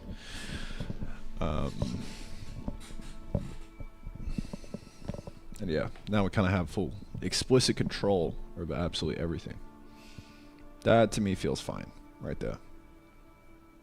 Boom, nighttime, enemies coming out. Now it's daytime again. Okay, cool. Yeah, more typing, but hey, looks good to me. Looks good to me. Alright, what next? Well, now we got to spawn enemies during the night. really. We still gotta find some nice values for these guys. That would be nice. Figure that out later though. So I'm gonna call that day-night cycle done. So now we just need to actually do the spawning algorithm.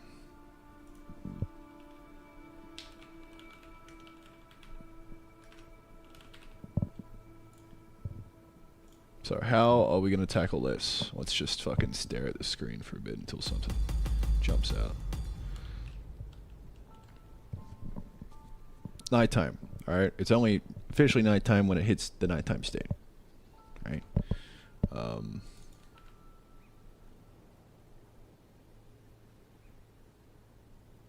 Doesn't feel like 10 seconds.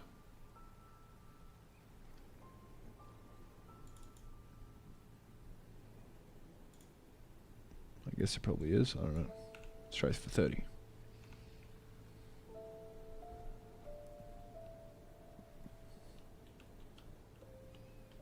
That's more like it. So it's nighttime now. How are we gonna spawn them in? We could just do like on a timer every like 10 seconds. One of them pulls up. That'll be the easiest way of doing it.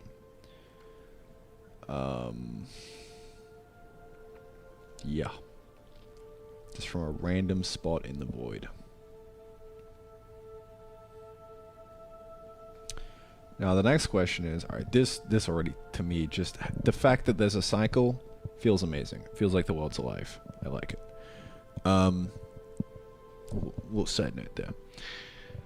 How do we get a random spot in the void though? Because like this is gonna be all kinds of wonky. Well, I guess the same way I'm doing the particles. You know, it really shouldn't be too hard. Maybe. I don't know.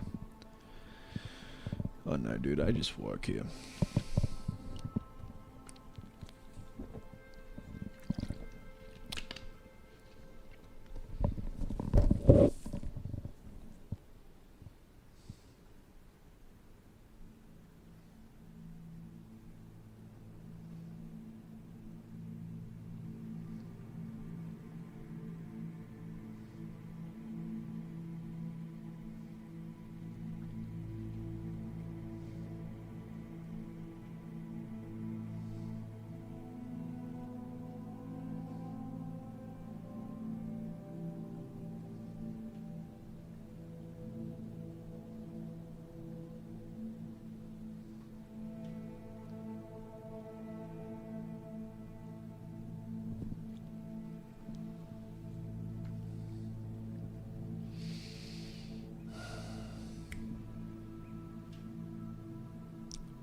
We could actually just spawn them in a fat radius around the player, because we don't need to be precise with the spawn pause. Because like I can click out here, alright, I can spawn one all the way out here, and eventually it'll just run in, and you know, there it goes. Right? Just kind of fucking nibbling at the edges. No! They're coming! This is gonna be so good, dude. Holy shit. It's gonna be fucking intense. Give me my gold back! Give it back! Oh, those were carrots. Brrr. Just like throwing some sound effects when they come out of the void. Like a brrr. And some particles and shit. Holy shit, bro. This is gonna be fucking intense. That's just gonna fucking rub you. Oh my god. Yes.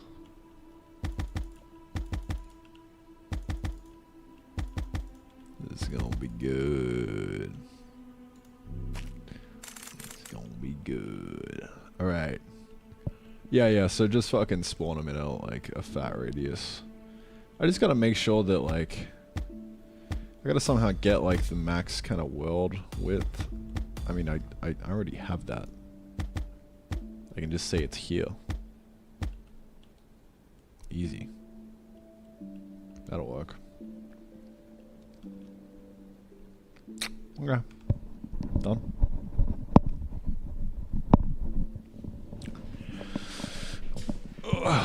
I would like a better algorithm for that, but that's alright. I will do the good enough thing.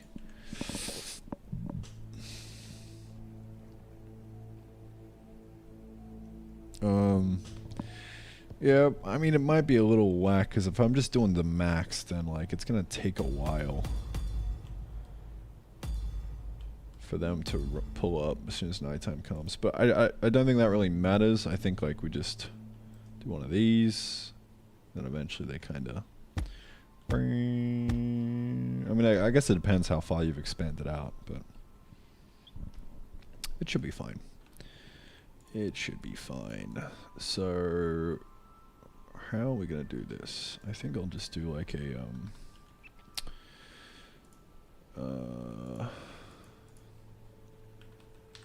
spawn enemies at night.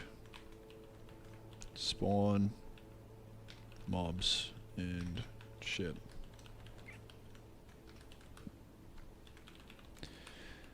It'd be cool to have like chickens. Don't know why, but there needs to be chickens in the game. Add chicken to game. Also kitty.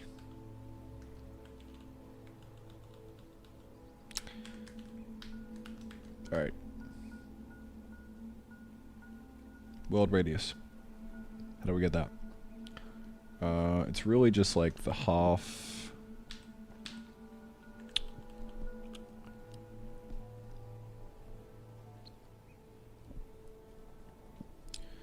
World chunks W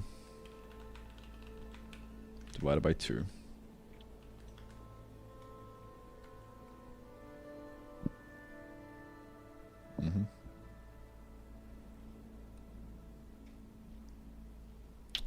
Don't know exactly what this is, but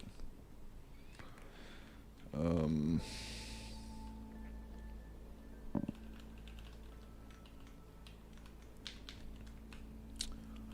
know what? I'm just gonna say world length. World length pixels is equal to world chunks W. So that's 15 chunks, times it by the chunk tile length, times it by the tile length. That'll give us our world length pixels. So, well, yeah, if that's a radius, that's kind of fucked. Man, what's a fucking algorithm for, like... Oh, I can reuse this algorithm to get the chunks. Right?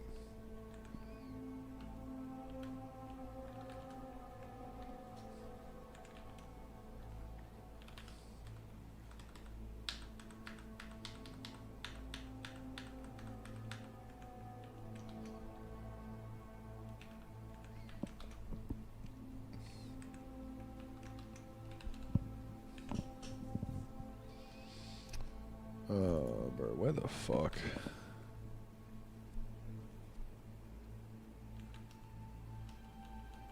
Why did I even do that?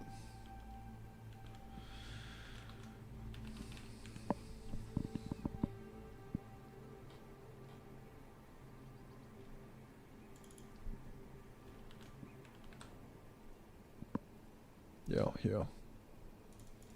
Available plots.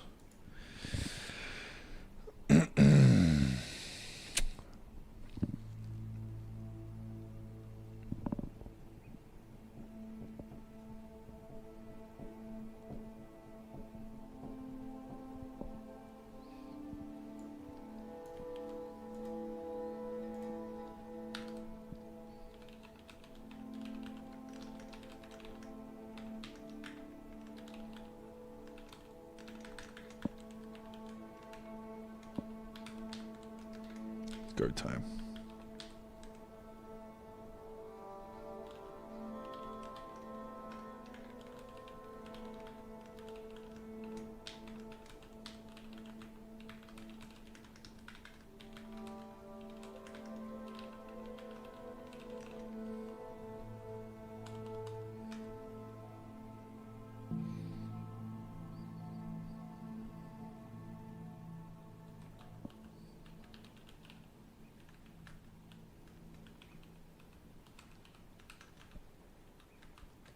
Yes, sir. Chunk. Chunk pause. Plus offset.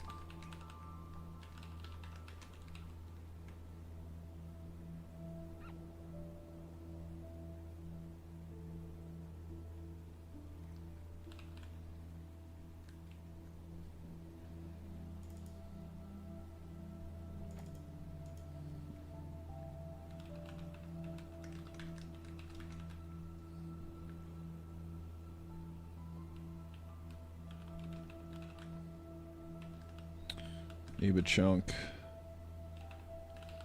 Do I have a get chunk? Yeah. Alright, so this is the neighbor chunk. And I'm gonna say if not unlocked. Or something like that. We have a nil chunk, okay.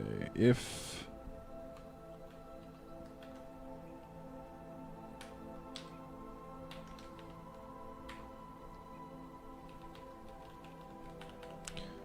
neighbor chunk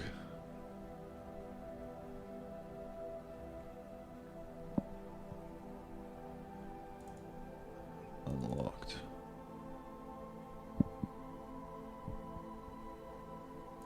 And available pots to self. Oh. It's the inverse. Okay. Ignore you. You're a disgusting algorithm that's got nothing to do with me. Okay. So, I'm going to loop over all of the chunks. If the chunk that we have right now is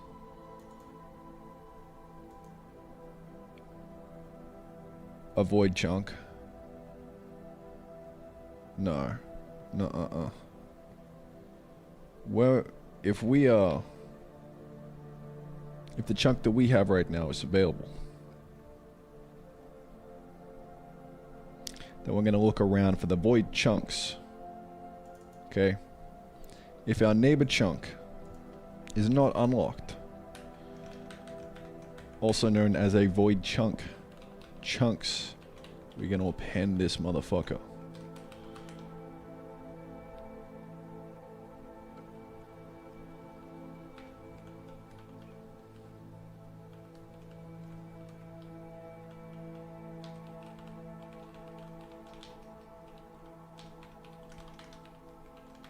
Okay. Yes, sir. Neighbor chunk pause. Throw you in there, buddy. And that is how we will get all of the void chunks. All of them. Yes. Okay. Now we're cooking.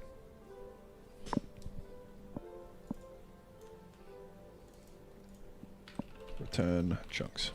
Alright. So we have a way of getting all the void chunks now. This trusty algo should hold up. We will see. So, void chunks is equal to get void chunks.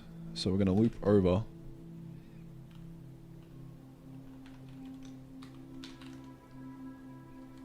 the void chunks.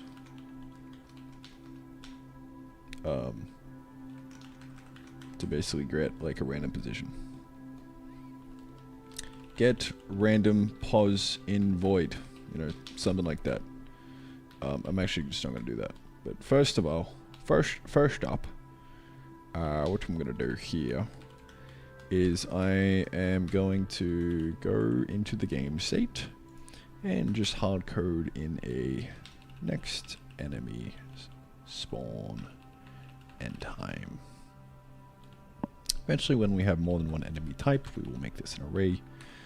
But for now, if this is equal to 0, then we need to set ourselves a time now, don't we? Enemy spawn interval.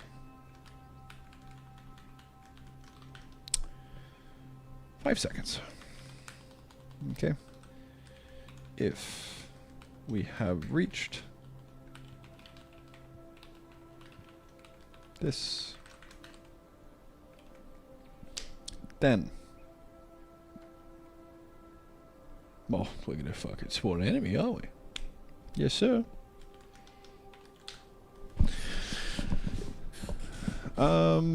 Well, this is all kind of contingent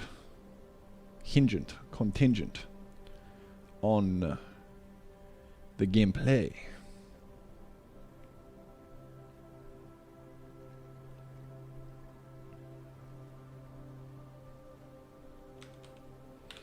If is night time.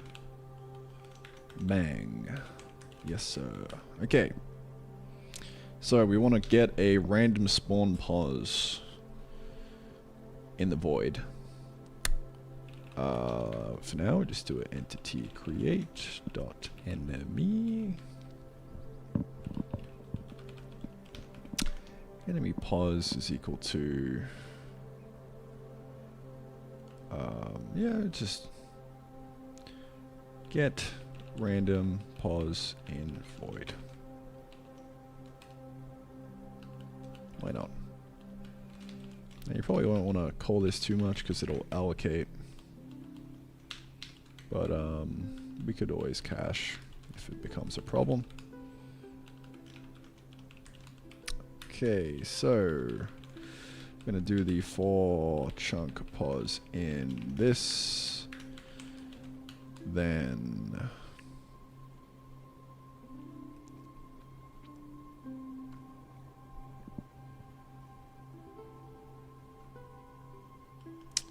you know what?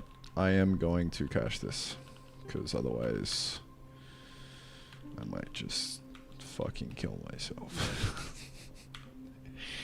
App state frame void chunks.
Alright, back to this. Random pause in void. We're going to loop through all of...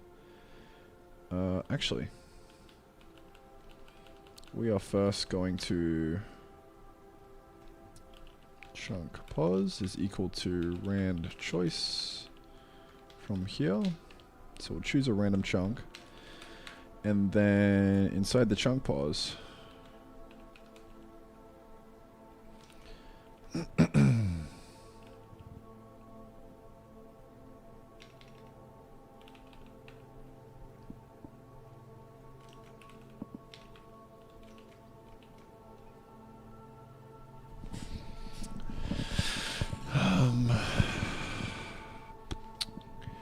bottom left is equal to chunk pause to world.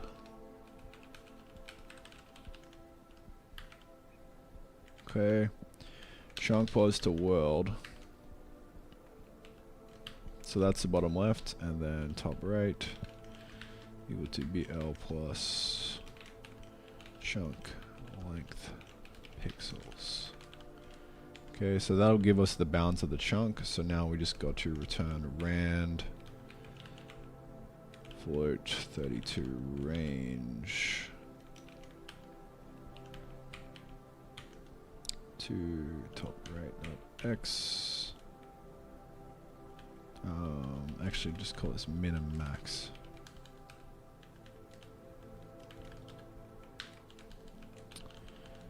Okay, min x max dot x. Okay, that'll give us the x, and then same deal for the y. That'll give us a random position in the void.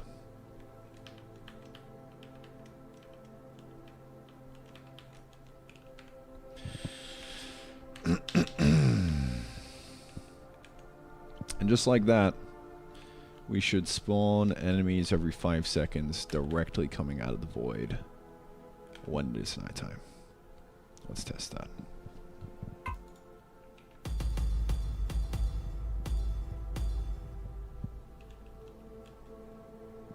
Moment of truth.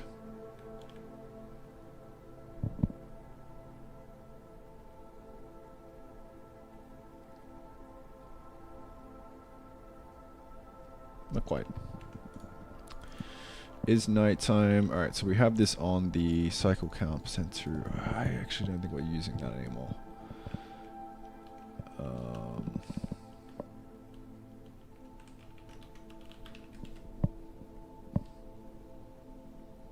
Yeah, I don't think I'm using cycle count. No, I am not. Okay, well, I should be using it. So I would say when we hit the night, we want to plus equal the cycle count.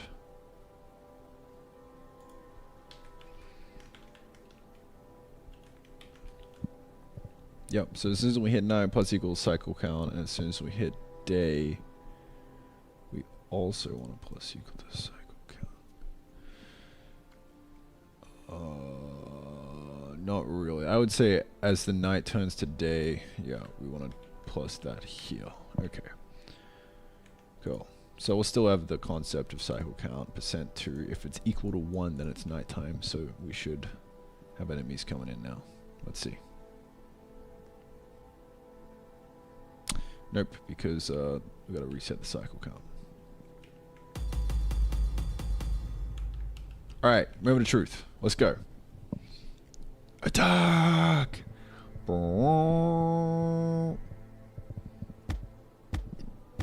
He's coming. He's all fucking sneaky, bro. Oh my god. Oh my god. Getting fucking sneaked on, dude. No, dude.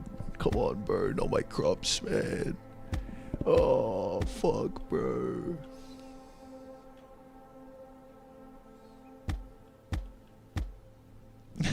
Kind of like, if you build around the edges, you're kind of fucked.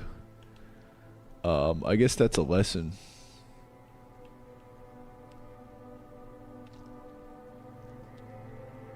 I guess that's a pretty quick lesson straight away. Fuck.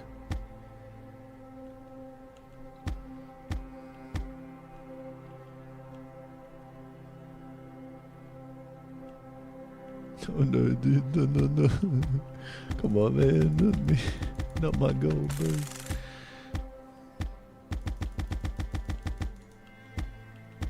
Oh fuck. Oh, alright, he's gone.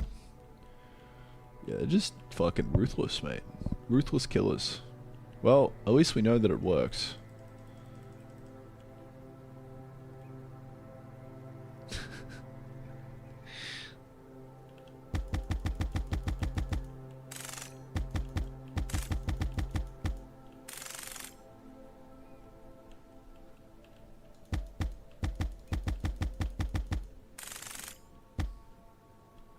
No, dude, come on. Alright. Yeah, they're probably a bit fast. I don't know.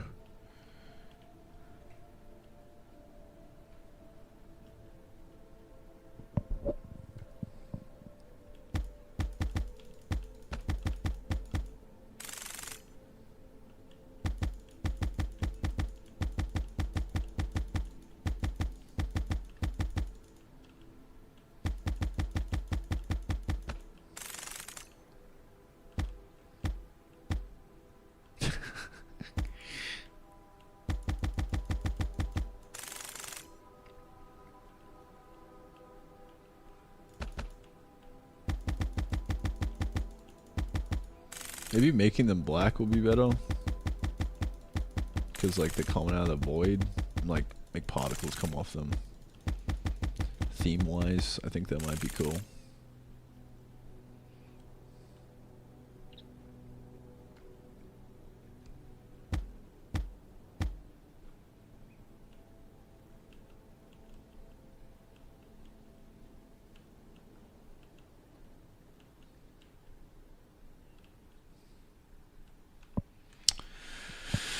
Yeah, well, that's a W. Pats on the back all around. Bro, my fucking mouse is like... What are you doing, dude? I'm trying to... Fucking mouse. Come on, man. Good job, bro. What is happening with this Mr. Mousey? I wonder. What's causing him to act up? Alright, I want to make these guys have a pickup sound as well. For the coin. Maybe.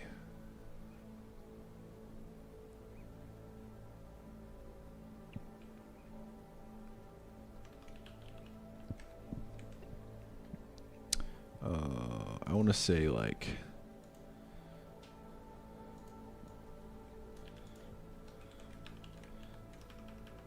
enemy pickup.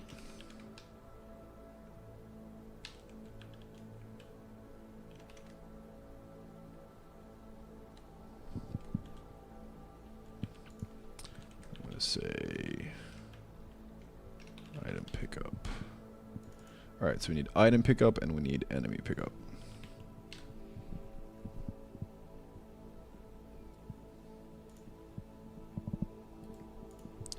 Item pickup and enemy pickup. Okay. So for the item pickup, I'm gonna reuse G1. I'm gonna reuse the item pickup here.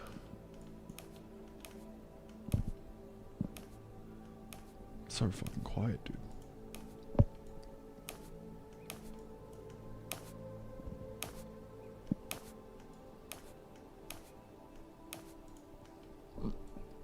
Jesus.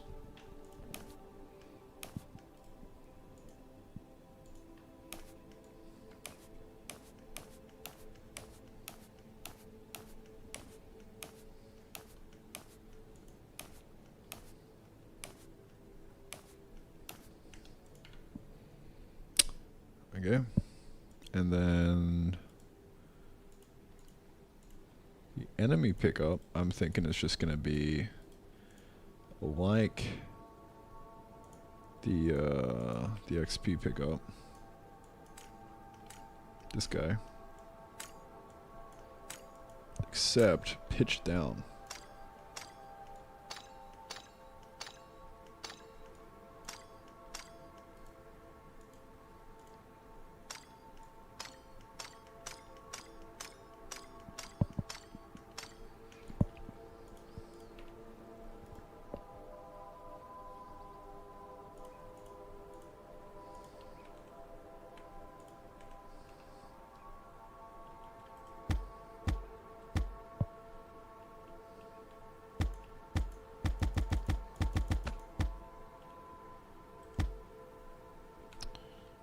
Something's not working.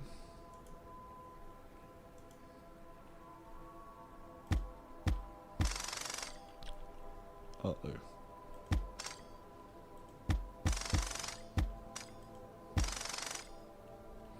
I need to spatialize it.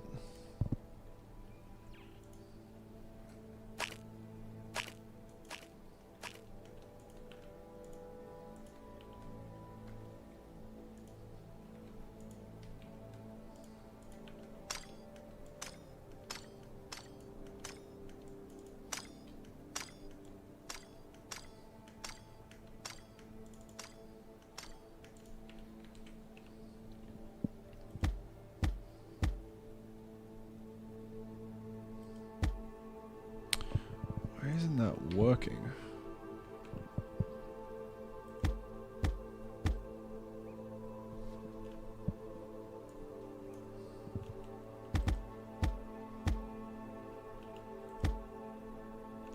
Oh, because now I need to actually play the sound. I need to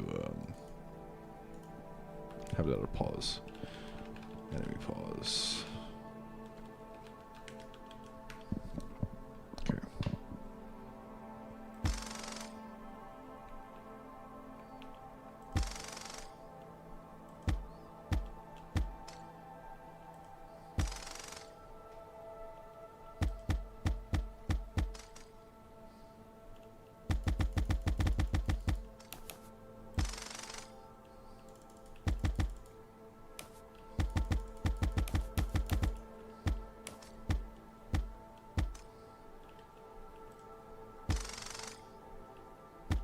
Yeah, that's alright.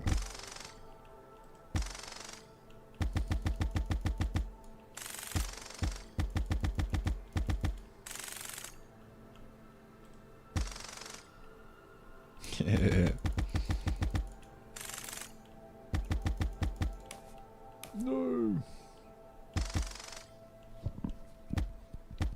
Yeah, so I think for theming, making them like literally the color of the void as well would be ideal.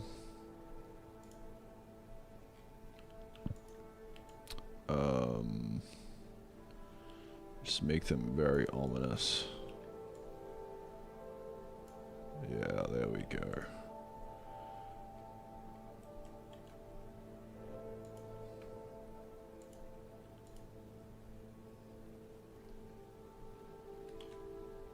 Yeah, and then just make like a void particles kind of come off them as well.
Maybe I'll do one of these. I don't know.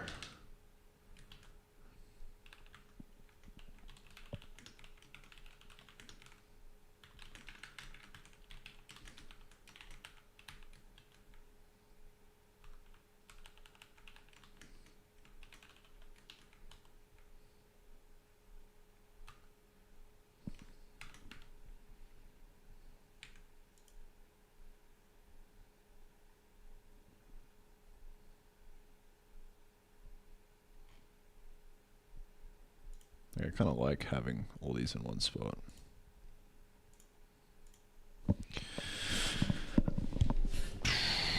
Okay, so I'm basically going to yoink these guys.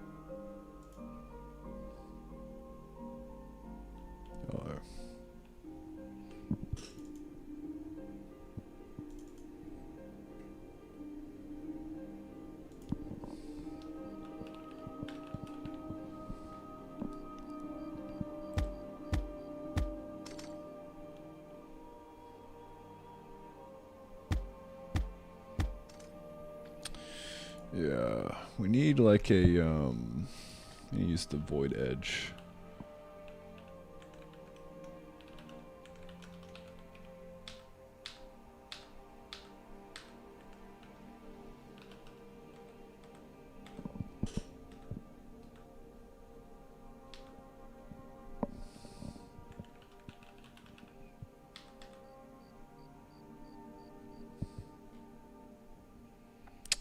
This is it.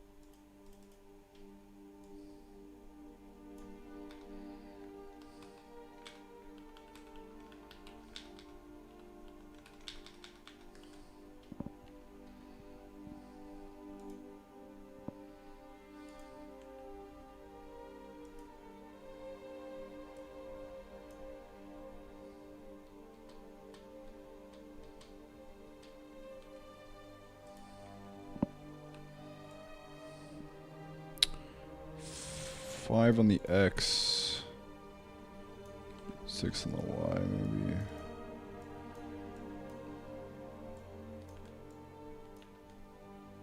Doesn't really matter. Let's see.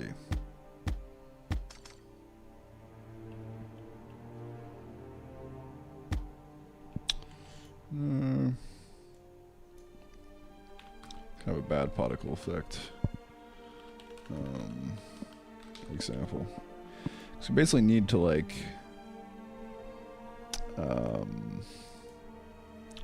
need to share the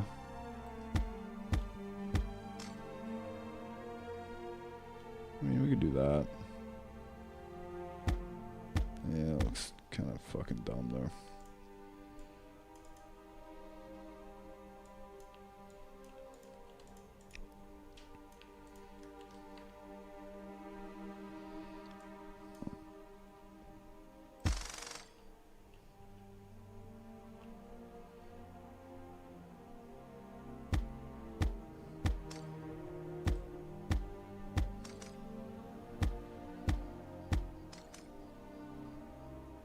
That's alright, better than nothing.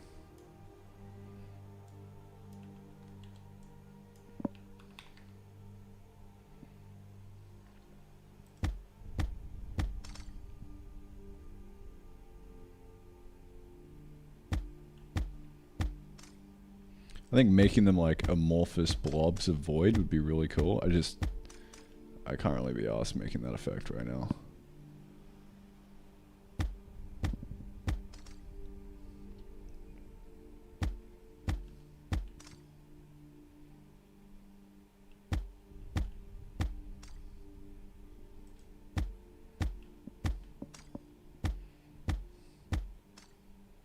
So making that hit be spatialized would be pretty good.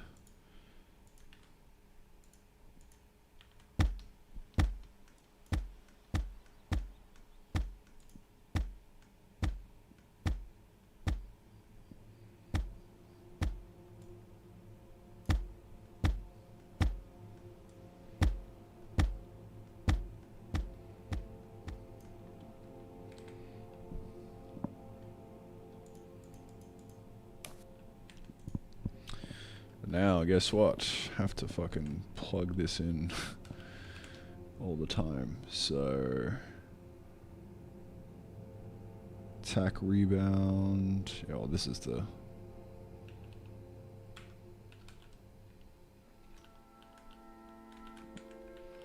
hit generic. Eat world entity. Yeah.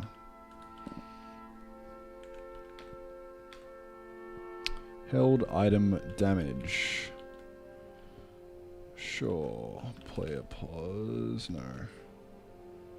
What is this? E.pause. Yes, sir. What else we got? Combat click on enemies. Yep.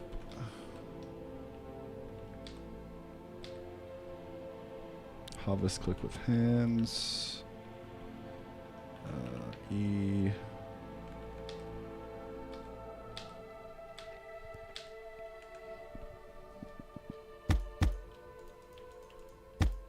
It's like a bit spatialized now. What I did is I upped the the min distance here so that when it's close, it sounds like it's still kind of just coming from the center. The further we get out, the more it's spatialized.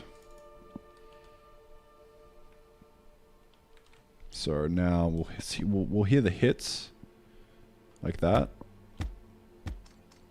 like in the world now. So we can hear that coming. And we can fucking hunt them down.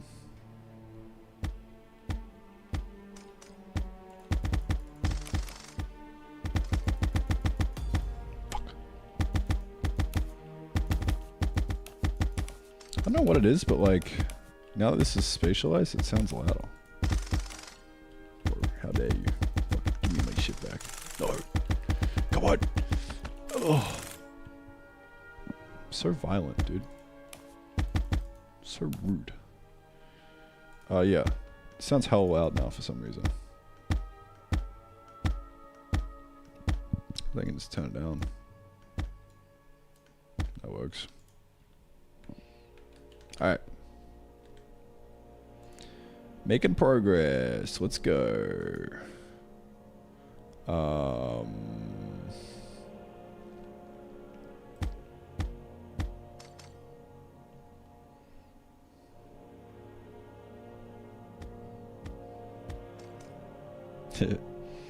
Why wouldn't they just fucking come out of the void from the edge? There's no shot you're getting that, dude. Yeah, you really gotta build in the center and like defend them.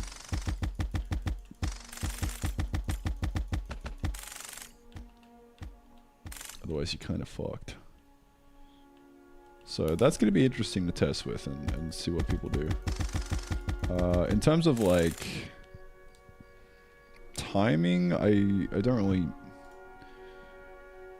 I think probably just copying Kingdom would be a good idea. It's a similar kind of length, I think, maybe.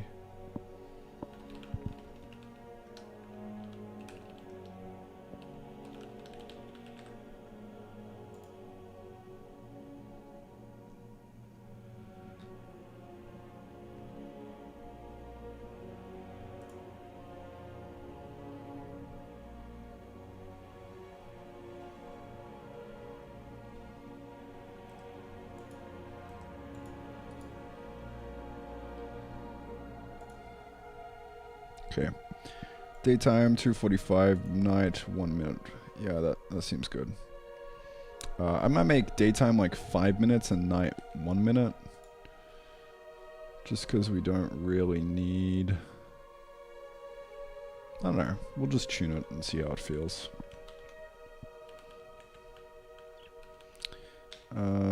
So if I do 60, just kind of times this by like 5. Night, I'm gonna say 1. Transition, make it maybe 10 seconds.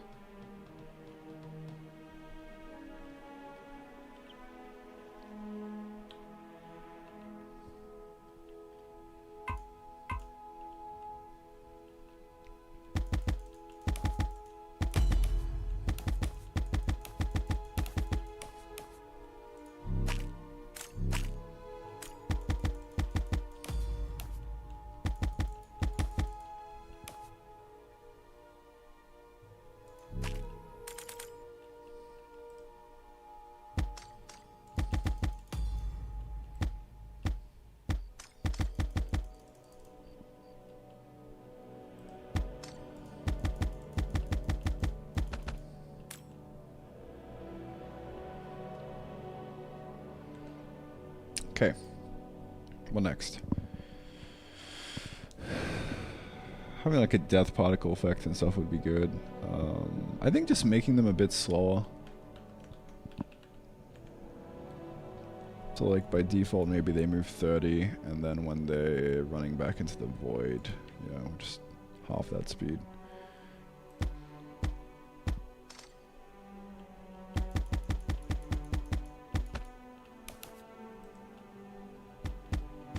Yeah, that feels good to me now.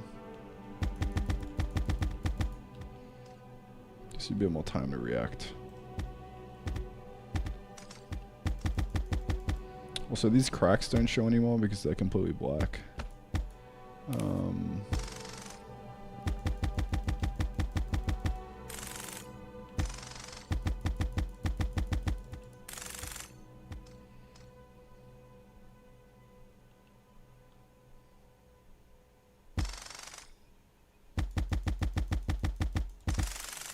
God fucking.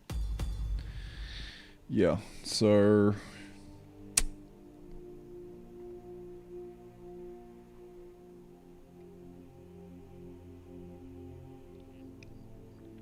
I think we almost want to make it so that they only die when they reach like...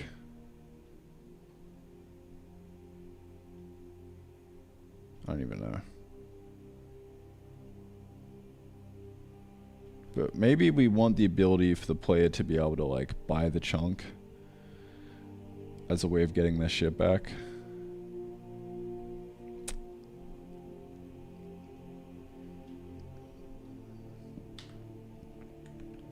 I don't know. It'll probably happen. And if they buy the chunk specifically for that and they're fucking gone, then they're gonna be angry. So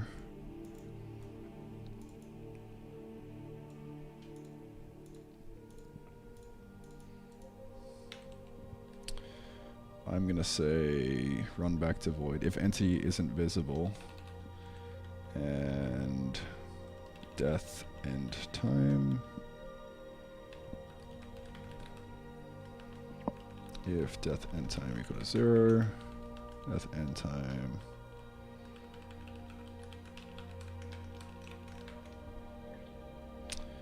say 10 seconds. 1, 2, yeah.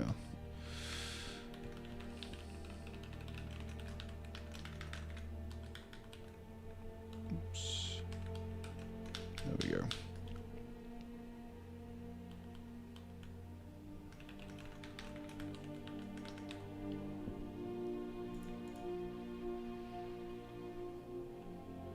So yeah, basically run back in there, we could buy it and like continue chasing them basically. But I made it so that they die after they've been in the void for 20 seconds or 10 seconds. So you could do that. Just keep fucking chasing them. As if you had the coin to spend.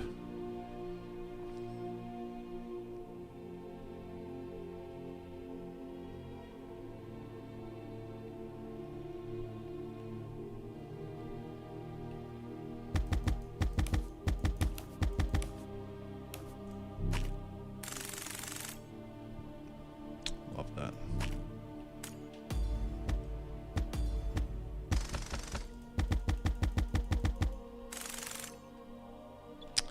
Okay. Well, I think that's the day-night cycle then.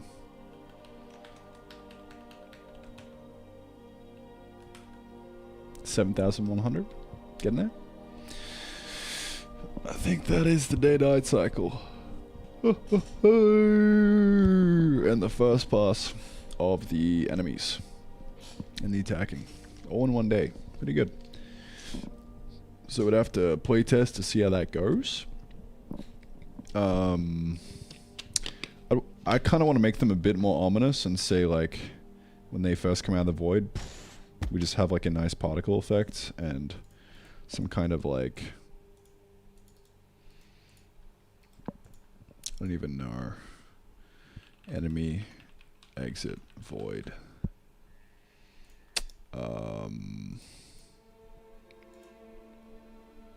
Like a brrrr.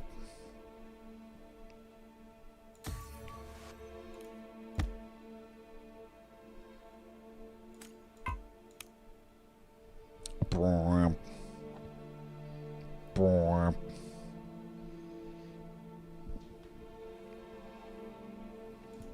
So when I'm in a situation like this, I boot open fmod and I get digging. Brrrr.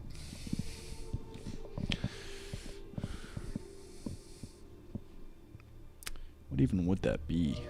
How do I search for this?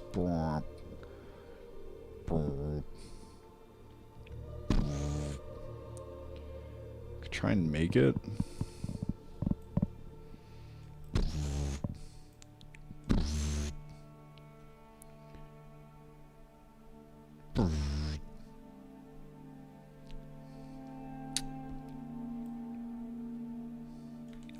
Like it's almost actually, I think I've already got it with the synth hit.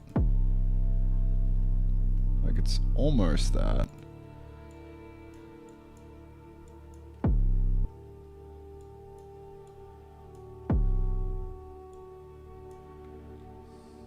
I think this is a bit too hard though.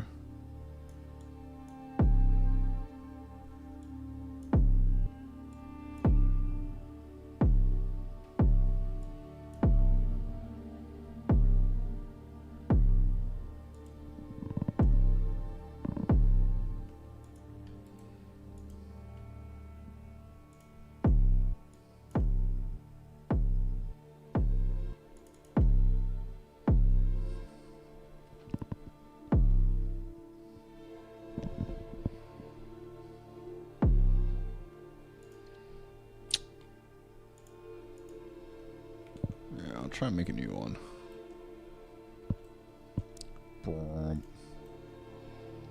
I made this in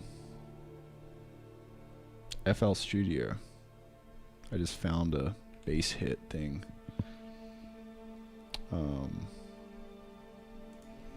Such a horror. This is gonna suck. Going through this is gonna suck balls. Oh no.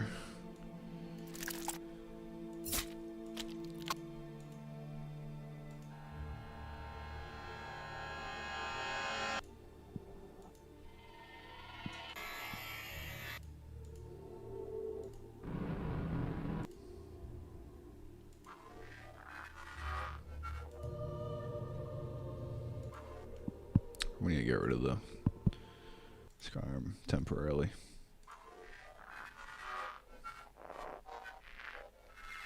Could be a nice drone.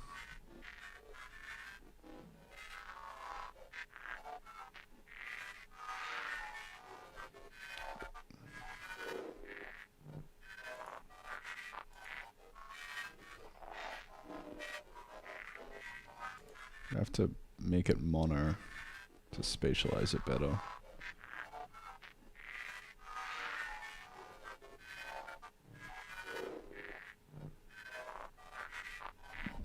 But it could be a nice drone.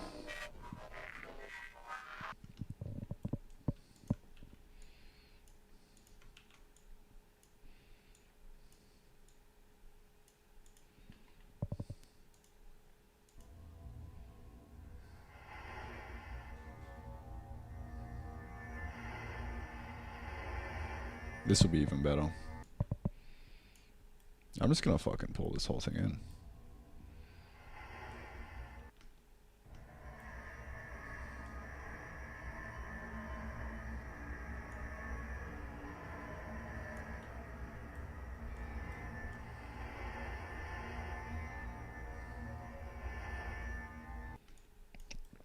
Alright, I want to make this mono, so I need like a, I don't know what Reaper is.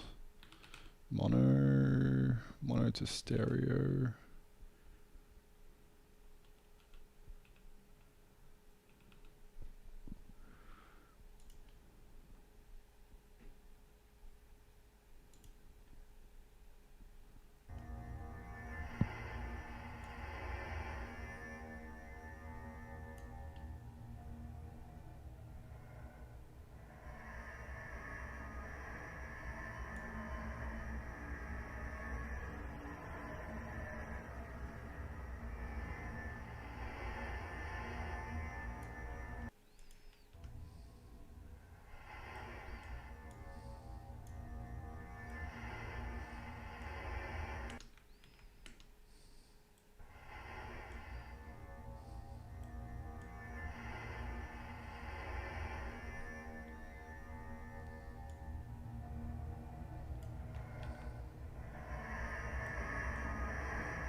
Yeah, so that's nice.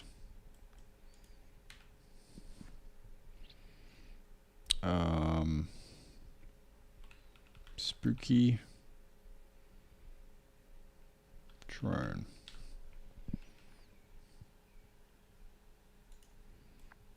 Okay, one in the bag. What do we got next? I still want the.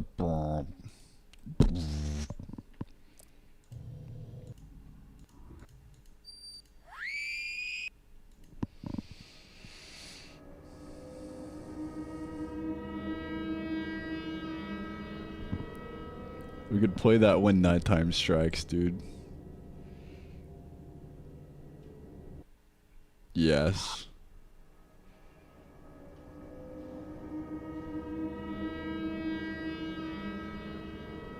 Yeah, fuck yeah.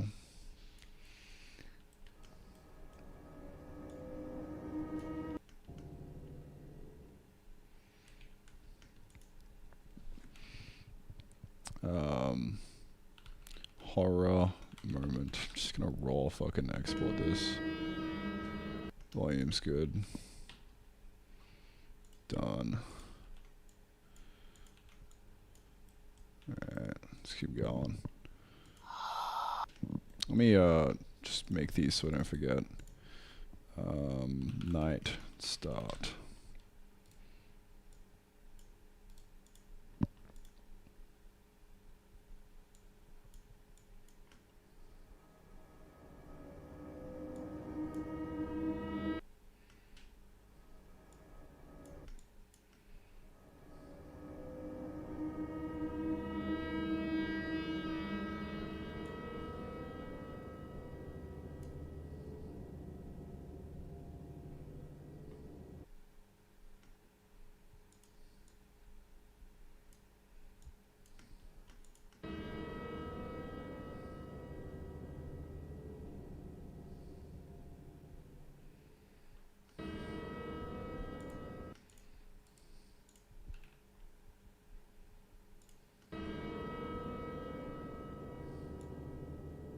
There's some fat reverb on that.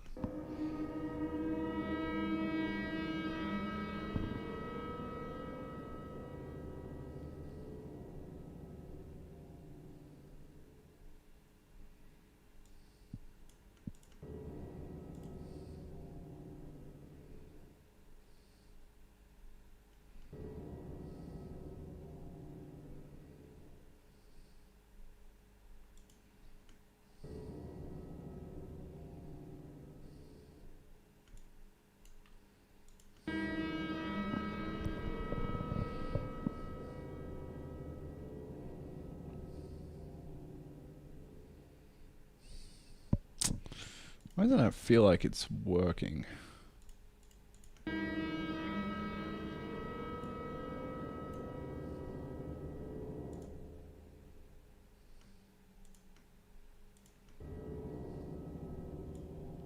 Probably not long enough.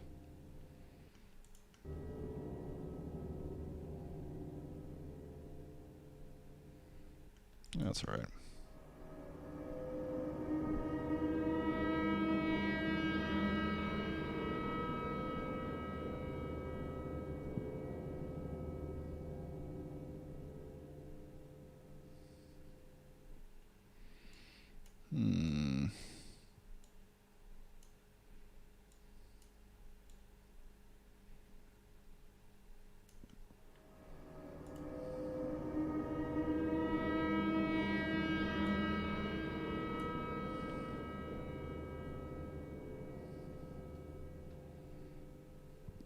Probably need to keep that ambience going throughout the night, so we'll circle back around to that when I'm like doing music or whatever.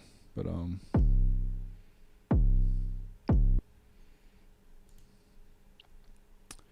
what else was there? There was the enemy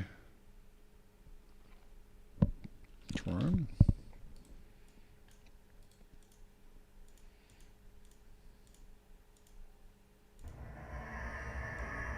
Yep. So I'm going to loop this.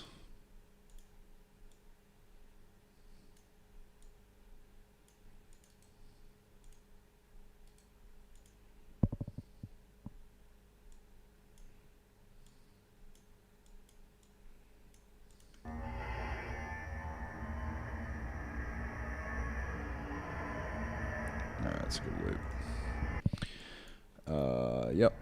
So now we just gotta make this stop properly. So I'll throw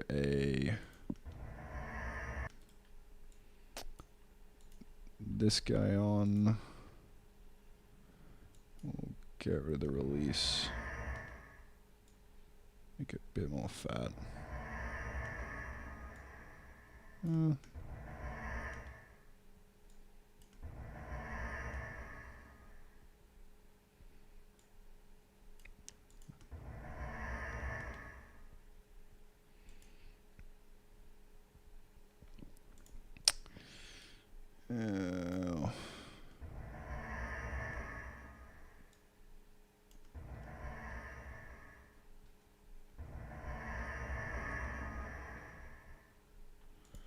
That'll work.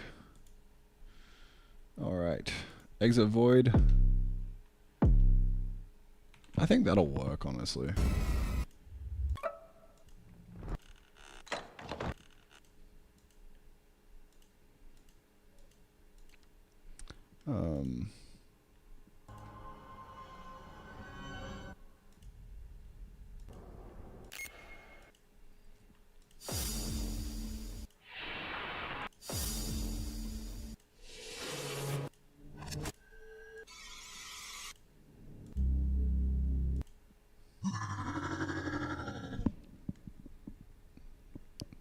I recognize that. That's the exact effect I use for demon knives.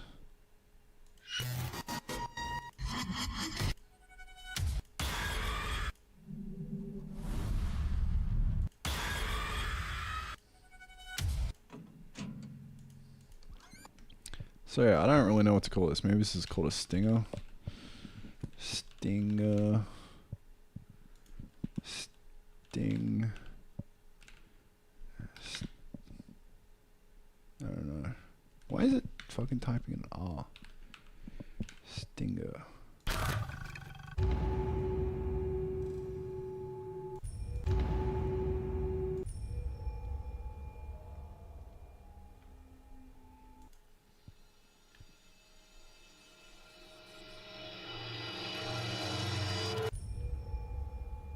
I kind of like this. This is nice.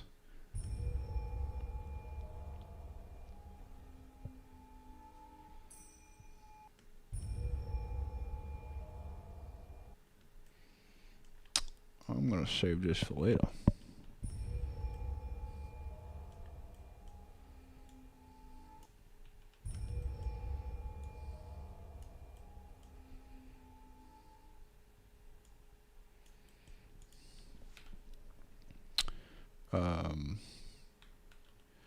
Mystery discovery.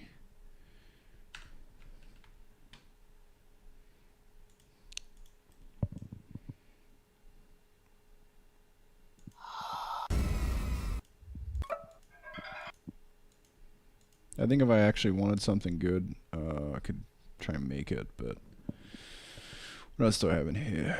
I think Irvani.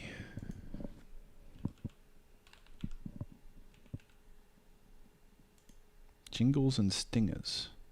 Alright, these are all offline for whatever reason, so big L. That's alright. Yeah. Those effects will do me for now. Can I make this better? Maybe. Or why is... What is happening? There we go.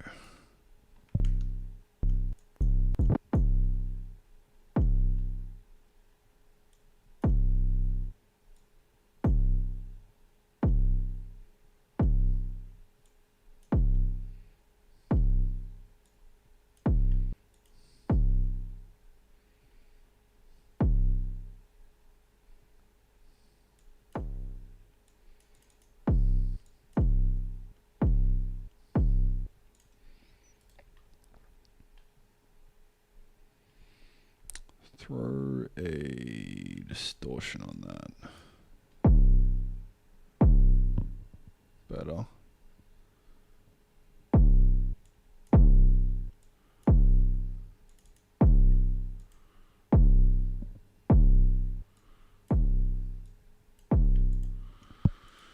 Now spatialize that bad boy.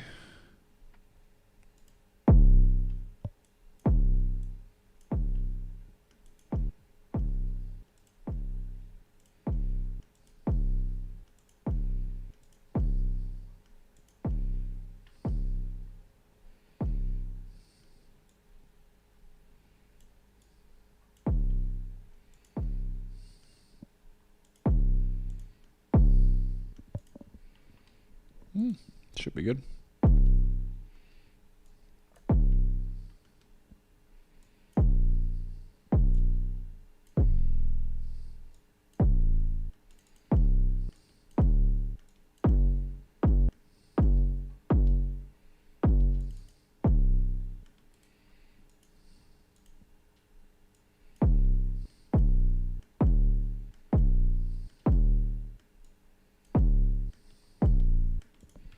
Okay.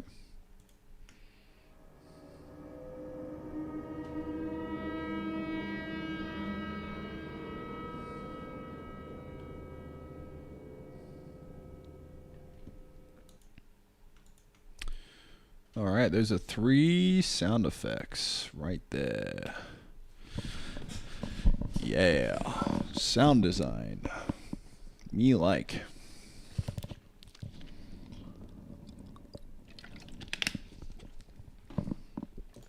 So the next question is, how do we bring these into the game?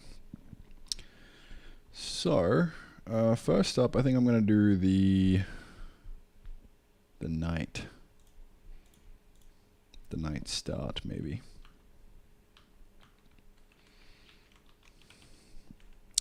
So, night.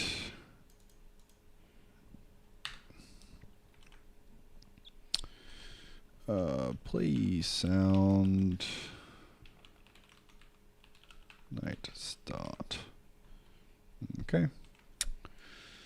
So, next up, we want one when the enemy exits the void. So I'm just going to do that in the enemy. And we'll say...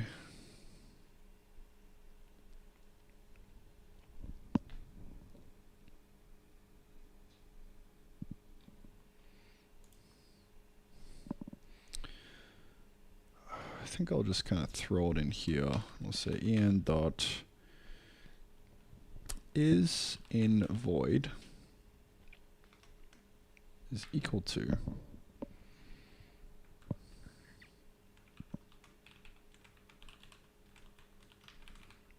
is entity visible.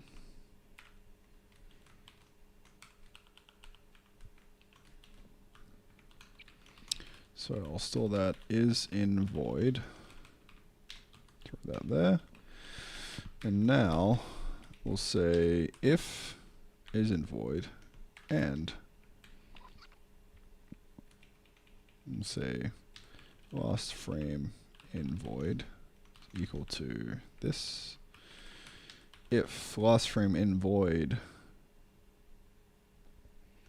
and is no longer in void.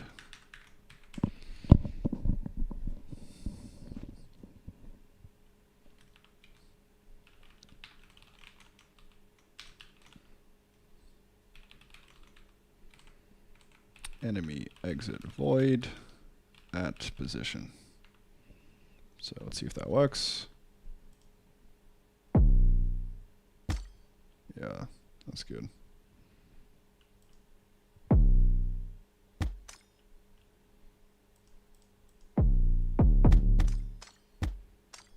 It's kind of musical. Way too fucking loud though.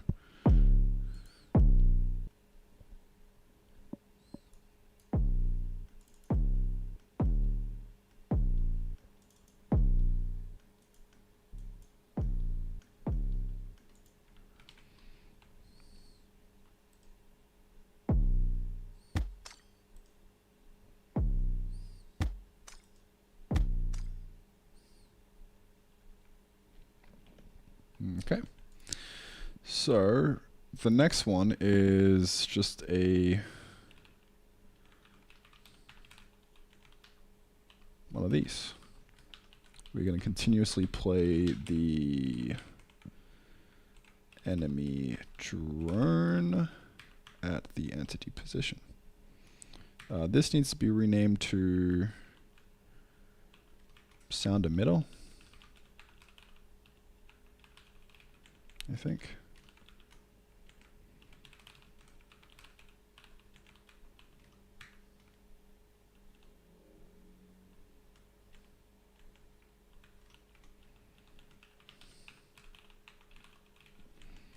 That's actually what I call it internally now. Play sound emitter. Spelled that wrong, didn't I? Play sound. There we go. So this should play the drone.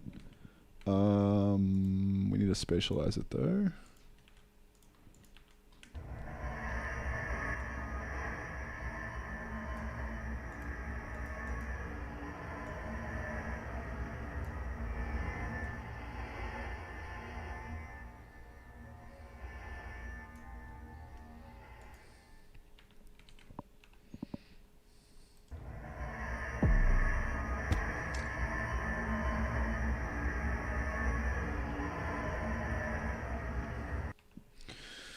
I also want to only do it if is in void is not equal to true.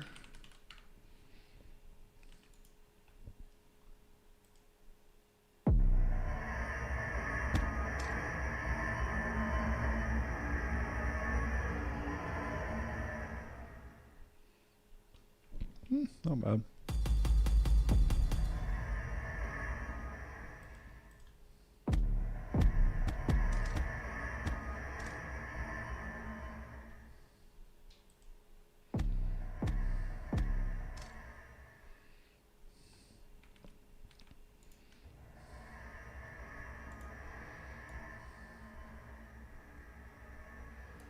Turn this down a bunch.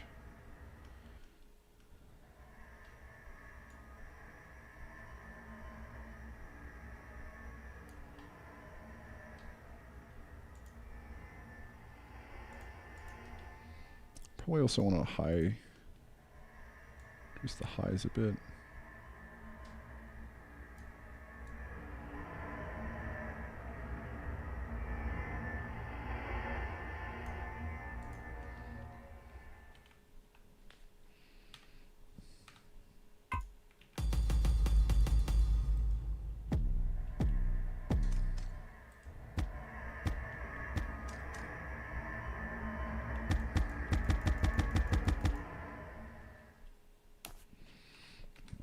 I think to soften this up, make it a bit better.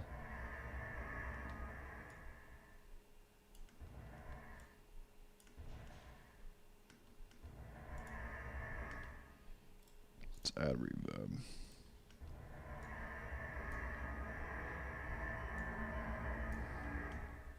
Probably for the spatializer. I don't know if it makes a difference.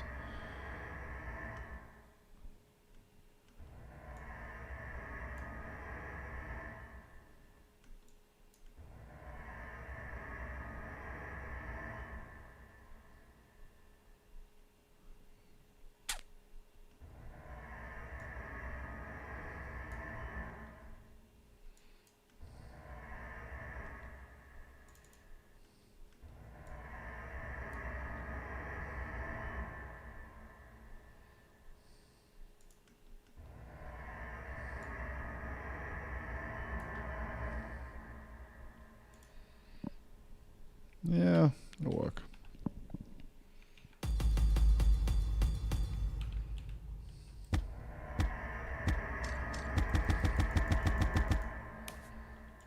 Yeah, that's better.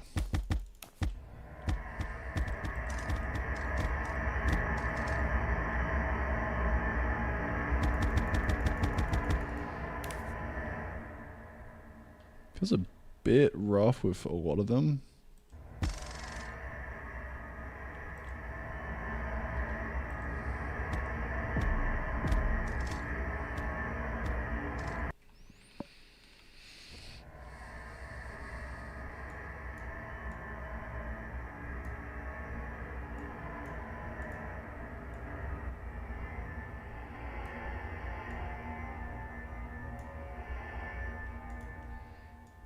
Maybe the sound's too complicated.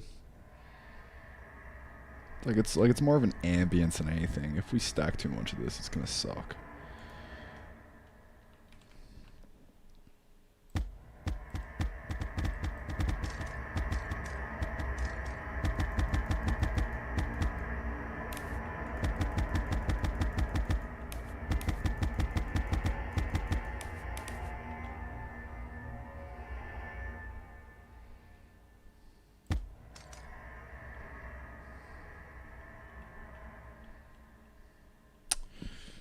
It's not bad.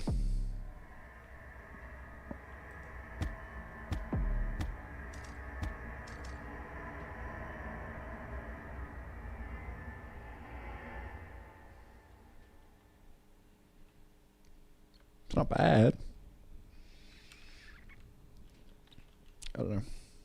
We can always do another pass in the future. All right, I want to see what the nighttime sounds like when it becomes nighttime. So let me do one of these real quick. 2 seconds on the day length.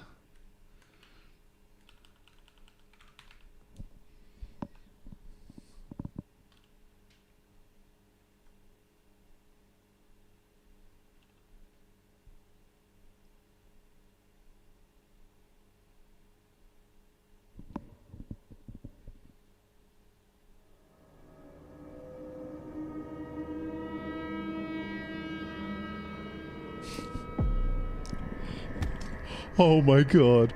Oh, that's fucking rough, dude. Oh, it turns into a horror game straight away.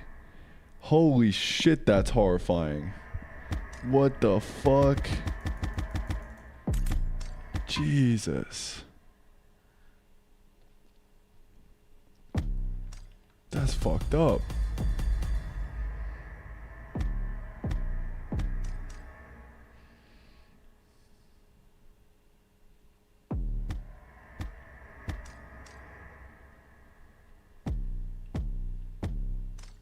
I love how they're fucking going in and out of the void.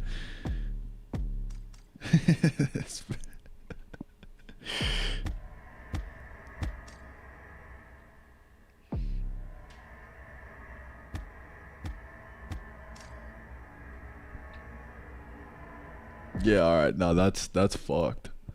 I love that. Alright, I think I'm gonna put this at the start of the night transition though. So this will last for 10 seconds. So we just want to time this so that night kind of pulls up right when it peaks, I guess. So yeah, I think we'll just do one of these.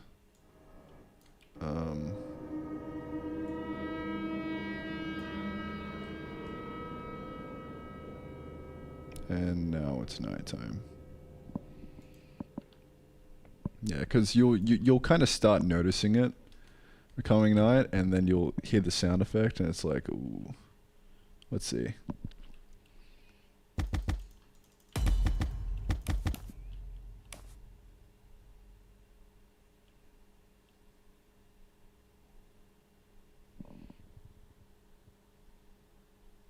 I don't think I compiled, did I? Day to night. Probably didn't compile this. I don't know. We'll see.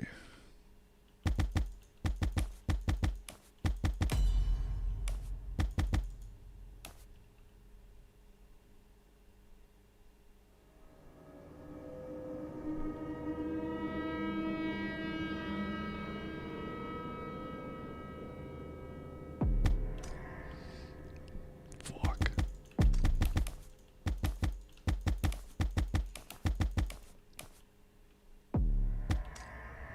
So I want the hit recoil to be less intense.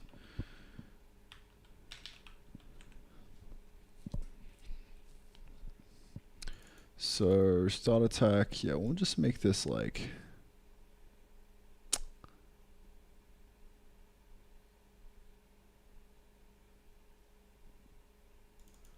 we can keep it at 300. Maybe bring it down to 200. But we just want to make the rebound a bit harder. So yeah, just increase the friction, I think. Maybe that'll do it.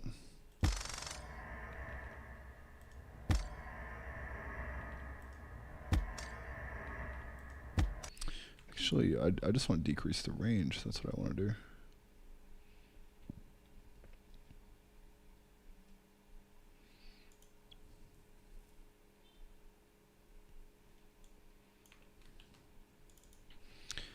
Attack range.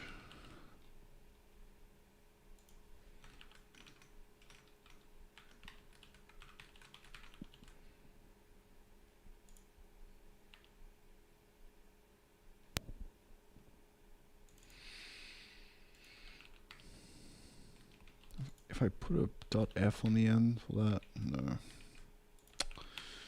Just wish these would default to 32.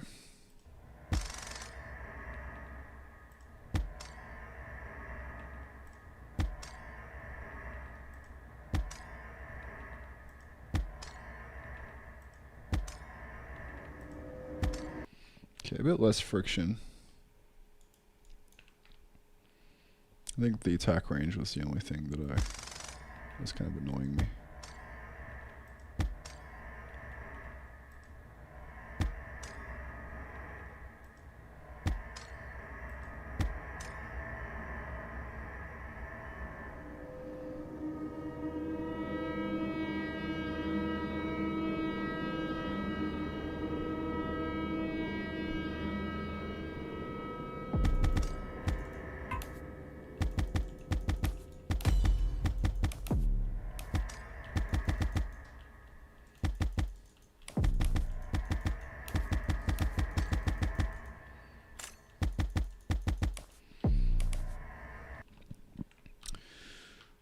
Okay, so what I want to do is don't really know if I can do this, but I want to make the cracks overlay white.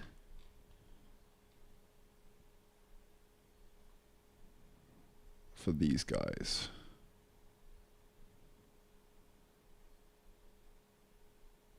So I wonder if that's something I can do. Mix RGB with black. Yeah, I've kind of just hard coded it to be black here.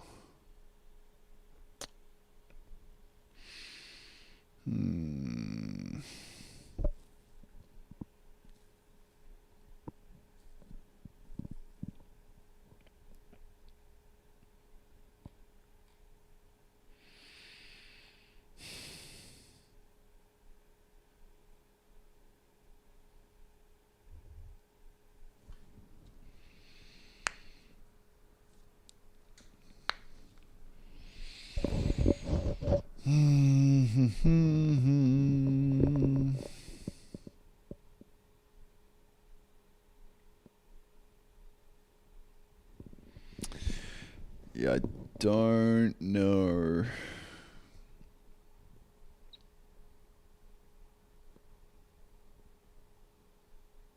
I don't know how I can make that better.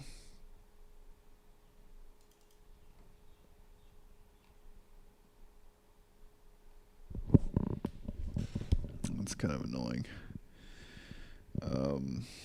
Aside from, you know, actually passing down a new fucking vec3 into all the vertices.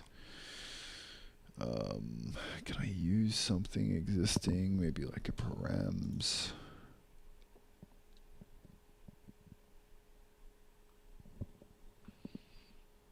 So I'm using for the crack percent the X. I could use the Y, the X, Y, Z, W for the RGB. Params dot X Y Z W. By default, this should kind of just stay black. Okay, so now I can pass in when we're doing the render. Short generic sprite. Cracks. Okay. If kind equal enemy params dot yzw equal white. There we go. I mean, yeah, it's a bit better.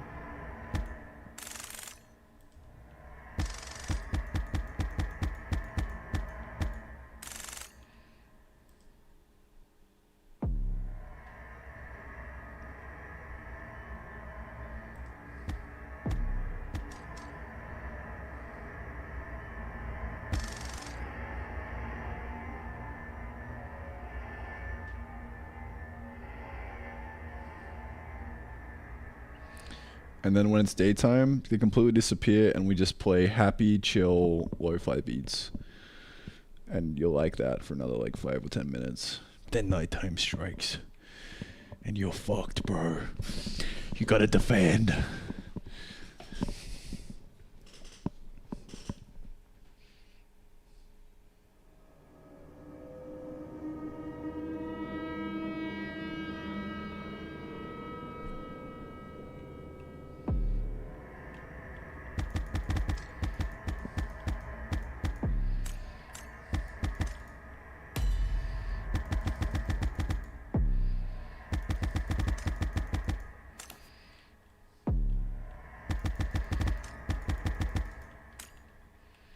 I think every 5 seconds might be a bit much. Oh my kid, this is pretty good, my fucking intense.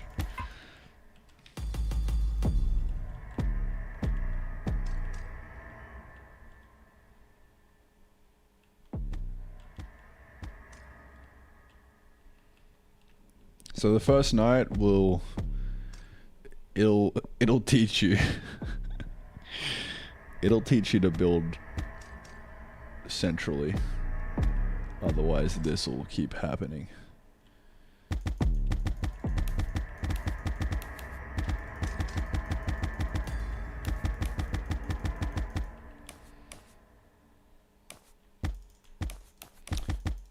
Yeah, cool.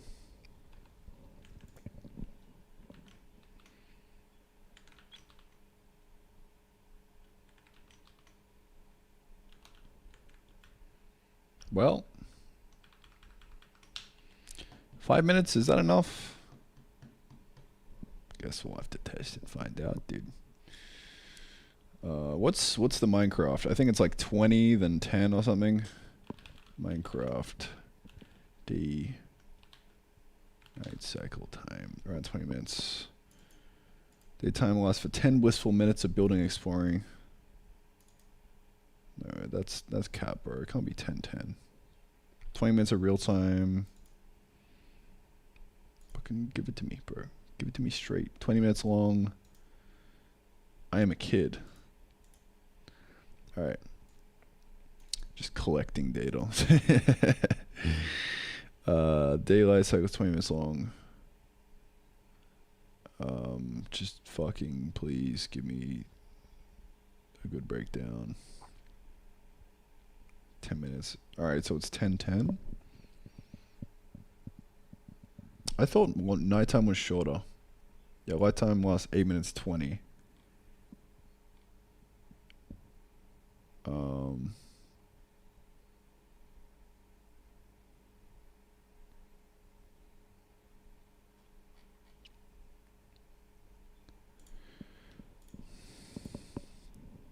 Length of day, night, cycle in Minecraft.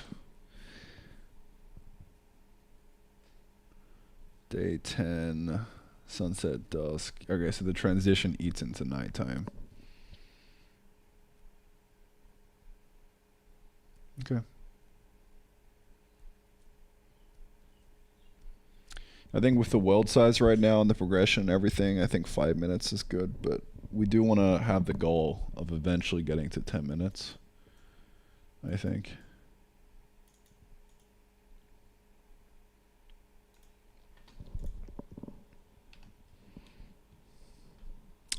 Oh yeah, so I guess I would need a play test to see how this feels now. Which I guess we can just do right this very second. Let me rebuild this though.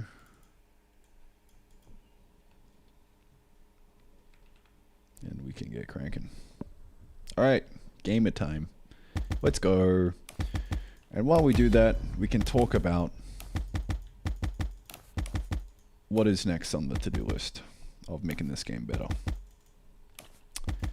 And I think it's automation. I think it's starting to do a little bit of the old Factorio goodness, you know.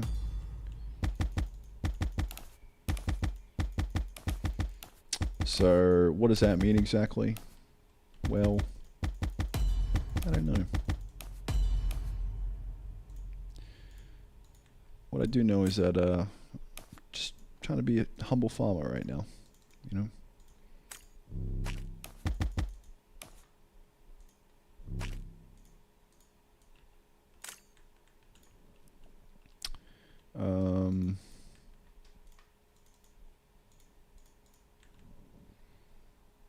Yeah, I don't know. Like conveyor belts. I want some kind of like item, like building that we place down that auto kind of farms these guys. That's what I want.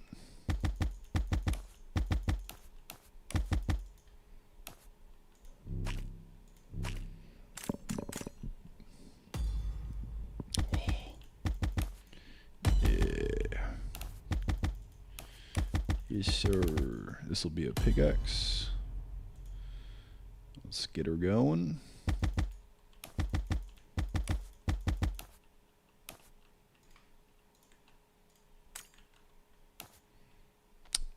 Yeah.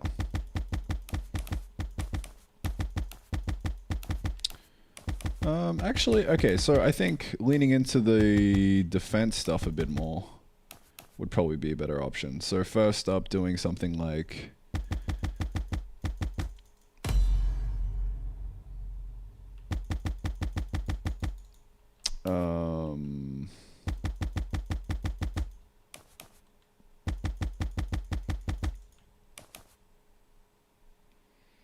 making some kind of base, I think, would be a good idea.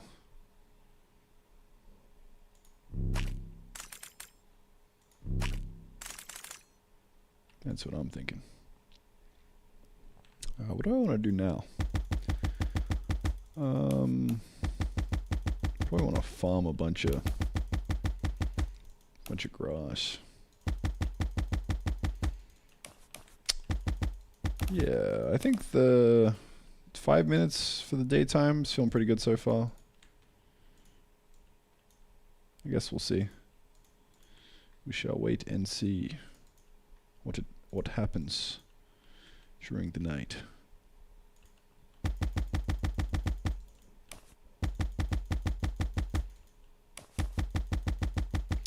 Yeah, definitely making some kind of base to feel a bit more safe during the night would be ideal.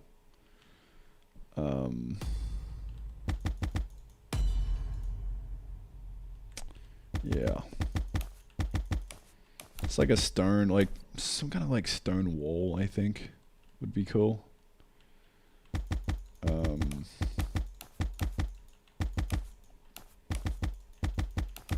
We would have to have, means I would have to do some kind of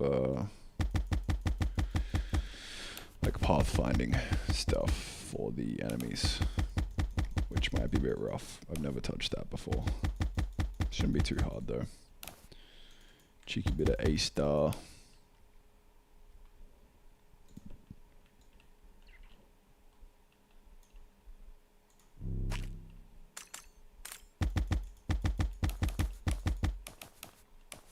But yeah, I think central base would probably be a good idea. Like, yeah, just creating like a wall from here. I think that's something that I want to do.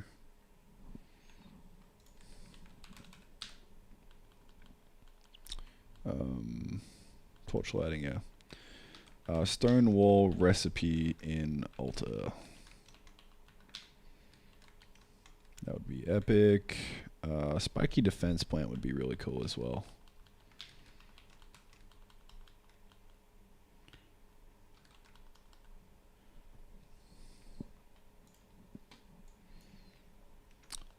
I think chicken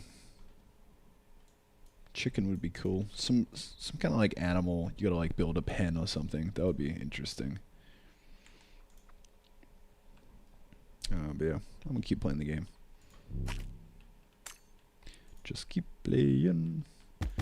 Alright, I need to fill up this hole. Give me some of that iron. I don't really like this being a kind of like a... Feels like a slog to replay with this, because I don't know. It just doesn't really feel that fun to me. I don't think. With this hole. Feeding at the carrots. Oh, here it comes. Uh-oh. Uh-oh. Oh no. Oh no, dude. Oh, that's fucking... Get the fuck away. Get away from my crops.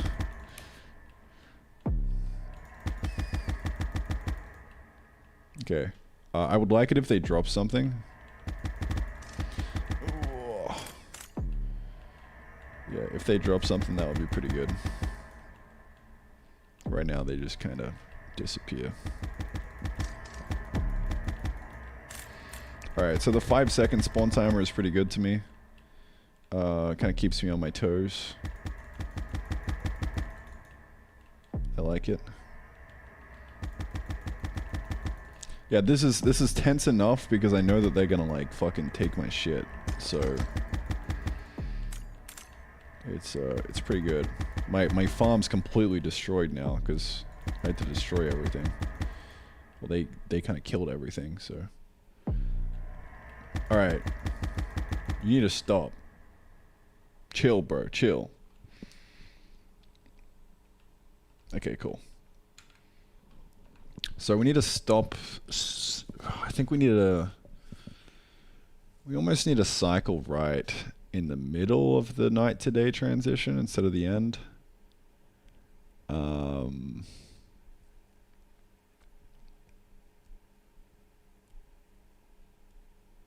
Maybe. Or like right at the end. Like as soon as we transition, we do that. Maybe? I don't know.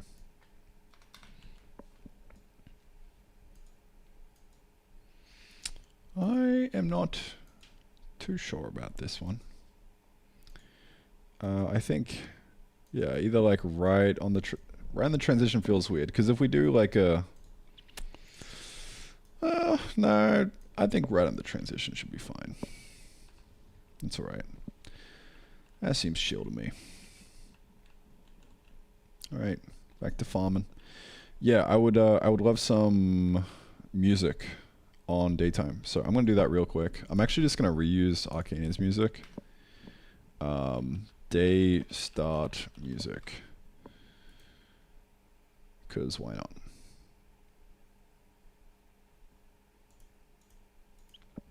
The Arcania music should do the trick, I think. So let me go find some of that real quick. Even some just like bird ambience would be nice as well.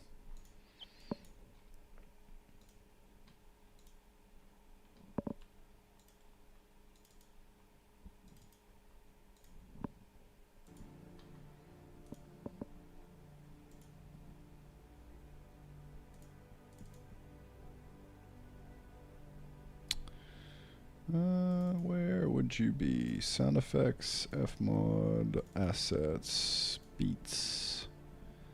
There we go. Oh, look at this. Yeah, I could probably yoink some of this. Maybe, who knows?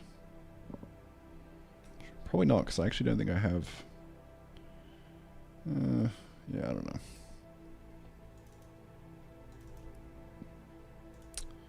Alright, where am I putting this? I'm putting this in the res workbench. Fmod. Assets. Just gonna throw that in there.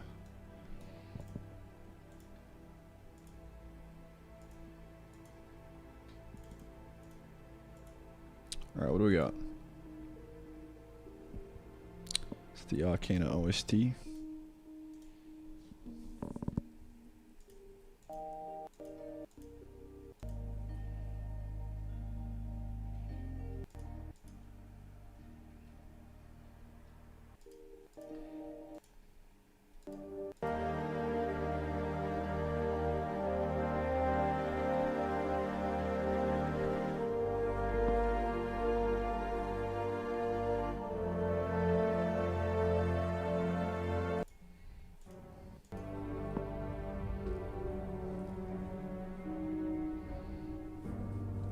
That's the Blood Moon. I don't know. We could also just use the Epidemic Sound. Like this one.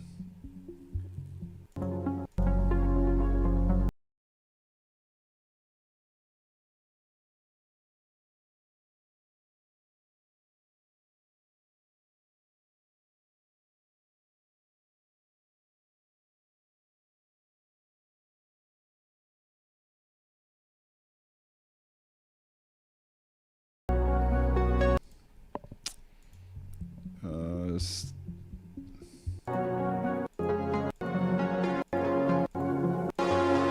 Good news is, it's in a stem. Fuck yeah. Alright.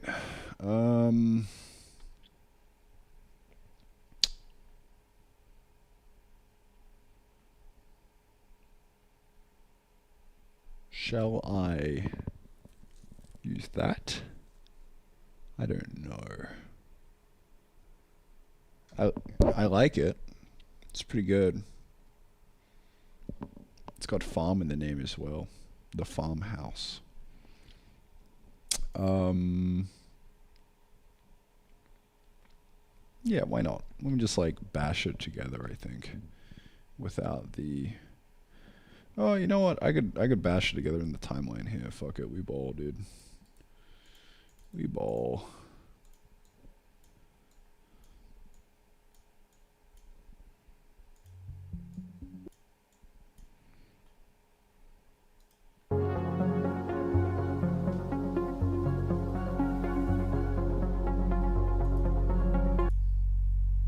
Some nice space. Just ambience. No.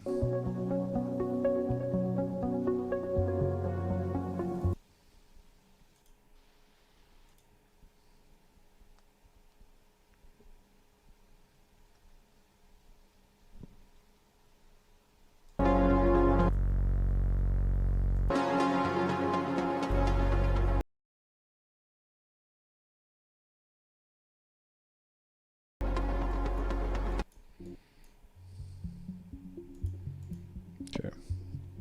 I'll just mix this in properly. Let's go to the fucking loudest part.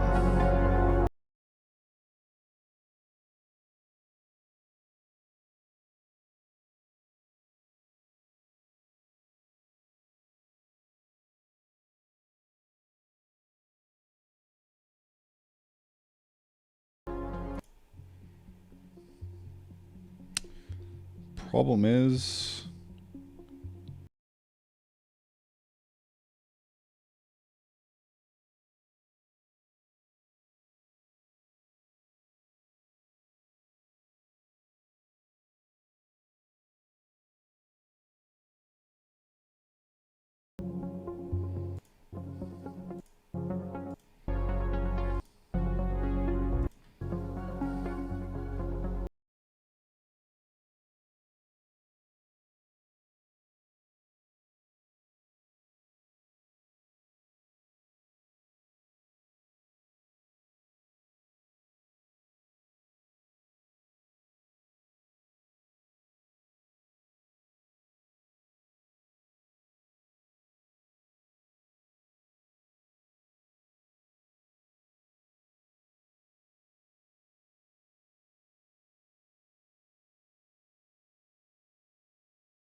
Cool. So, yeah, I guess for the day start.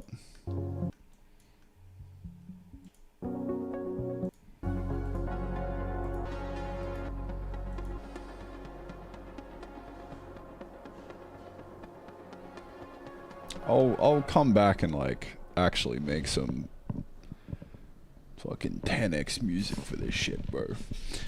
Mix it in real good and real well. But I just want to get something in there for now. So we're gonna build that up. How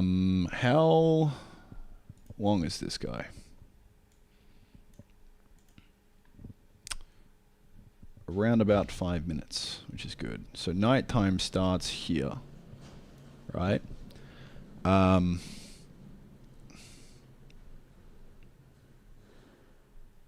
So I guess that's kind of chill. The other thing here is like as soon as this drops away, the player's gonna notice it. It's like, oh, there is now absolute silence. Wow.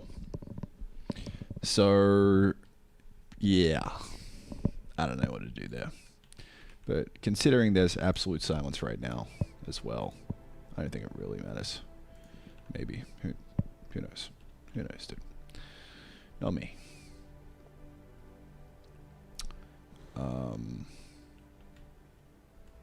I think it'll almost actually be good because this silence will create space for this.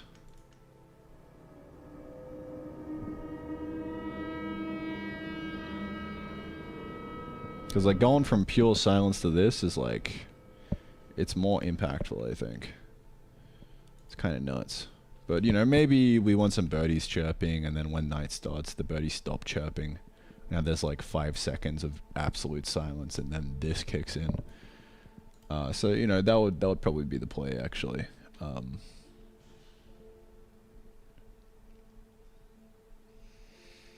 Yeah.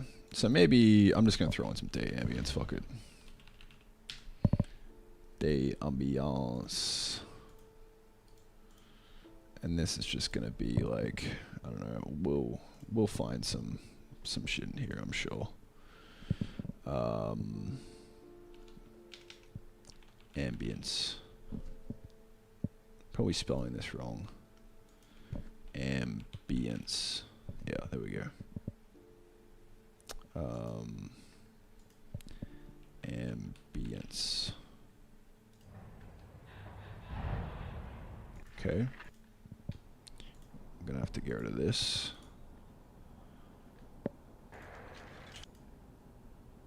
Probably crank this up a bit. Okay, crank it back down. Thank you. What do I want here? Birds. Worldwide ambience.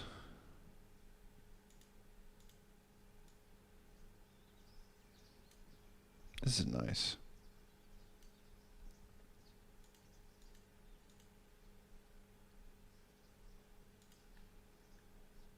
I'm scared of listening to more and blasting my ears.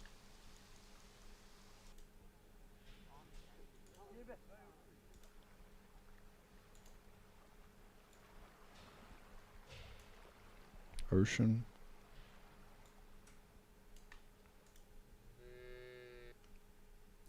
Gangster. So this to me will work. I'm going to show in File Explorer and just copy that raw. China, apparently. Okay. I'll take it.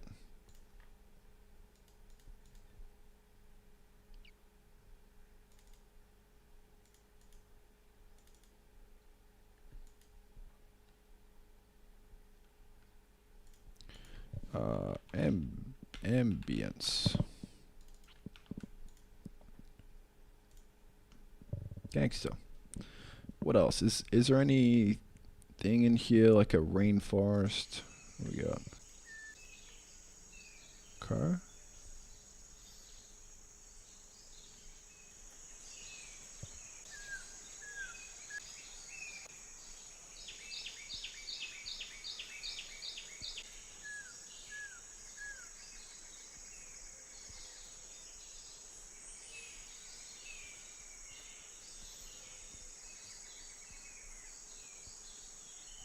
Feels like there's too much going on here. Maybe if it was a jungle biome.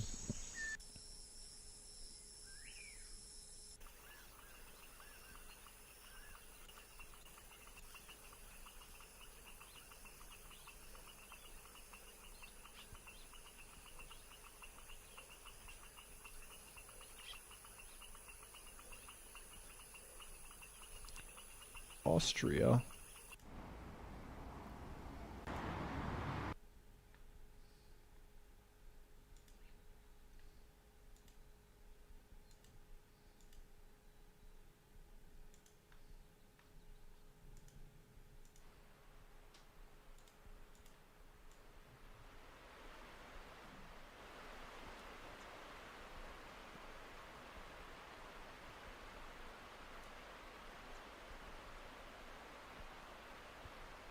This is nice as well.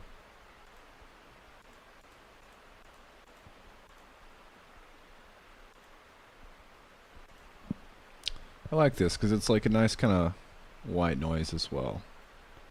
So that'll be a nice one as well, I think. What was this one called?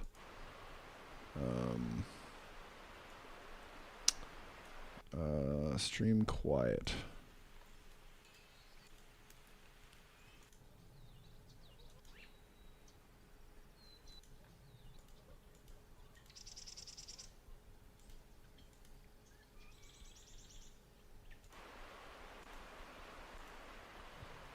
This almost sounds like wind. So I kind of like that. All of these are good though.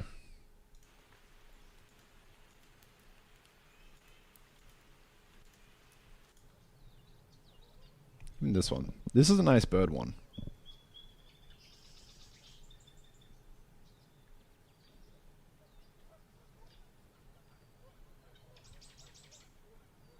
Probably a bit too loud though, and a bit too like...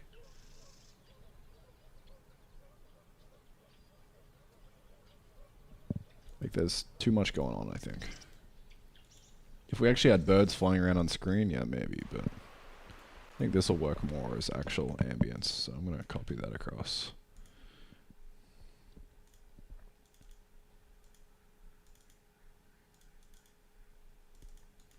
Alright, those are my two ambiences.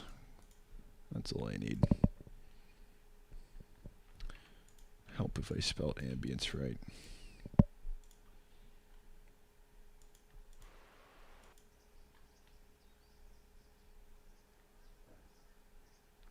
So this one's nice because it's got birdies. This one's nice because it's a nice like sound bed of like just white noise. It sounds like wind, and I really like that. But we could always just throw both of them in, you know? There are no rules.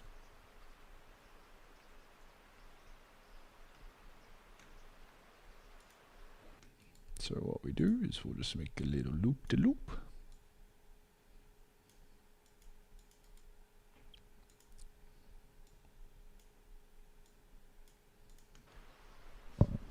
Close my eyes, see if I notice anything.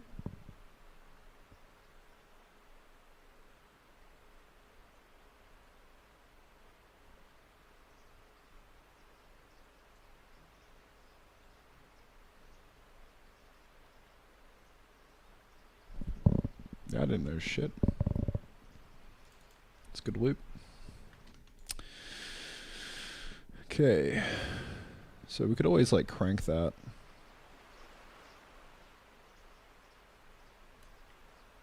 But that's kind of like a good level, I think. So that'll be the ambience.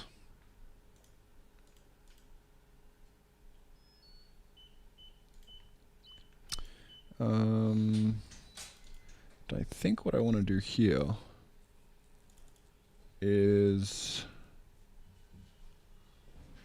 I want to do like a the light.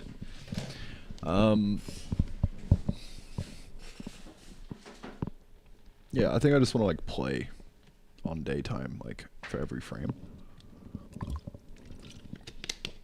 Because like I absolutely love this API where it's like case day, we can just literally do a play sound emitter, the event day ambience, add a pause with an entity. I mean, I guess I can just use the player.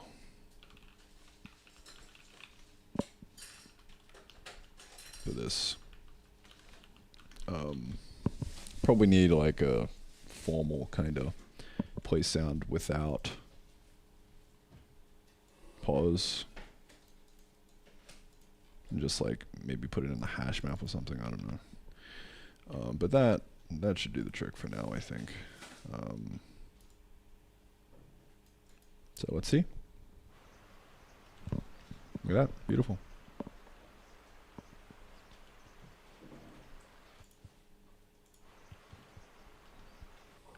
So let's just make this turn on and off a bit better. So I'll do a volume.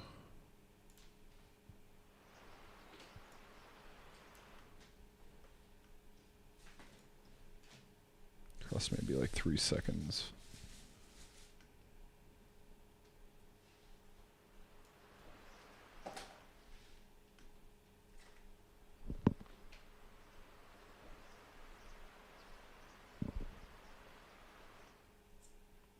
And release, we'll do fat, like fat one of those.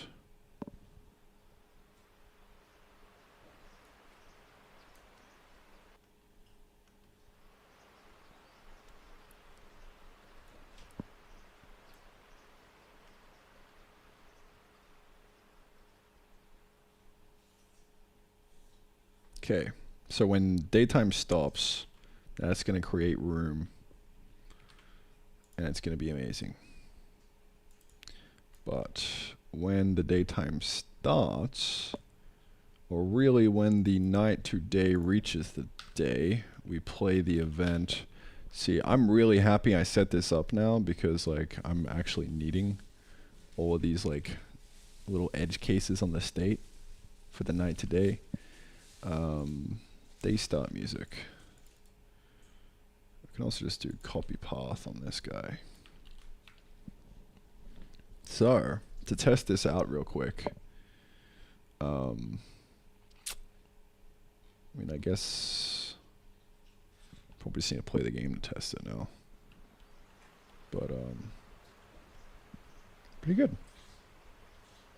We'll get some nice ambience. Ambience is probably a bit loud. I think we can turn that down.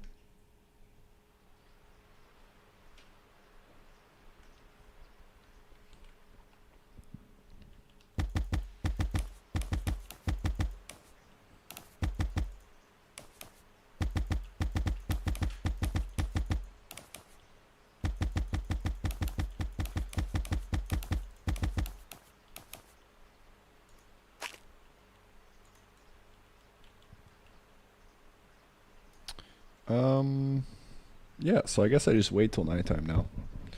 Just be patient, I guess, and keep grinding away. But you know, this I would say is more or less just version 0.3 maybe. You know, I think it's playable.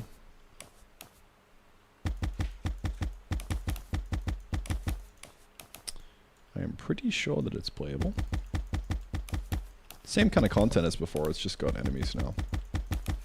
So what's kind of next on the agenda then, I wonder?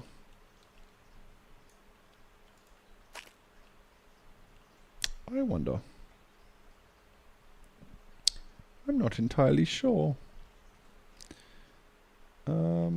Enemies, like some kind of, yeah, walls. That's what I was saying earlier, right? Walls, so you're actually kind of walling off a base. Some kind of automated defenses, I think. Like, turrets. Turrets would be cool. I think turrets would be pretty cool. Because then, like, yeah, you could wall off a base and, like, put turrets on the outside to kind of defend it, or create, like, choke points.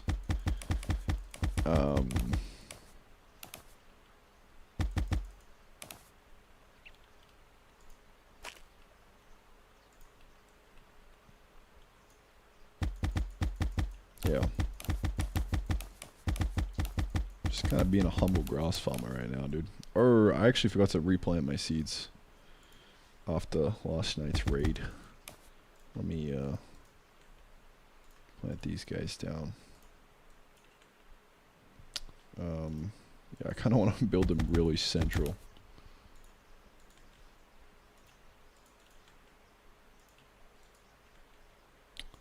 What else we got?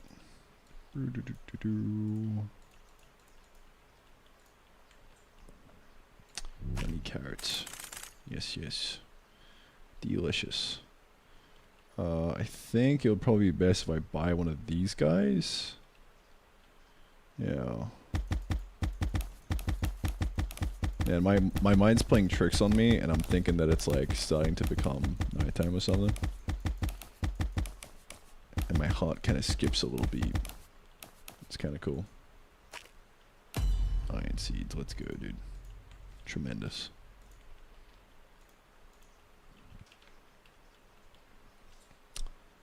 Okay, what next? I'll probably place down these rock seeds. Actually, if I do this, well, if they had collision, I could like wall off everything with rocks. Bro, imagine if you had to grow your walls like this. That's kind of a nice idea. I kind of like that. Like, if you grew rocks together, they would just tile. Maybe, I don't know. It's an interesting concept. I think it's very practical though.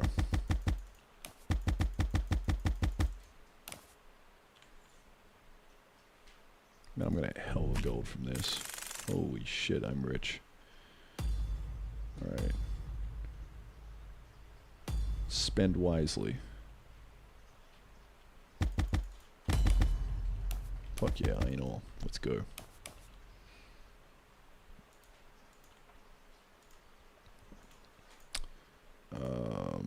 Oh no.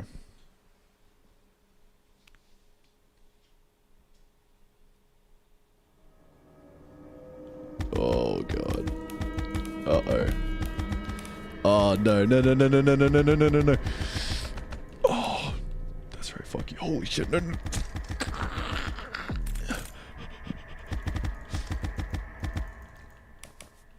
Alright, this is fucking tense, dude. No, not my iron, bro. Oh, I'm gonna have to lay down my life. Okay, yeah, these guys need to drop something. What should they drop? No. No. Oh, you motherfucker. Oh, you just took all my gold and ran away. No. Alright, I have to take these out. Alright, fucking come and get me, bro. Come and get me. Alright, this is good. I like this. Simple, but it works. Don't fucking destroy my crops, please. Please. Oh, no, no, no, no. He's growing, dude. Leave him alone. He's a growing boy. Oh. Oh my god.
exactly the right fit. But yeah, I think we'll just kind of play that first song on the first day, and then the days after we just won't play it again. Just as kind of like a little welcome, you know. Welcome to Terra Factor.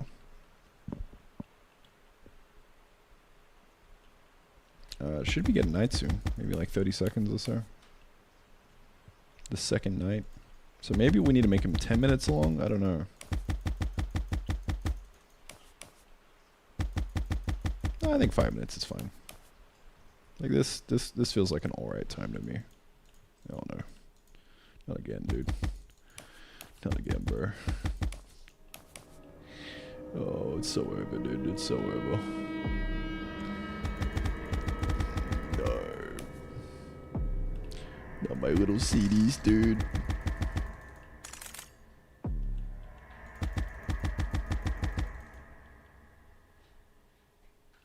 Yeah, I would like them to drop something, but I can't really think of anything right now in terms of content. I mean, you can get that one for me. Thanks for farming, bro. Appreciate it.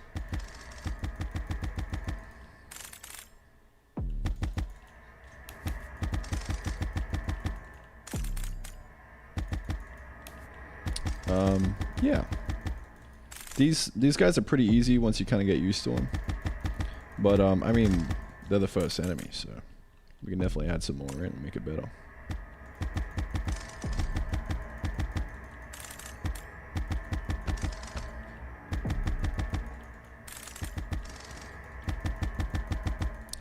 We could also do something where we like ramp up the spawn rates towards the end of the night and then have like a riser sound effect.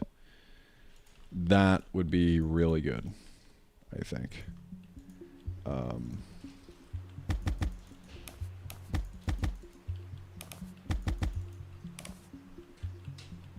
Yeah, so I want to stop playing the start music after the first real cycle. So cycle 0, night 1, cycle 2. So if it's greater, if it's less than or equal to 2. GS dot cycle count less than or equal to 2. Let's think about this. 0. Okay. 1 is night. 2 is the first day.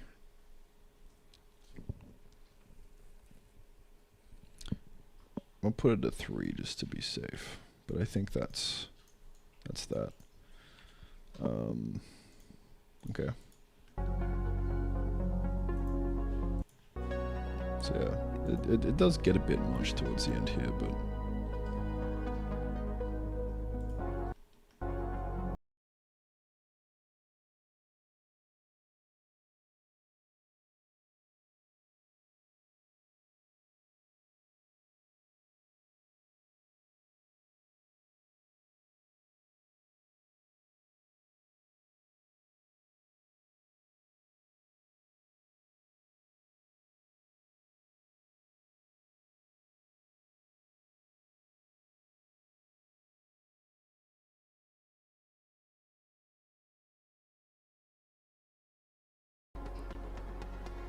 cool. Alright, boys. Peace out. Let me commit this up. Epic sound. Epic music pass. Very nice. Day 19. I will see y'all tomorrow for day 20. And we will keep doing some more cool shit, honestly.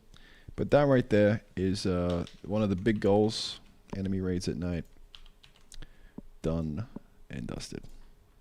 So I'm going to... Holy shit, this is a lot of stuff. Lots of sound stuff. Enemies spawn at night. Plus lots of sound stuff. You know, sometimes I just get in the mood for doing a sound pass. And That's exactly what just happened. Let me save all this. Close them all down, mate. Shut them down. And we go.